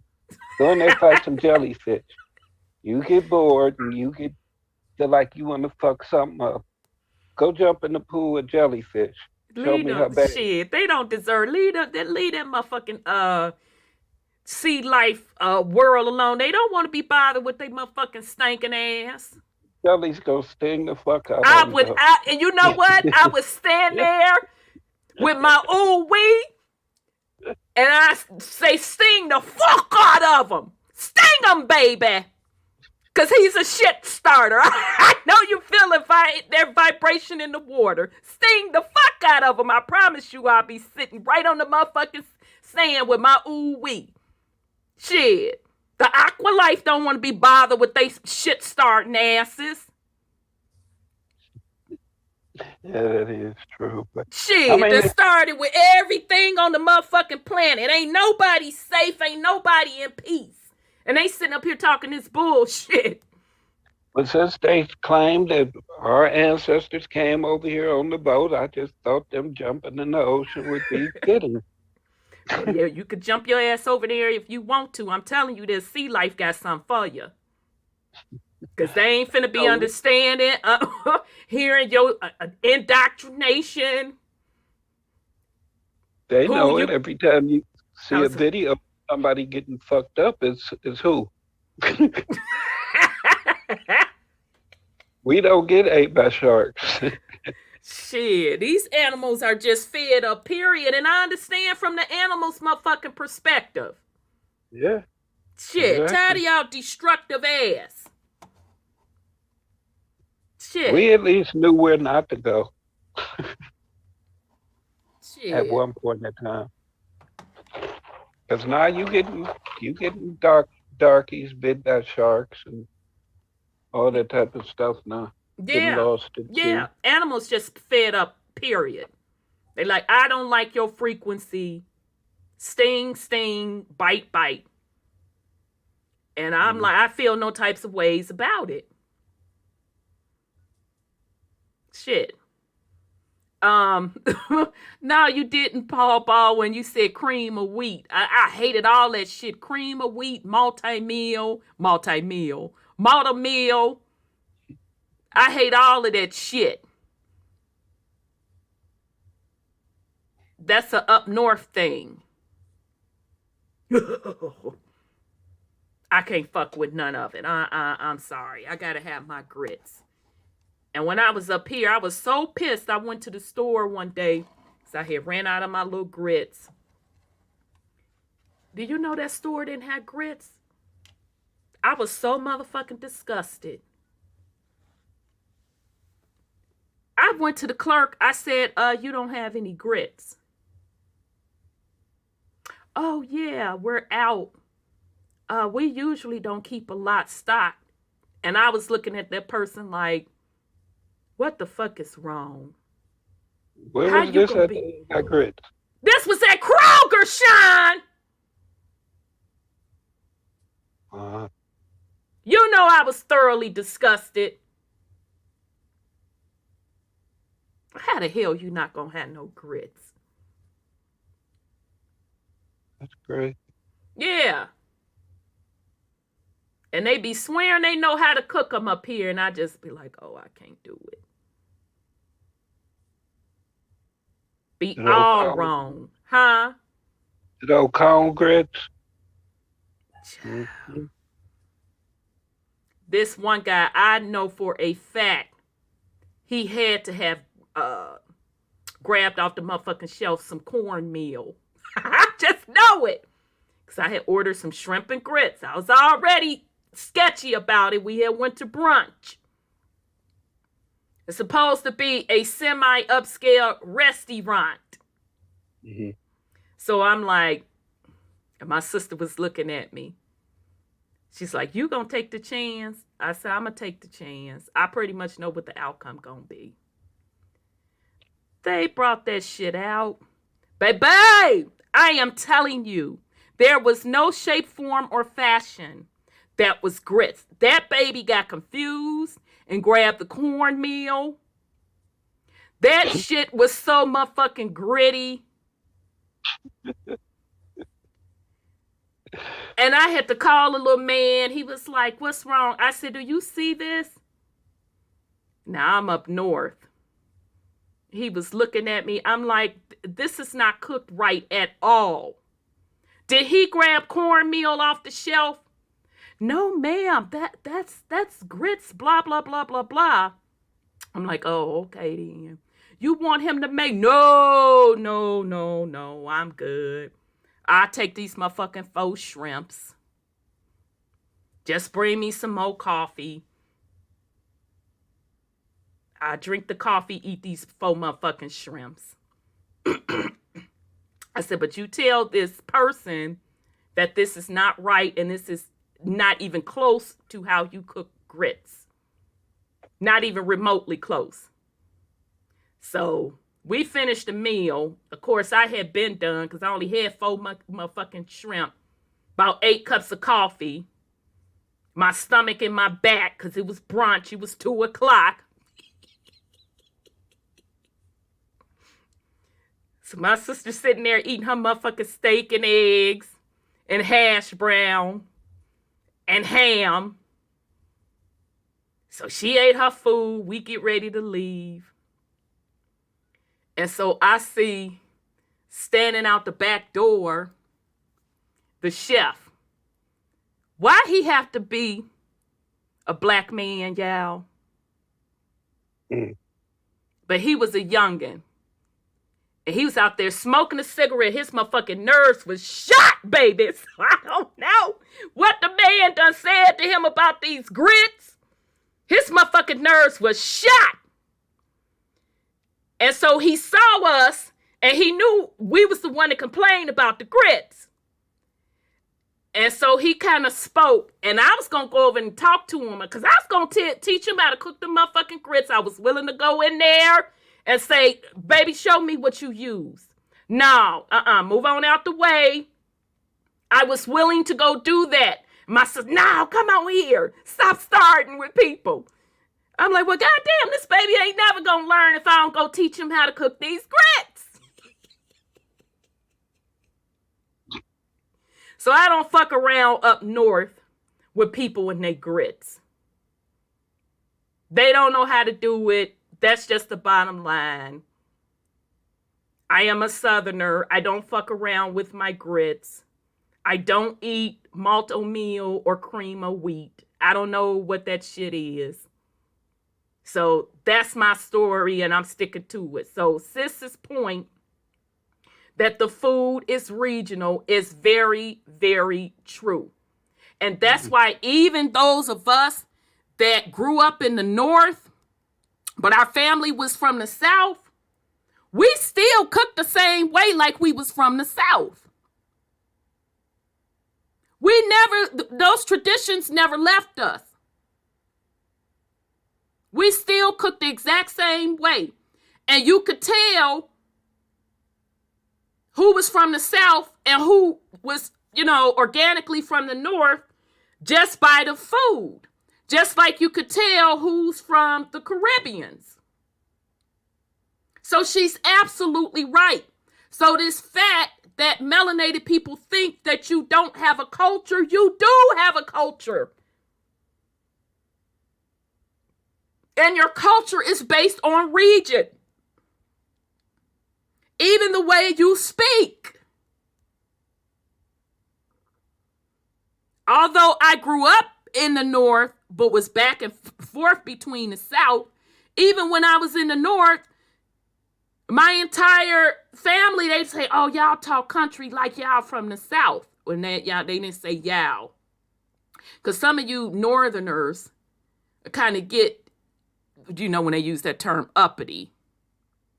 Thinking you all let in a bag of chips because of the way you speak. And we're like, well, yes, we are from the South. Yeah, I could tell the way y'all talk, the way y'all say, and they don't say y'all. See, that's my Southern slang. The way you say certain things. Okay, so what's your motherfucking point?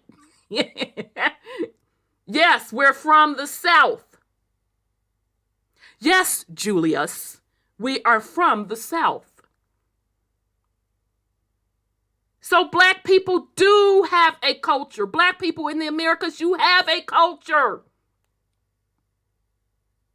And this notion that you're from Africa, you motherfuckers don't eat African.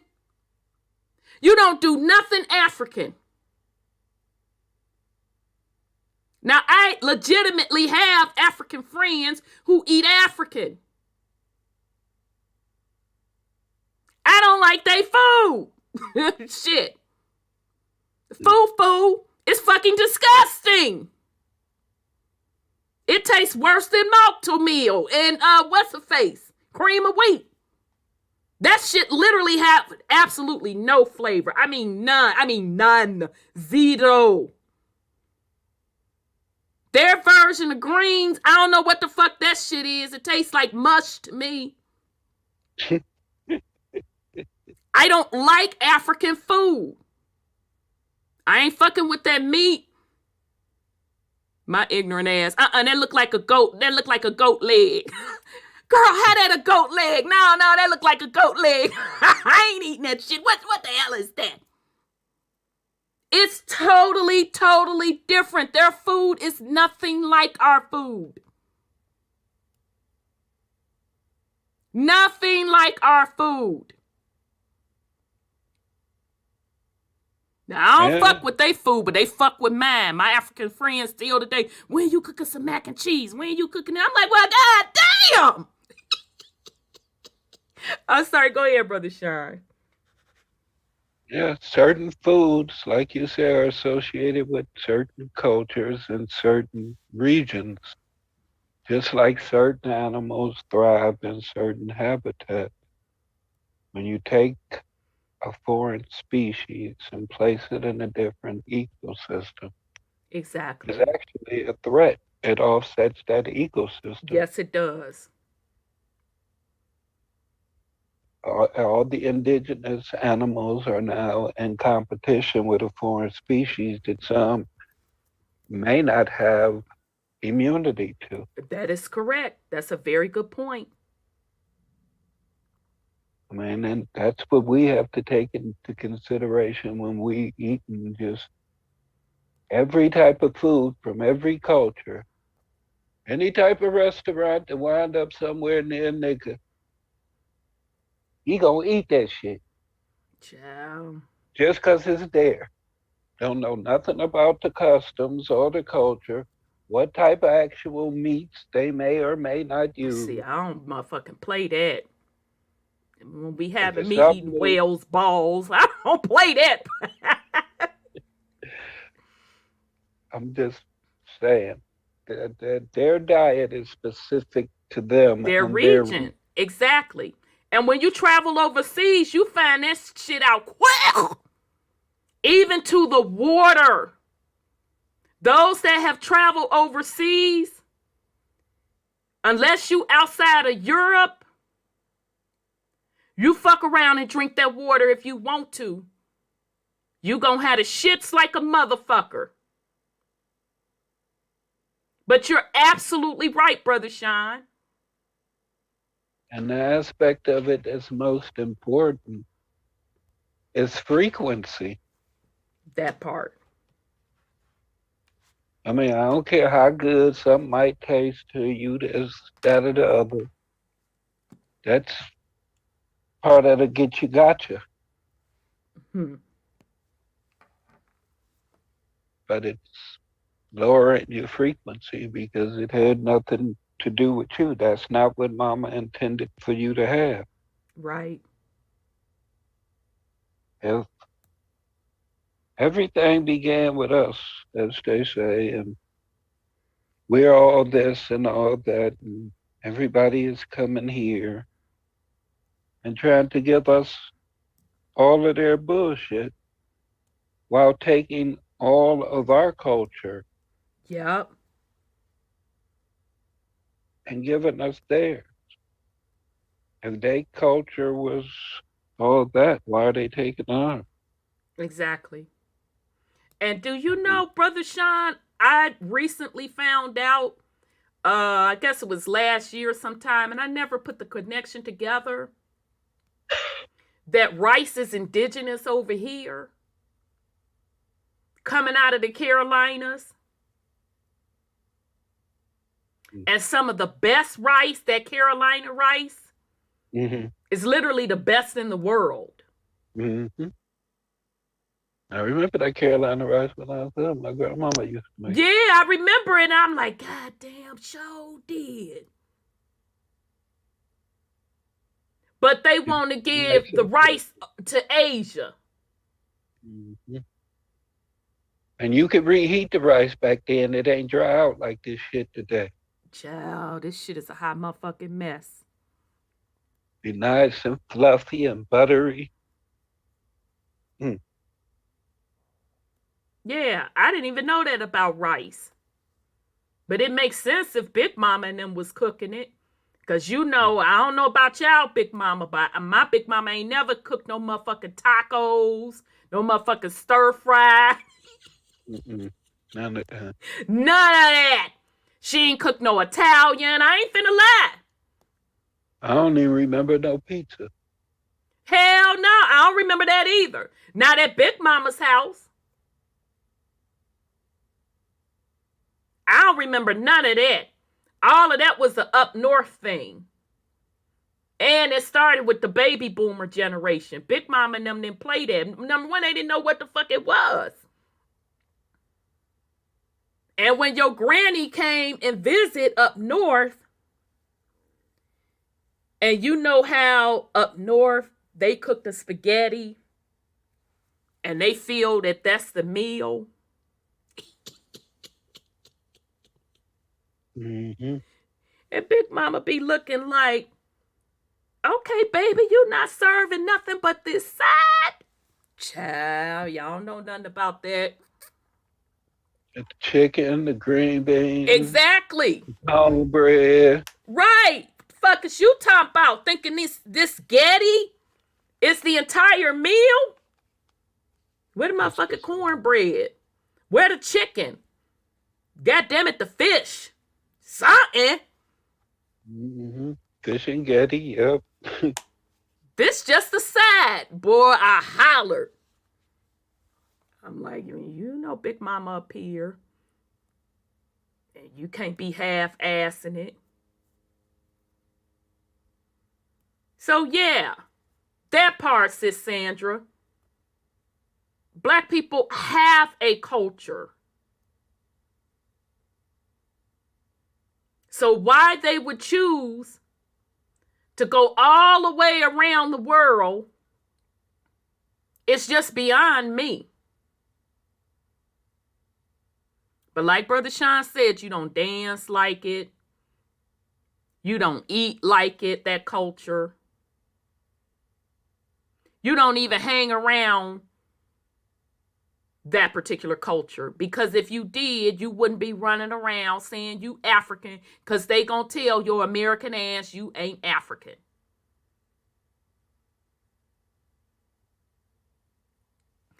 But all right then. Yeah, that buffalo fish, that was my mom's fish. Them motherfucking buffalo, baby. All them goddamn bones. You need like 75 pieces of buffalo to get some good meat off of there. You be picking the meat off for days.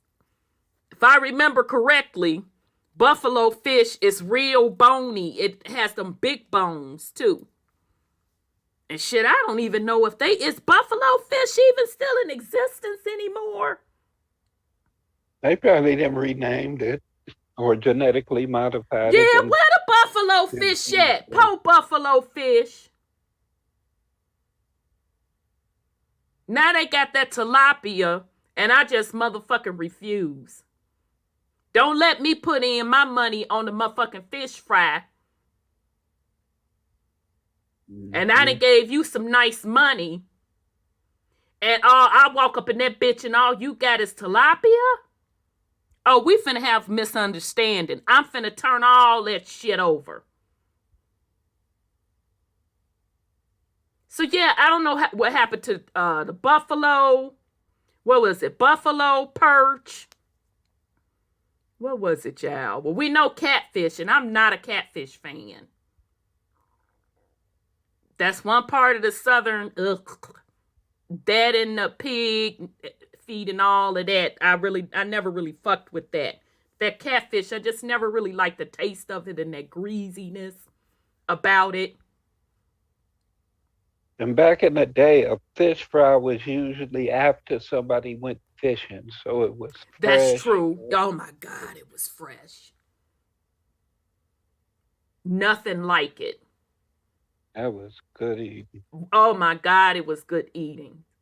One of my dad's friends was a butcher, but he would go catch the fish and bring it back in instead of the third. And I remember as a little girl, he would go up there and get the fish.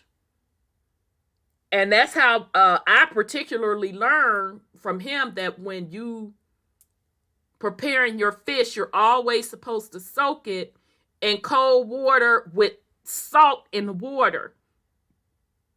Always do that, fam, because you're gonna bring up any impurities. And then you can also see if it's some motherfucking worms in there. Mm-hmm. So that's just the tip. Y'all fucking around with this fish. Especially y'all fucking around with tilapia. I would have to put bleach and baking soda in that fucking water. That tilapia just gives me the creeps. Mm-hmm. But yeah. The bass, black bass. The bass. Because you know up here in Ohio country, bass is popular. And that fresh bass be good as fuck. Mm-hmm. Matter of fact, we got to hook up with the fish man who go fishing with that bass. Yep, bass. I remember gutting and cleaning fish. Yep. So yeah, we have a culture of our own. We have it. Snapper, red snapper, that was another fish. So yeah, we have our own culture. And none of that had nothing to do with nobody else. Nope. Absolutely didn't. Ours just ain't had no identity with it. But people started giving stuff a name instead of the other and marketing our stuff. So we don't think that it's our stuff anymore. And it is. They just marketed it and added different faces to it. Yep. Oh, I forgot about trout and whiting. son Scotty. Yeah, that's probably the millennials. Y'all probably used to trout and whiting. Whiting is bony as fuck too. It's got a lot of little bitty bones in it. But yeah, back in the day, now I'm gonna have to research where the fuck is the buffalo fish. That is, it's probably a lot of fish that we ain't gonna see no more. That buffalo was good, but you did need 75 pieces to get full. But it was good. Mm-hmm. Yeah, it definitely was. Yeah, salmon, to be honest, nephew, I really didn't start eating salmon. I don't know about you, sis Sandra and brother Sean, until I got fucking grown. Right. Okay, so it just wasn't my contrast. Okay. Yeah, we really didn't start eating salmon until, I know for a fact, until I got grown. And yeah, rainbow trout is good too. So I don't know if it was just because they were unfamiliar with it or if it was too expensive. Yeah, and fish sticks had took over for a while.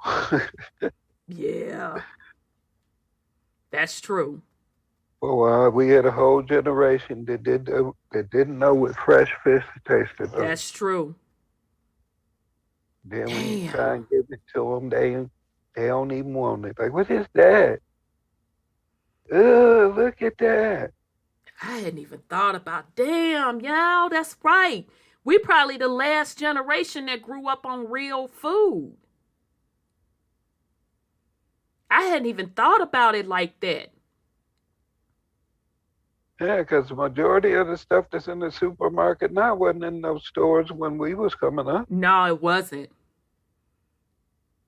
It wasn't. And plus, that shit was considered on the junk food level, to be honest. Mm-hmm. That really wasn't considered no meal. That was a snack. But that really wasn't no meal. That's why when, your people cooked, they cooked enough for it to be in there. You could just go in there and get you, warm you something up, right? Whatever. And everybody was welcome. Sure was. Oh, with the sardine game. Yeah. When they came with the canned sardines, the sardines and crackers after a night of drinking. Yeah. Yeah, but again, that was like snack food, though. Exactly. That's what I'm saying. That's just something that keep you going drinking. And I'm just saying, it was all type of stuff back in the day. Yeah, it was. Yeah, fish sticks are like hot dogs. Yeah, they are. They're not good. Our people were very hospitable. I think that was one of our problems too. And I think, to be honest, we still are. Yeah. Because Columbus, when they got here for the first time, I was reading that. Carrie Mill was reading about, what Columbus put. They offered them food and, welcomed them in and, dined together or whatever, and gave them gifts and things. And then on the second board, she came back fighting them. But, we still have that hospitable attitude. Absolutely, we do. Now, when somebody having a get-together, everybody welcome. Everybody welcome. Even the neighbors you don't know. Even the neighbors you don't know, or if a relative show up with somebody that, what I'm saying, wasn't included on the invite, it's either go on it, baby, go on and get you a plate. Yeah, exactly. We really are still like that. Yeah, we haven't changed. And that's the good part. Don't get me wrong. You don't want to take away that loving part. Right. But you still got to handle your business. Okay. Oh yeah, baby. What you say about the salmon croquettes? Remember that it Or comes in a mackerel. can. Don't Yeah, forget mackerel. mackerel too. Came in the can, and then you said something. Damn it, where did it say? Came in the can. Oh, came in the can, and you eat it together like a hamburger patty. It's a little bit more complicated than not complicated. You have to mix it up first. Yeah, you have to take the bones out. Uh-huh. You gotta add the egg. And I add flour and cornmeal to mine. You put your motherfucking seasoning in there. You gotta chop up a bell pepper. You gotta chop up an onion. Put your seasoning in there. Mix it up. Some people put baking powder in theirs to make theirs rise. And save a little bit of that juice out the can and put some back in your little mix so that motherfucker won't be dry. If we put an egg in it, Yep, you put the egg, because if you don't put the egg in there, it's not going to bind. The egg is what binds it together. And to be honest, most people don't know how to make salmon croquette. I'm just going to keep it to you real. they don't. They don't. put that shit together even to this day. That dish, I got a one up on my mama. Because my granny taught me that one. She taught me a lot of stuff to cook, but taught me that one. And my aunt, matter of fact, it's her birthday today. I was texting her today. Today, anytime they ask I'm in their vicinity, I turn the corner, they got 2 motherfucking cans of salmon sitting on the counter. I'm like, well, damn, you make those like grandma. Come on now, cook this salmon croquette. Most people do not know how to cook salmon croquette. That stuff be a hot motherfucking mess. It's just a certain way you have to do it. It's just one of those things. Everybody ain't got that.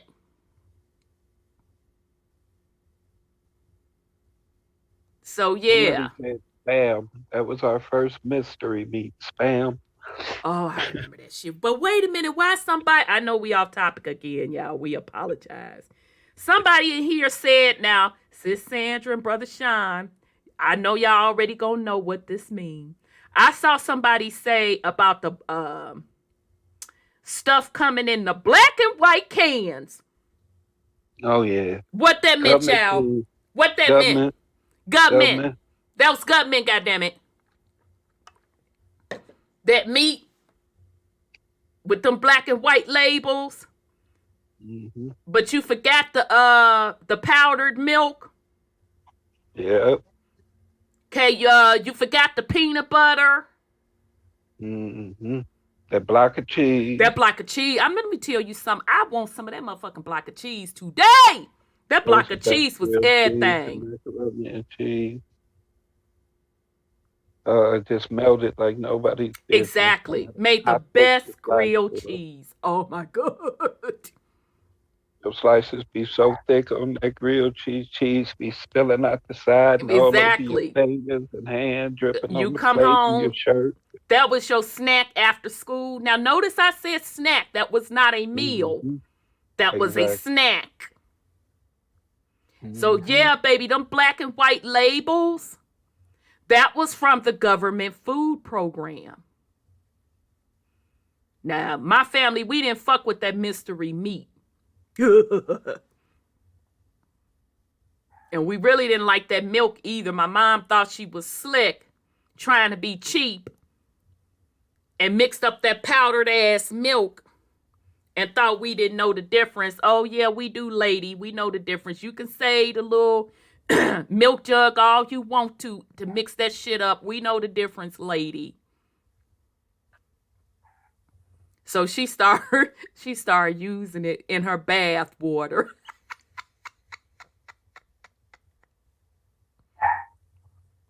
So yeah, that's what them black and white labels meant. It was the government food program. Okay. And at the rate they going, I think that was issued by the USDA, if I remember properly. Mm-hmm. And it was given out for free. People weren't buying that stuff. Exactly. Yeah, that wasn't that Freeman, that milk was nasty as fuck. I don't remember the beans. Oh, you know why? My mama probably didn't get them beans, because we don't play that with our motherfucking beans either. You had to add some sugar to the milk. Was that what it was? Well, shit. Yeah. You should have told my mama that shit was nasty as fuck, brother. I was like, I ain't drinking that shit. Yeah, you had to add some sugar to it for it to be all right. Bad enough she went and got the generic cereal. Now I'm calling you out, Ma. Got the motherfucking generic cereal. Because generic wasn't even as good as it is today. Generic was not that good, y'all, back up in the day. You literally had to get the real stuff for it to be good. You could tell that shit was generic. So she done went and got the generic cereal. Plus that powdered milk. Now I know she didn't make the shit right. She was supposed to put some sugar in it. Up that time about some, go on and eat breakfast. And Or she could have put too much water in it. If you add too much water, that thins it out. I don't know what it was. That shit was nasty. Between that and that generic cereal, that shit was nasty. So we never ate it. And then we wind up hungry. She like, why y'all hungry? And then she finally figured it out. But see what had happened, my dad figured out that that's what she was giving us, because we from the South. So a bowl of cereal in the South, that's not a motherfucking breakfast. Mm-mm. So that was strike number one on her part. And then it had the generic cereal with that powdered ass milk. No, I starve. I'll wait to lunchtime. So yeah, that was a no on that. That was a hard no. But yeah, I think we were the last generation to grow up with real food. I remember when they had actual cooked food in school, where they had breakfast and lunch. Mm-hmm. And the breakfast was hot food, and it was literally good food. And you had the mean ass lunch ladies behind the counter, but they can burn. Them sisters could burn. Even their oatmeal was good, y'all. They was standing, you know, they was taking shit home. Yeah, you know they was. Did y'all have a pizza in Cleveland? Yeah. Pizza Day? That pizza was the shit, wasn't it? Yeah. Remember the honey buns with the buttery center? Oh shit! Yeah, that's what Cinnabon them got they shit from. Now, did they not rip that off from the school system? Mm-hmm. And the peanut butter and jelly wafer. Sure do. With the soft graham cracker. Sure do remember that. In Chicago, to this day, there is a recipe called the Chicago School Butter Cookies. That motherfucker is fire! And a lunch lady in Chicago, I don't know who that lunch lady was, made that recipe, and it just became famous all across Chicago. To this day, I know how to make them motherfucking cookies. That recipe was so famous. One summer, I baked the cookies and I sold it. Oh, because remember y'all, they was giving out that government butter too. So I had my mom get that free motherfucking government butter. Big ass block. Yep, big ass block. And then you could get sugar. Let me tell you something, baby. That whole summer I sold them cookies. Because I ain't want the school clothes my mom was buying me. Because, you know, no fucks was given back in the day. You gonna buy what the fuck I buy. You gonna wear what the fuck I buy you. That's just the bottom line. You don't get no say up in this bitch. You ain't get none designer, none of that. Go on and sit down somewhere. So I wanted my own shit and sold them cookies, baby. I was sharper than a motherfucker the next school year off them cookies. Mm-hmm. And to this day, I know how to make that. I mean, a real simple recipe. So yeah, I think we were the last generation where they had hot lunches. Mm-hmm. Majority of your meals was ate at home. Yes. Yes. But they got that, the public school systems got the breakfast program from the Black Panthers. Because they weren't even feeding breakfast in the beginning. They got that concept from the Black Panthers.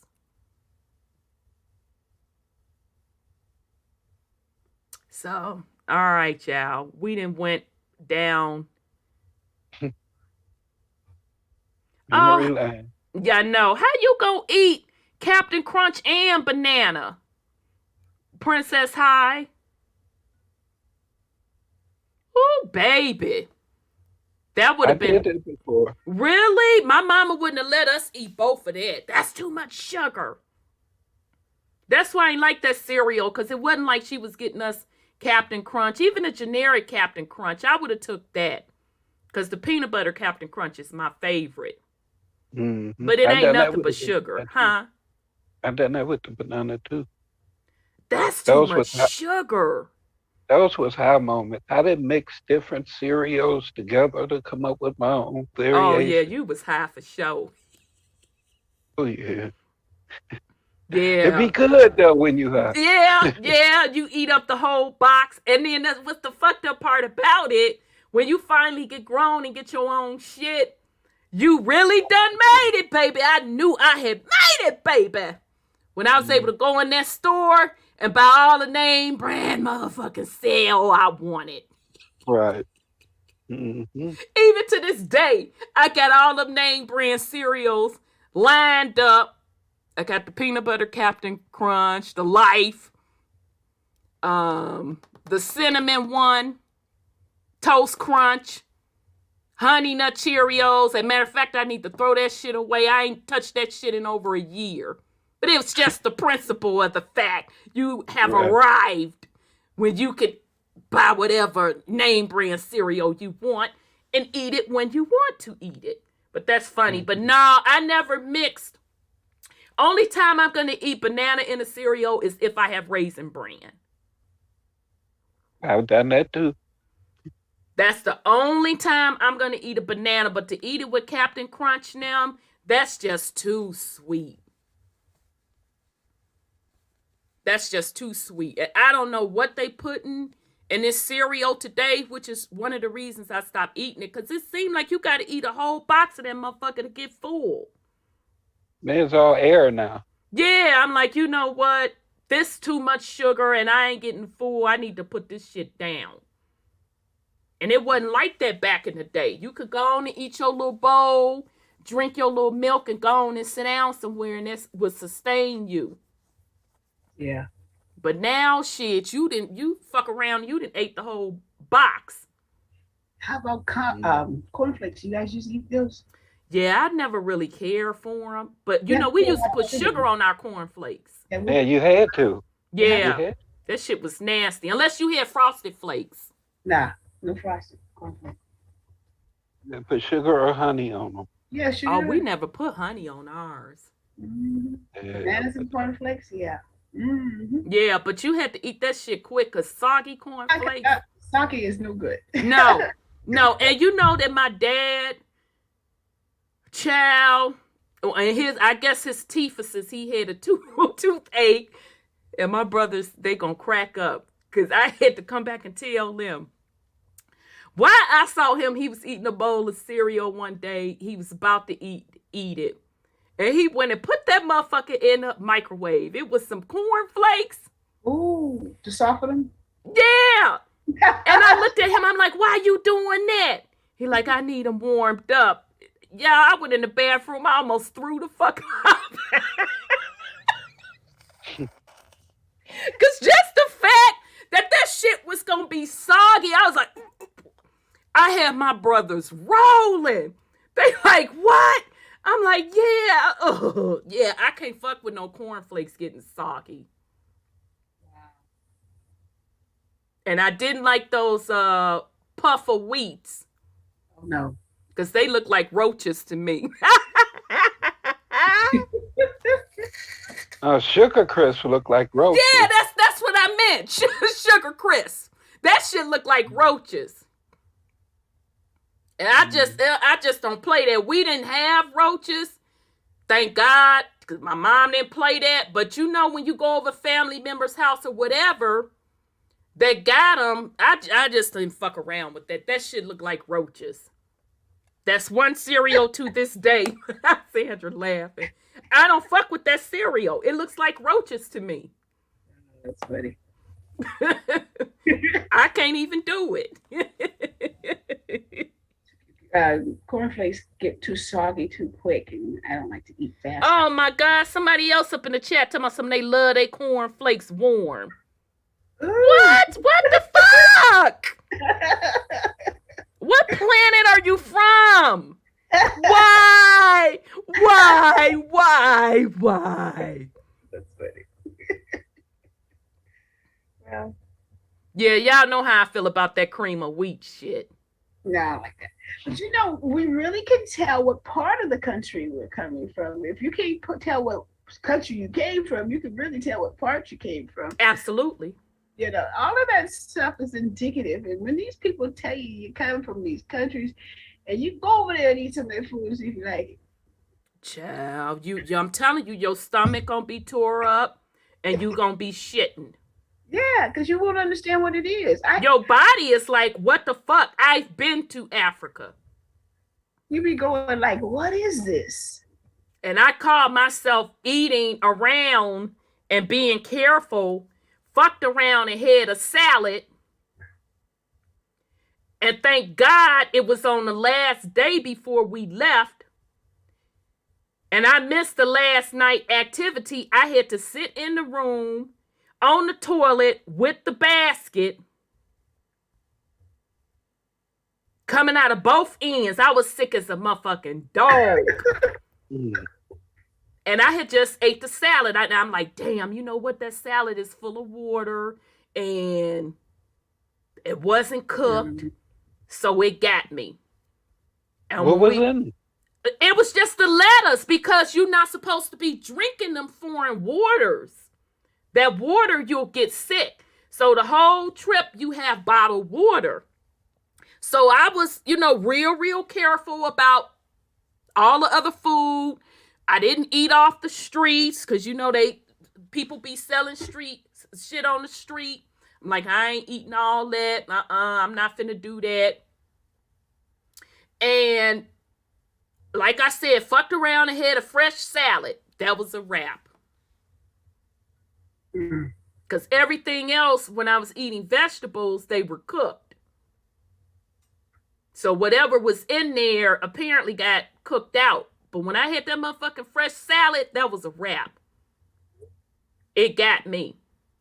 And on the way back, coming to the States, I saw two people. I felt so sorry for them.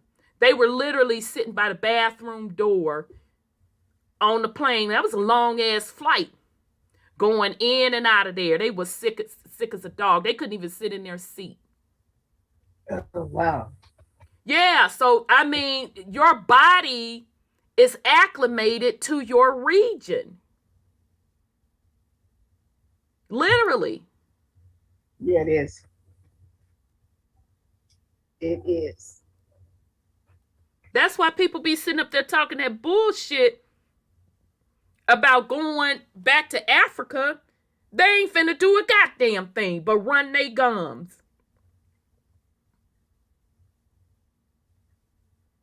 They not finna do that. Even Africans coming over here, for the most part, they still eat their type. Right. They do. And I went to their houses and they had parties and stuff. And I said, what is it?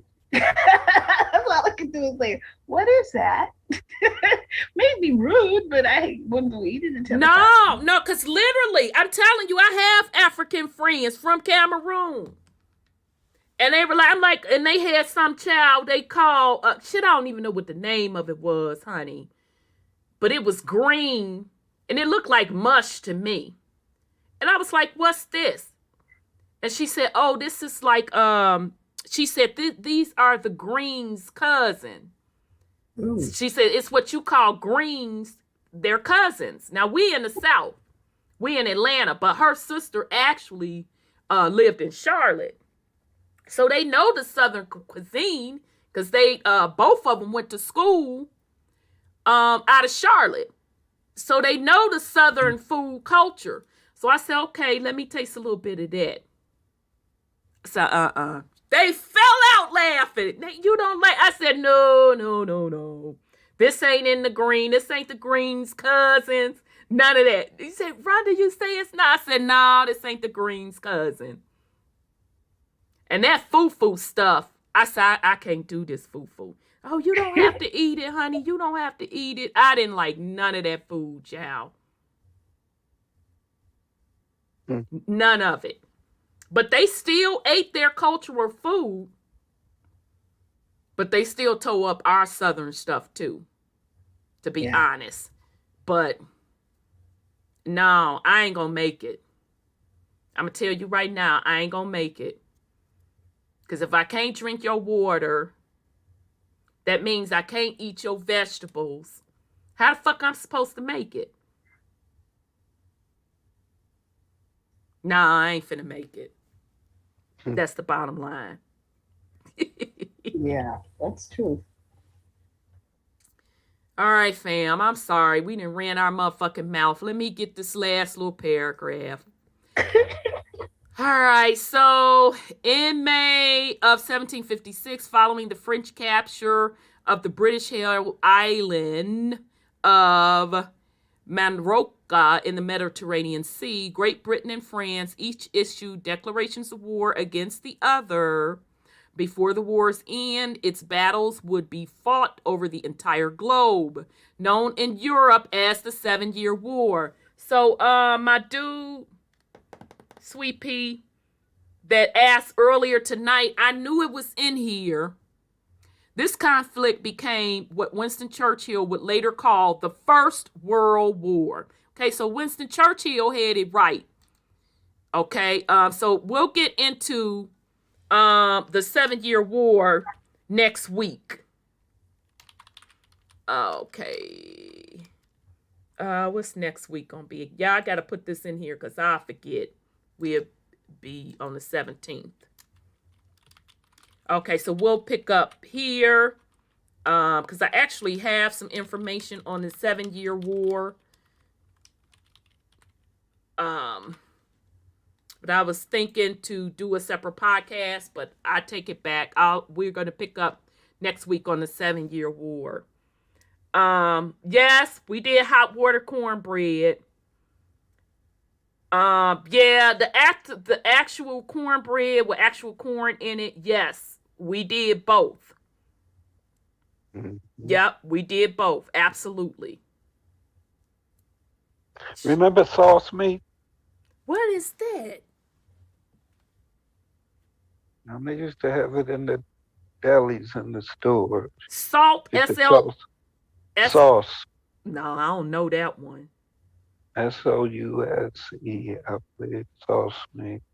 I don't know that They one. used to sell it in the stores and buy it by the pounds, you know. Remember when the corner stores used to have the meat counters in them? Yeah. And they would like have the sauce meat and the bologna and the whatnot in there. Yeah. Yep, I sure do. There's so many different things that ain't around now. I know. Yep. It's so true. Yeah, Kraken, that's that hard ass, what you call it? Pork skins. Mm-hmm. Them motherfuckers was hard. And skins used to be good back in the day. Yep, skins. Remember when they came out with the hot ones? Mm-hmm. Then they had the barbecue ones. Cause remember, like I told y'all, every summer we had to go what we call down south. We spent the summer. And it was a working farm. So, my grandparents, my granddad, he had died like early. I was a little girl. So my grandmother was still there. So they still ran the farm. And all of the food came from the farm. The only exception was a cow. So that's the beef. But they had to connect with the neighbor, like the next country street over, that they would buy a cow from them every year, because you got to think how big a damn cow is. So that meat gonna last all year. And that's why Big Mama and them had them big ass deep freezers. And so we had pigs, because my brothers used to have to feed the pigs. We had chickens. I would feed the chickens. And of course, all of the vegetables you could possibly think about. It was literally a working farm.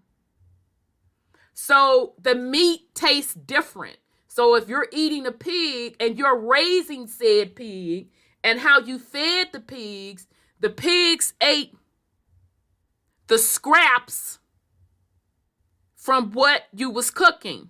So meaning if Big Mama and them is preparing, let's say greens, and you know how you gotta we call them pick the greens, which is really you separating the leaves from the stem. So all of those scraps, all of those veggie scraps, all of that, and even some of the leftover food, the pigs got fed that. So the pigs had a healthy ass diet. So that would be that animal. That's why it tasted so good back then. Same with the chickens. We would literally watch Grandma and then my aunt and them wring the chickens' necks. And all of that stuff was fresh. So even that's why the skins and all that shit taste so good back then, because all of it was fresh. They were raising their own food. So yeah, all of it. So yeah, it wasn't a lot of grocery stores, because they had to go quite a way, not quite, I guess 30 minutes for a real big grocery store. Okay. And the only reason they would go to the grocery store because they didn't grow wheat, so to get flour. They didn't grow sugar cane, so to get sugar. Okay. We didn't have a cow, so they would get the milk. But for the most part, they had everything right there on the farm. Literally everything was really there. So, yeah, it's just different now. And I know that now most people, they didn't grow up like that. They didn't grow up like that. And I'm glad I got to see somebody, Queen Ottawa said, hog head cheese. Oh, Lord. What is That's the sauce. Yeah. Ugh. Brother Sean, we called it hog head cheese. I would eat that stuff. They could give me that. Let me see if he got put on mute. Did you get put on mute again? He did. Let me unmute him. I unmuted you again. Okay, thank you. Yeah. So Queen Ottawa said that's what that sauce you was talking about. That's hog head cheese. That's what we called it. Oh, okay. Oh, I didn't know. I never heard that name before. Yeah, it was called hog head cheese. I hated that shit. Yeah, that's nasty. It looks nasty. Yeah, it makes me scratch to this day. We must be from the same part of the world because I'm like, oh Lord, I ain't eat Yeah, that. I couldn't fuck with that. Now I ain't finna lie. Now I would eat bacon and sausage back up in the day, Back in the day, yeah, but but that I didn't fuck with pig feet ears. mm-mm. I ain't fuck with that, child. Ham hocks them, because it just used to give me the willies. The bacon and sausage used to be local back in the day. It sure did. The milkman or the meat man would be the one to bring it to you. And put Right. in your order ahead of time. Sure Let him know how did. many packs you want. And they was still doing that in the city, Brother Sean. Up north, Yeah, rather. Yeah, they was doing that up north. Because we had a guy called the Egg Man. He used to bring the eggs, the milk, man. Leave it to the black bacon, people. the sausage. Right. Remember all this stuff. Yep. That milk was fresh too. That milk was real good. Nobody had lactose problems. Oh, but let me tell you something, y'all, on that lactose situation. Now, I know it's got out of control now, like Brother Sean said, because everything's so fucking contaminated. But do you know? Matter of fact, I know where I read it from, because I was like, where did I read that from? That was out of one of Brother Lee Cummings' book. I think it was out of the Negro Question, Part 4, The Missing Link. And he said that lactose intolerance come from the Black Europeans. I want to say it's the British side. I thought that was really, really interesting. But I wasn't lactose intolerant as a kid. Yeah, it's this tainted ass shit. Yeah. Milk and the ice cream. I'm eating ice cream and drinking milk with the ice cream. Right. No, it's the tainted ass food. Back in the day, we didn't have that problem. Yeah. And now you have to get organic in order for it to taste like it did back in the day. Or even a gluten stuff. I'm like, what is that? People gluten intolerant and all that kind of stuff. Yeah, because this stuff is so fucking tainted. No, she's saying gluten. Oh, gluten. Yeah, this stuff is so fucking toxic. That's why. That's true. Everything laden with sugar. You eat, and 10 minutes later, you fucking hungry again. Mm-hmm. Yeah, this food supply is straight garbage. Processing. Yeah. Back in the day, all the noodles, couple pieces of chicken, and some cornbread. You done for the night. You going to bed. Yeah, you can finna sleep hard as fuck too. Yeah. Not nowadays. No, you fart and you like, damn, I'm hungry. Right. Yeah. This processed shit. Yep. That's how it is. Oh, what you say, we were younger and systems were stronger? That could very well be true, honey. There's a lot of you got children that are lactose tolerant. That's true. A lot of young kids. That's true. And allergic to peanut butter. Oh, yeah.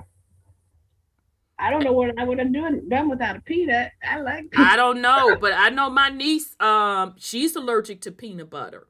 And none of us grew up being allergic to it, but I had recently read somewhere it's some sort of pesticide they put on the peanut butter. Not on the peanut butter, on the peanuts. Mm-hmm. And then it's some type of, because the way they're treating the soil, even if the peanuts don't get the pesticide on it, it's the residue from pesticides from other crops seeking in the soil still is hitting the peanuts. That's why the allergen in the peanuts is so high today. Oh, wow. Yep. I just buy organic, so. Yeah, and I just feel so sad for my niece. She can't have no peanut butter. Yep, I remember smelts. Ah, I had smelt flour. Yeah, you had to fry up like 3,000 smelts. Y'all know I ain't lying though, to feed people. It's a thinner flour.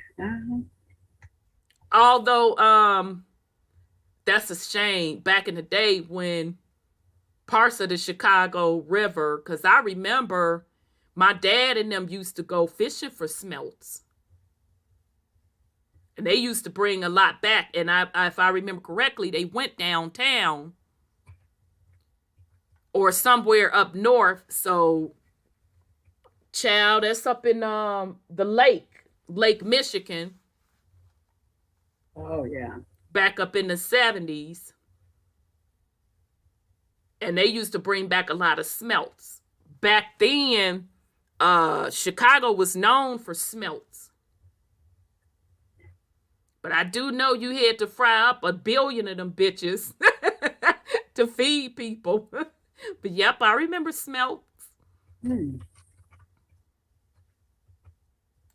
Yeah, JBP, yep. I didn't learn, but my grandparents made practically everything, including soap, clothes. I still have a slip my maternal grandmother made. Yeah, absolutely. And I'm ashamed because when I got to high school, told y'all I took the home ec class to cook that cooking shit. It was an easy A, child, because they call themselves teaching us how to budget. Although the shit, they need to teach that bullshit today. So they was teaching people how to grocery shop and budget. Baby, I was sitting in that motherfucking class chilling. Like, I don't know what the fuck you talking about. I've been doing this shit since I was 9. You better take this motherfucking grocery list and this money. And I think they taught sewing with that. That's the next story I was finna tell. Because I called myself taking the sewing class. I almost flunked that motherfucker. because I wasn't interested. When Big Mama was sewing and stuff, was trying to teach my ass how to sew, I didn't want to fucking be bothered. So I thought that I could remember. Got up in that motherfucking class, baby, I almost flunked that bitch. Because the whole class, you had one project, they teach you the basics, and then your whole grade, the bulk of your grade, is based on this one outfit that you have to sew. Child. My shit was raggedy as fuck. I barely passed that class. I literally got a C-. And my little outfit was cute as fuck, too. And I called myself wearing it, baby. But let me tell you, the seams was raggedy as fuck in that little outfit. But that was my fault, because had I been listening to my granny, because my mom didn't sew, so she ain't listen either, I would have been able to ace that class. And I kicked myself from that, although I still ain't learned how to sew. But you know, my teacher taught me a way to do it, and I did it another way. But I came out with the same results. Oh, well, at least you got it. Yeah, but she gave me a U. Oh, that wasn't right. It was your seams and stuff together. The way I put it together, she didn't like it. But I put it together the way she had it, but a different, she had it. You do this first, do this first, do this first, this first. And I knew how to sew, so I just put it together. She liked it. I don't think that was right. Long as your seams and stuff was together. Everything is fine. She just didn't like that I didn't follow what she said. Specific directions. Yeah, because that's like that teacher was going to try to argue me up and down about that motherfucking pumpkin pie and sweet potato pie. I'm like, no, you's a lie. You ain't finna tell me that. Right, there, and I had to bring that motherfucker in there. Because I came home and told them that. My mama was like, what? I said, she sure did. She said, that's okay. Next week, I'm finna make a pie, and you finna bring her a motherfucking slice. So And she I show in yeah. the fuck did sachet right up in there. With that motherfucker wrapped in the saran wrap, and then another aluminum foil on that bitch. I sure brought it right up in there. And said, oh yeah, this is from my mom, blah, blah, blah, blah. And she took a bite of it. Her eyes lit up. She said, oh my God, it is different. And this is good. I apologize. I said, uh-huh. So then she thought she was finna be slick. Well, how did she make it? I ran that motherfucker down to it. She did this. Her eyes got big. I was like to myself, bitch, don't try me. Don't play me. God damn it, I'm the master up in this class. Yeah. So, yeah. But I almost flunked that sewing class, y'all. But that was on me. It ain't like I didn't have an opportunity to learn it. And kids don't know how to do anything nowadays. They don't. Let me tell you something, sis. Why I knew we was going to talk about this tonight, because this youngin' ran across my mind earlier today. That's why she ran across my mind. I knew it was a reason. In Atlanta, I had a young girl who was doing my hair, and she was in her 20s. Sweet girl. So, long story short, it was just more convenient for her to do my hair over my house, and she was willing to do it over my house. So she started doing my hair over my house. So you know how you do when you have guests. Okay, you know, you want some coffee. You start offering them the different stuff, this, that, and the third. Mm-hmm. And she's like, oh, I'll take some coffee. I'm kind of sleepy. Say, do you take sugar or whatever? You want me to leave it out? You could put it in yourself. She said, I really don't drink coffee like that, so however you make it. So I hooked up her coffee, how I drink my coffee, and so gave it to her. She's like, oh my God, this good, da da da da da da. So it just became a tradition with us. When she came over to do my hair, we would have coffee or whatever.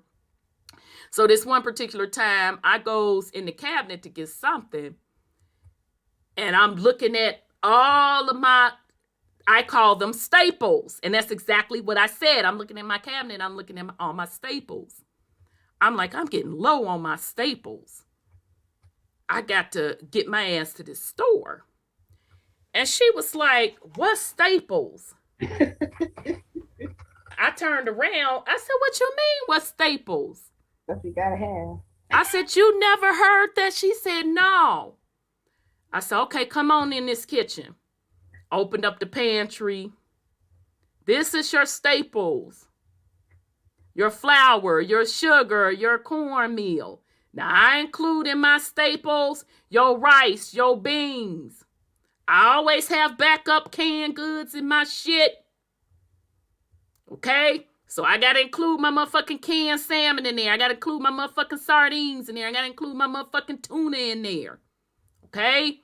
And then other people include their bread and their milk and their eggs. Okay?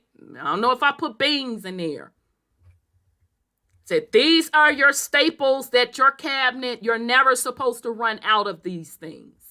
Right. And when you get low on them, you're supposed to go back and replenish them. And we call them staples because you can make a meal out of these things. Yep. And she's like, I never heard that before. And so she was like, okay, Rhonda, next time, can I go grocery shopping with you? I said, yeah. So this baby went grocery shopping with me, and I'm schooling her. And I'm asking her, well, how's you buying your meat? Well, I'm buying it, blah, blah, blah, blah, blah. Okay, well, don't you have children? Yeah. Well, why are you buying that pack? Well, you need to be getting a family pack. But how I'm going to store that, baby? You supposed to buy the big pack. Cut it down. Break that shit up into them freezer bags. Clean your meat and shit up.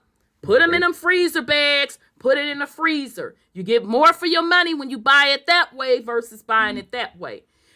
My mind was like, poof. I literally had to go over all of that with that baby. And she had 2 children. Wow. And so then she was like, well, I really don't. I'm like, well, what are you buying? And she's telling me the stuff that she's buying, and it's like that fast food stuff. Like we was talking about earlier, the motherfucking chicken nuggets, the motherfucking fish sticks, the motherfucking frozen pizza. I like stupid stuff. And I'm like, okay, so aren't you having a hard time stretching this food? And she's like, well, what do you mean by stretching the food? Said, in other words, aren't you running out of food to the point if you don't go to the store, y'all ain't gonna have shit to eat? She said, yeah, how you know? I said, I know that based on what you're buying. Because you're not buying it based on staples and the way you buying your meat. So I was just blown away. And so she was like, well, how you know all of that? You ain't that much older than me. I said, well, baby, how old are you? Oh, I'm 20. I said, no, you can stop that. Yeah, I am. So come to find out, her mom and I were the same age. Her mom just had her at a much younger age. And her mom had a rough life, was in the streets, this, that, and the third. So she kept coming over doing my hair. We was hanging out, whatever. And it became like a ritual when it was time to go grocery shopping. Okay, I want to go grocery shop. Okay, all right. I'll come get you because I got the truck. We can go grocery shopping, whatever, together, this, that, and the third. It became a tradition. So, and her boyfriend so happened to be, he was a chef.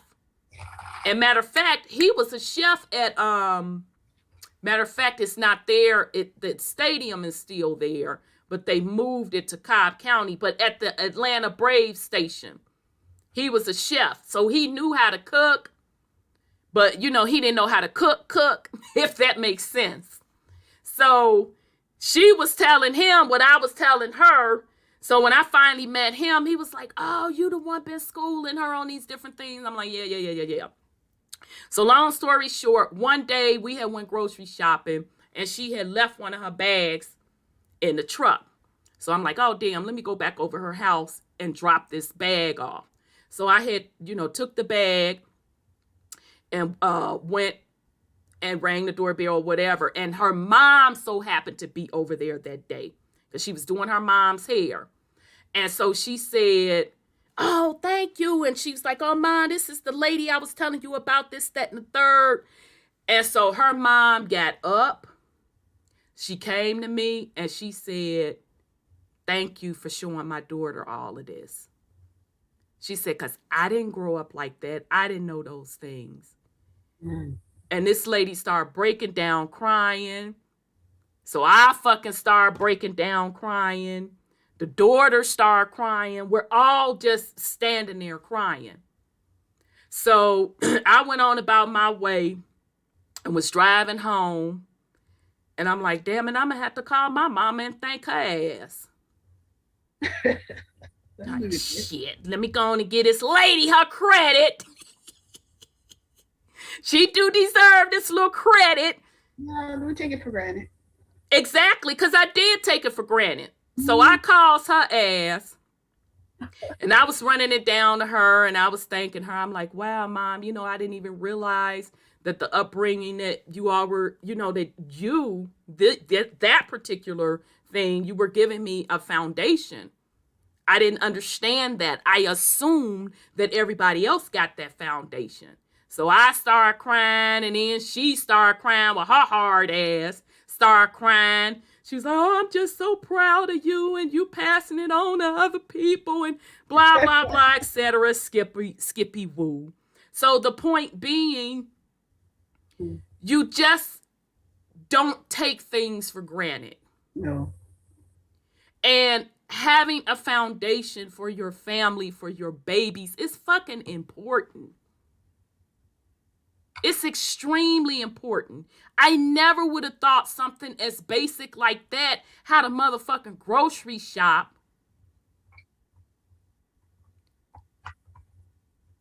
I never thought about things like that. That's just the way we were raised. Yeah, cooking things from scratch, Yeah. all that sort of stuff. You watch your parents do it. When I was Yeah. a kid and watch them do it, and then do it too. Yeah, you just, so it's important for us to pass down a healthy legacy to these babies. I think we lived longer Yeah, hell yeah, we did.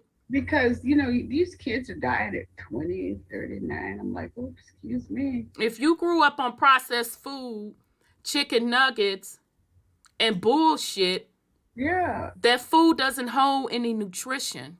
French fries and stuff. It doesn't. Now I feed my kid a pizza, but I'll make it. Right. Absolutely. So I saw some people say they made their pizzas. I love making pizzas. You can choose what topping you want it, and Absolutely. it was And really, you can build it up exactly the way you want it. mm-hmm. And Absolutely. it's like cardboard. Exactly. It's like, yikes, this stuff is nasty. Exactly. So And if you got staples in your house, you should be able to make a pizza like that. right quick.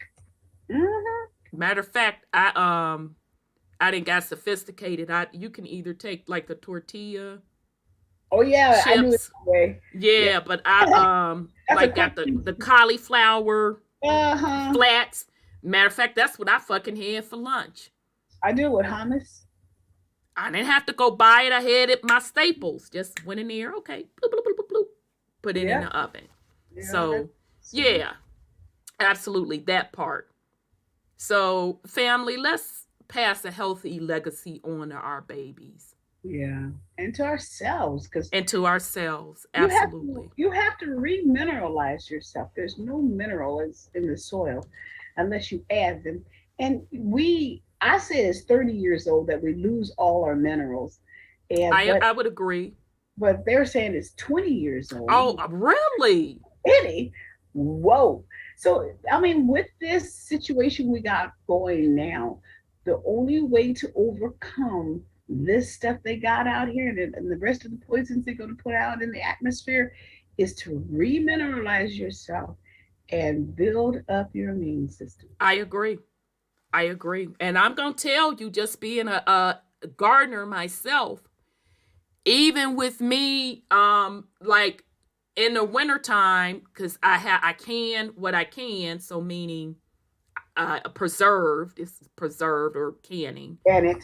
some of my veggies, Well, no cannabis. but during the winter, I buy and I'm hooked up with the farmer's market, this, that, and the third, get my little stuff.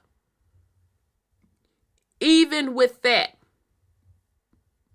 I still get better nutrition because my body tells me I get better nutrition Yeah. with the stuff that I grow myself. Yeah, you can feel it. Because I build up the soil. I'm putting my energy in those veggies. They still taste better than the quote, quote, organic shit that I am buying. My stuff that I grow. Mhm. It's nothing like it. Well, they didn't dry it out, the soil in Cali. It's hard as rocks. It's a shame. And Georgia was the same way. That was Atlanta. That was some of the worst motherfucking soil I had. Up north got better soil than Atlanta. Yeah. It's bad. And if you don't believe it, soil is supposed to crumble in your hands, not walk on it like cement. It's not supposed to be like cement. Exactly. And my sister Divinity, she said she logged off because she has her garden too. And every year we talk about building up our garden, and she's in Tennessee, and every year she has to battle to build back up her soil.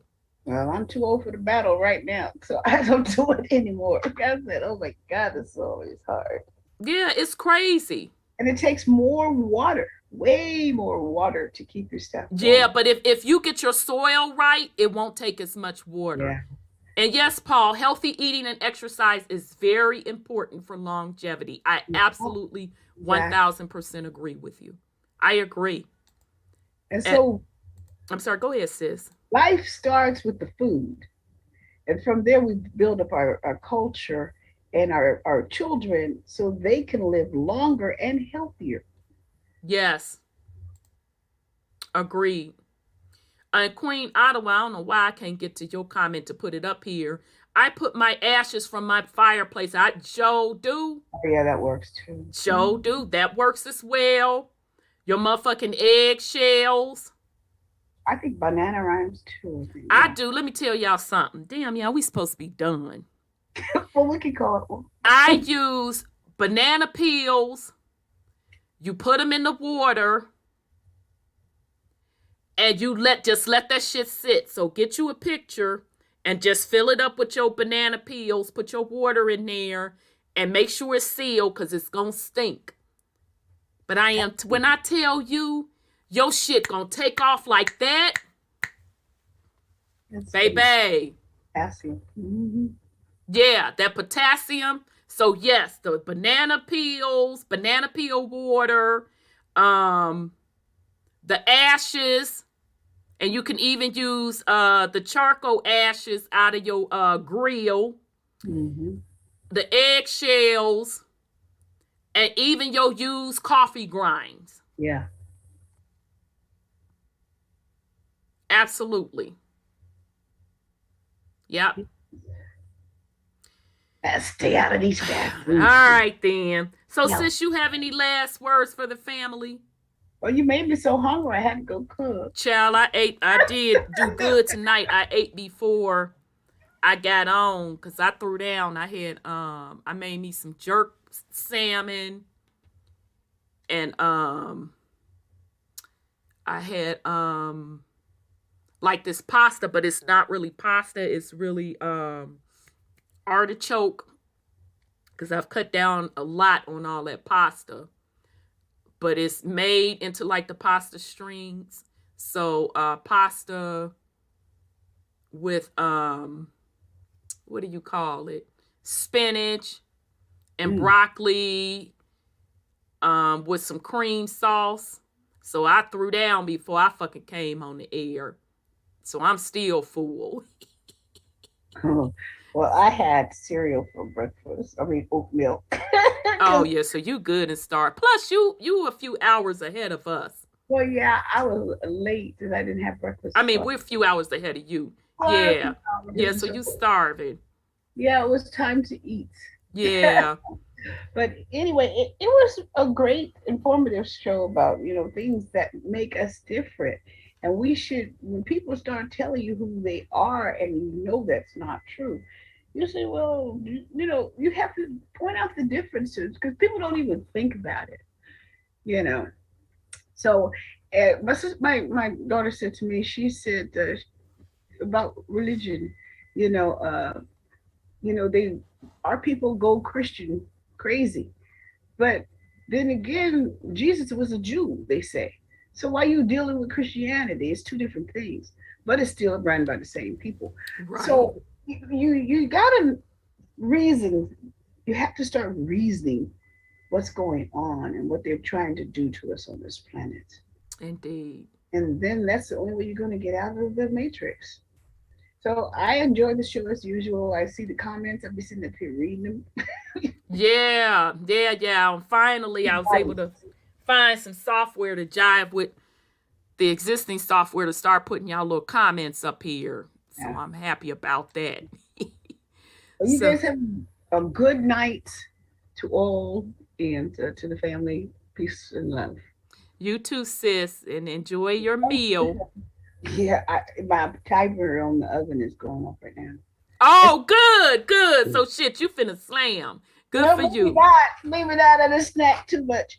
But yeah, I gotta go take care of it. Yeah, you going and eat. I know you hungry. Thanks, sis. Brother Sean, you have any last words for the family? Well, bro,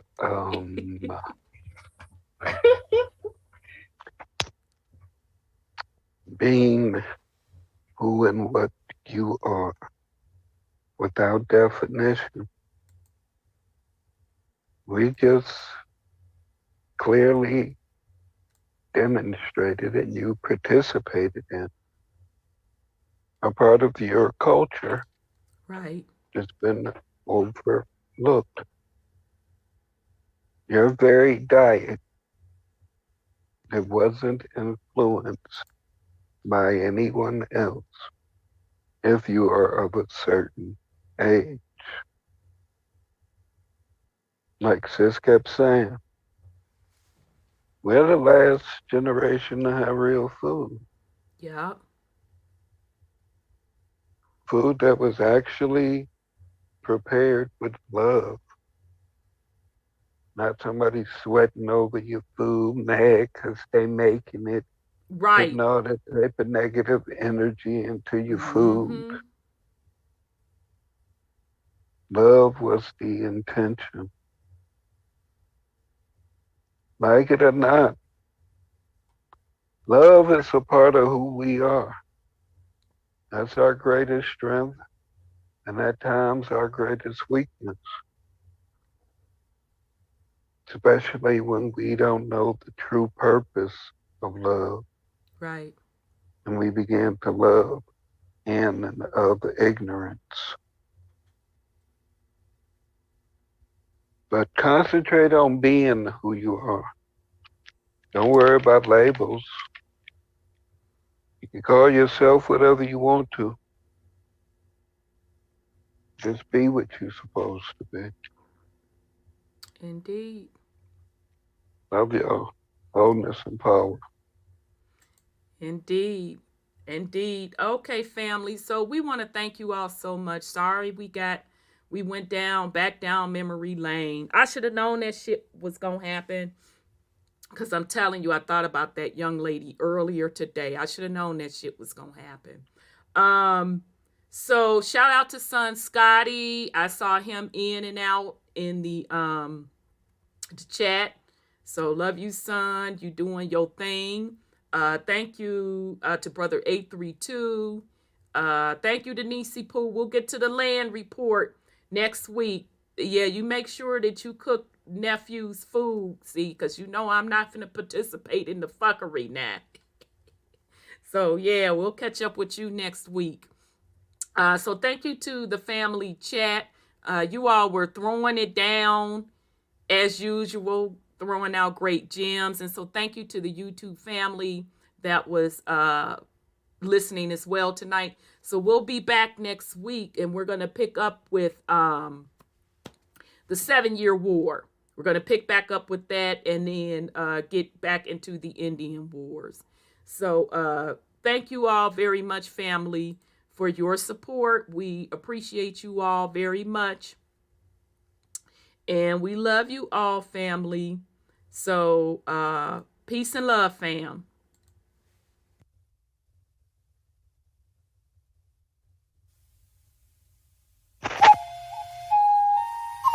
Still unamalgamated. Heartbeat, the sound of the bass drum. Come with your best shot, I'll take one. Rumble in the jungle, I'm a lion. Stand up for your Muslim nation.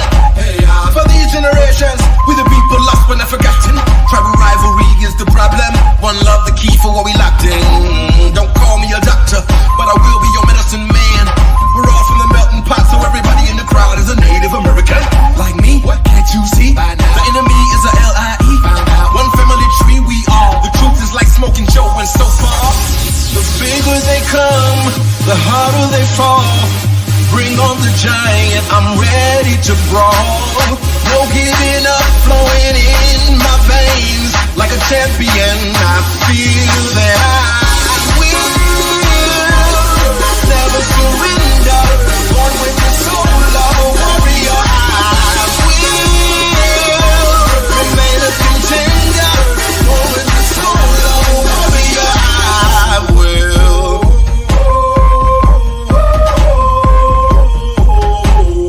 Hey y'all, hey y'all, hey y'all, hey, hey, hey, hey.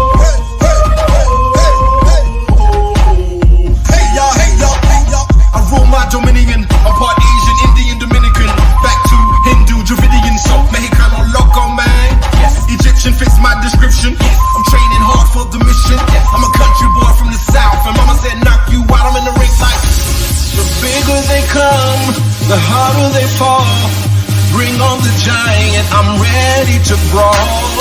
No giving up, flowing in my veins. Like a champion, I feel that I will never surrender. One with the soul of a warrior, I will remain a contender. One with the soul of a warrior, I will. If you're down for one love and one people, let me hear you say, hey y'all, hey y'all, hey y'all, hey, hey, hey, hey, hey, hey. One finger in the air, hey y'all, hey y'all. Somebody wanna Yama see me break it down, down. Watch me break it down, down. Watch me break it down. Somebody know that Yama see we break 'em down, down. Yeah, we break 'em down, down. Yeah, we break 'em down.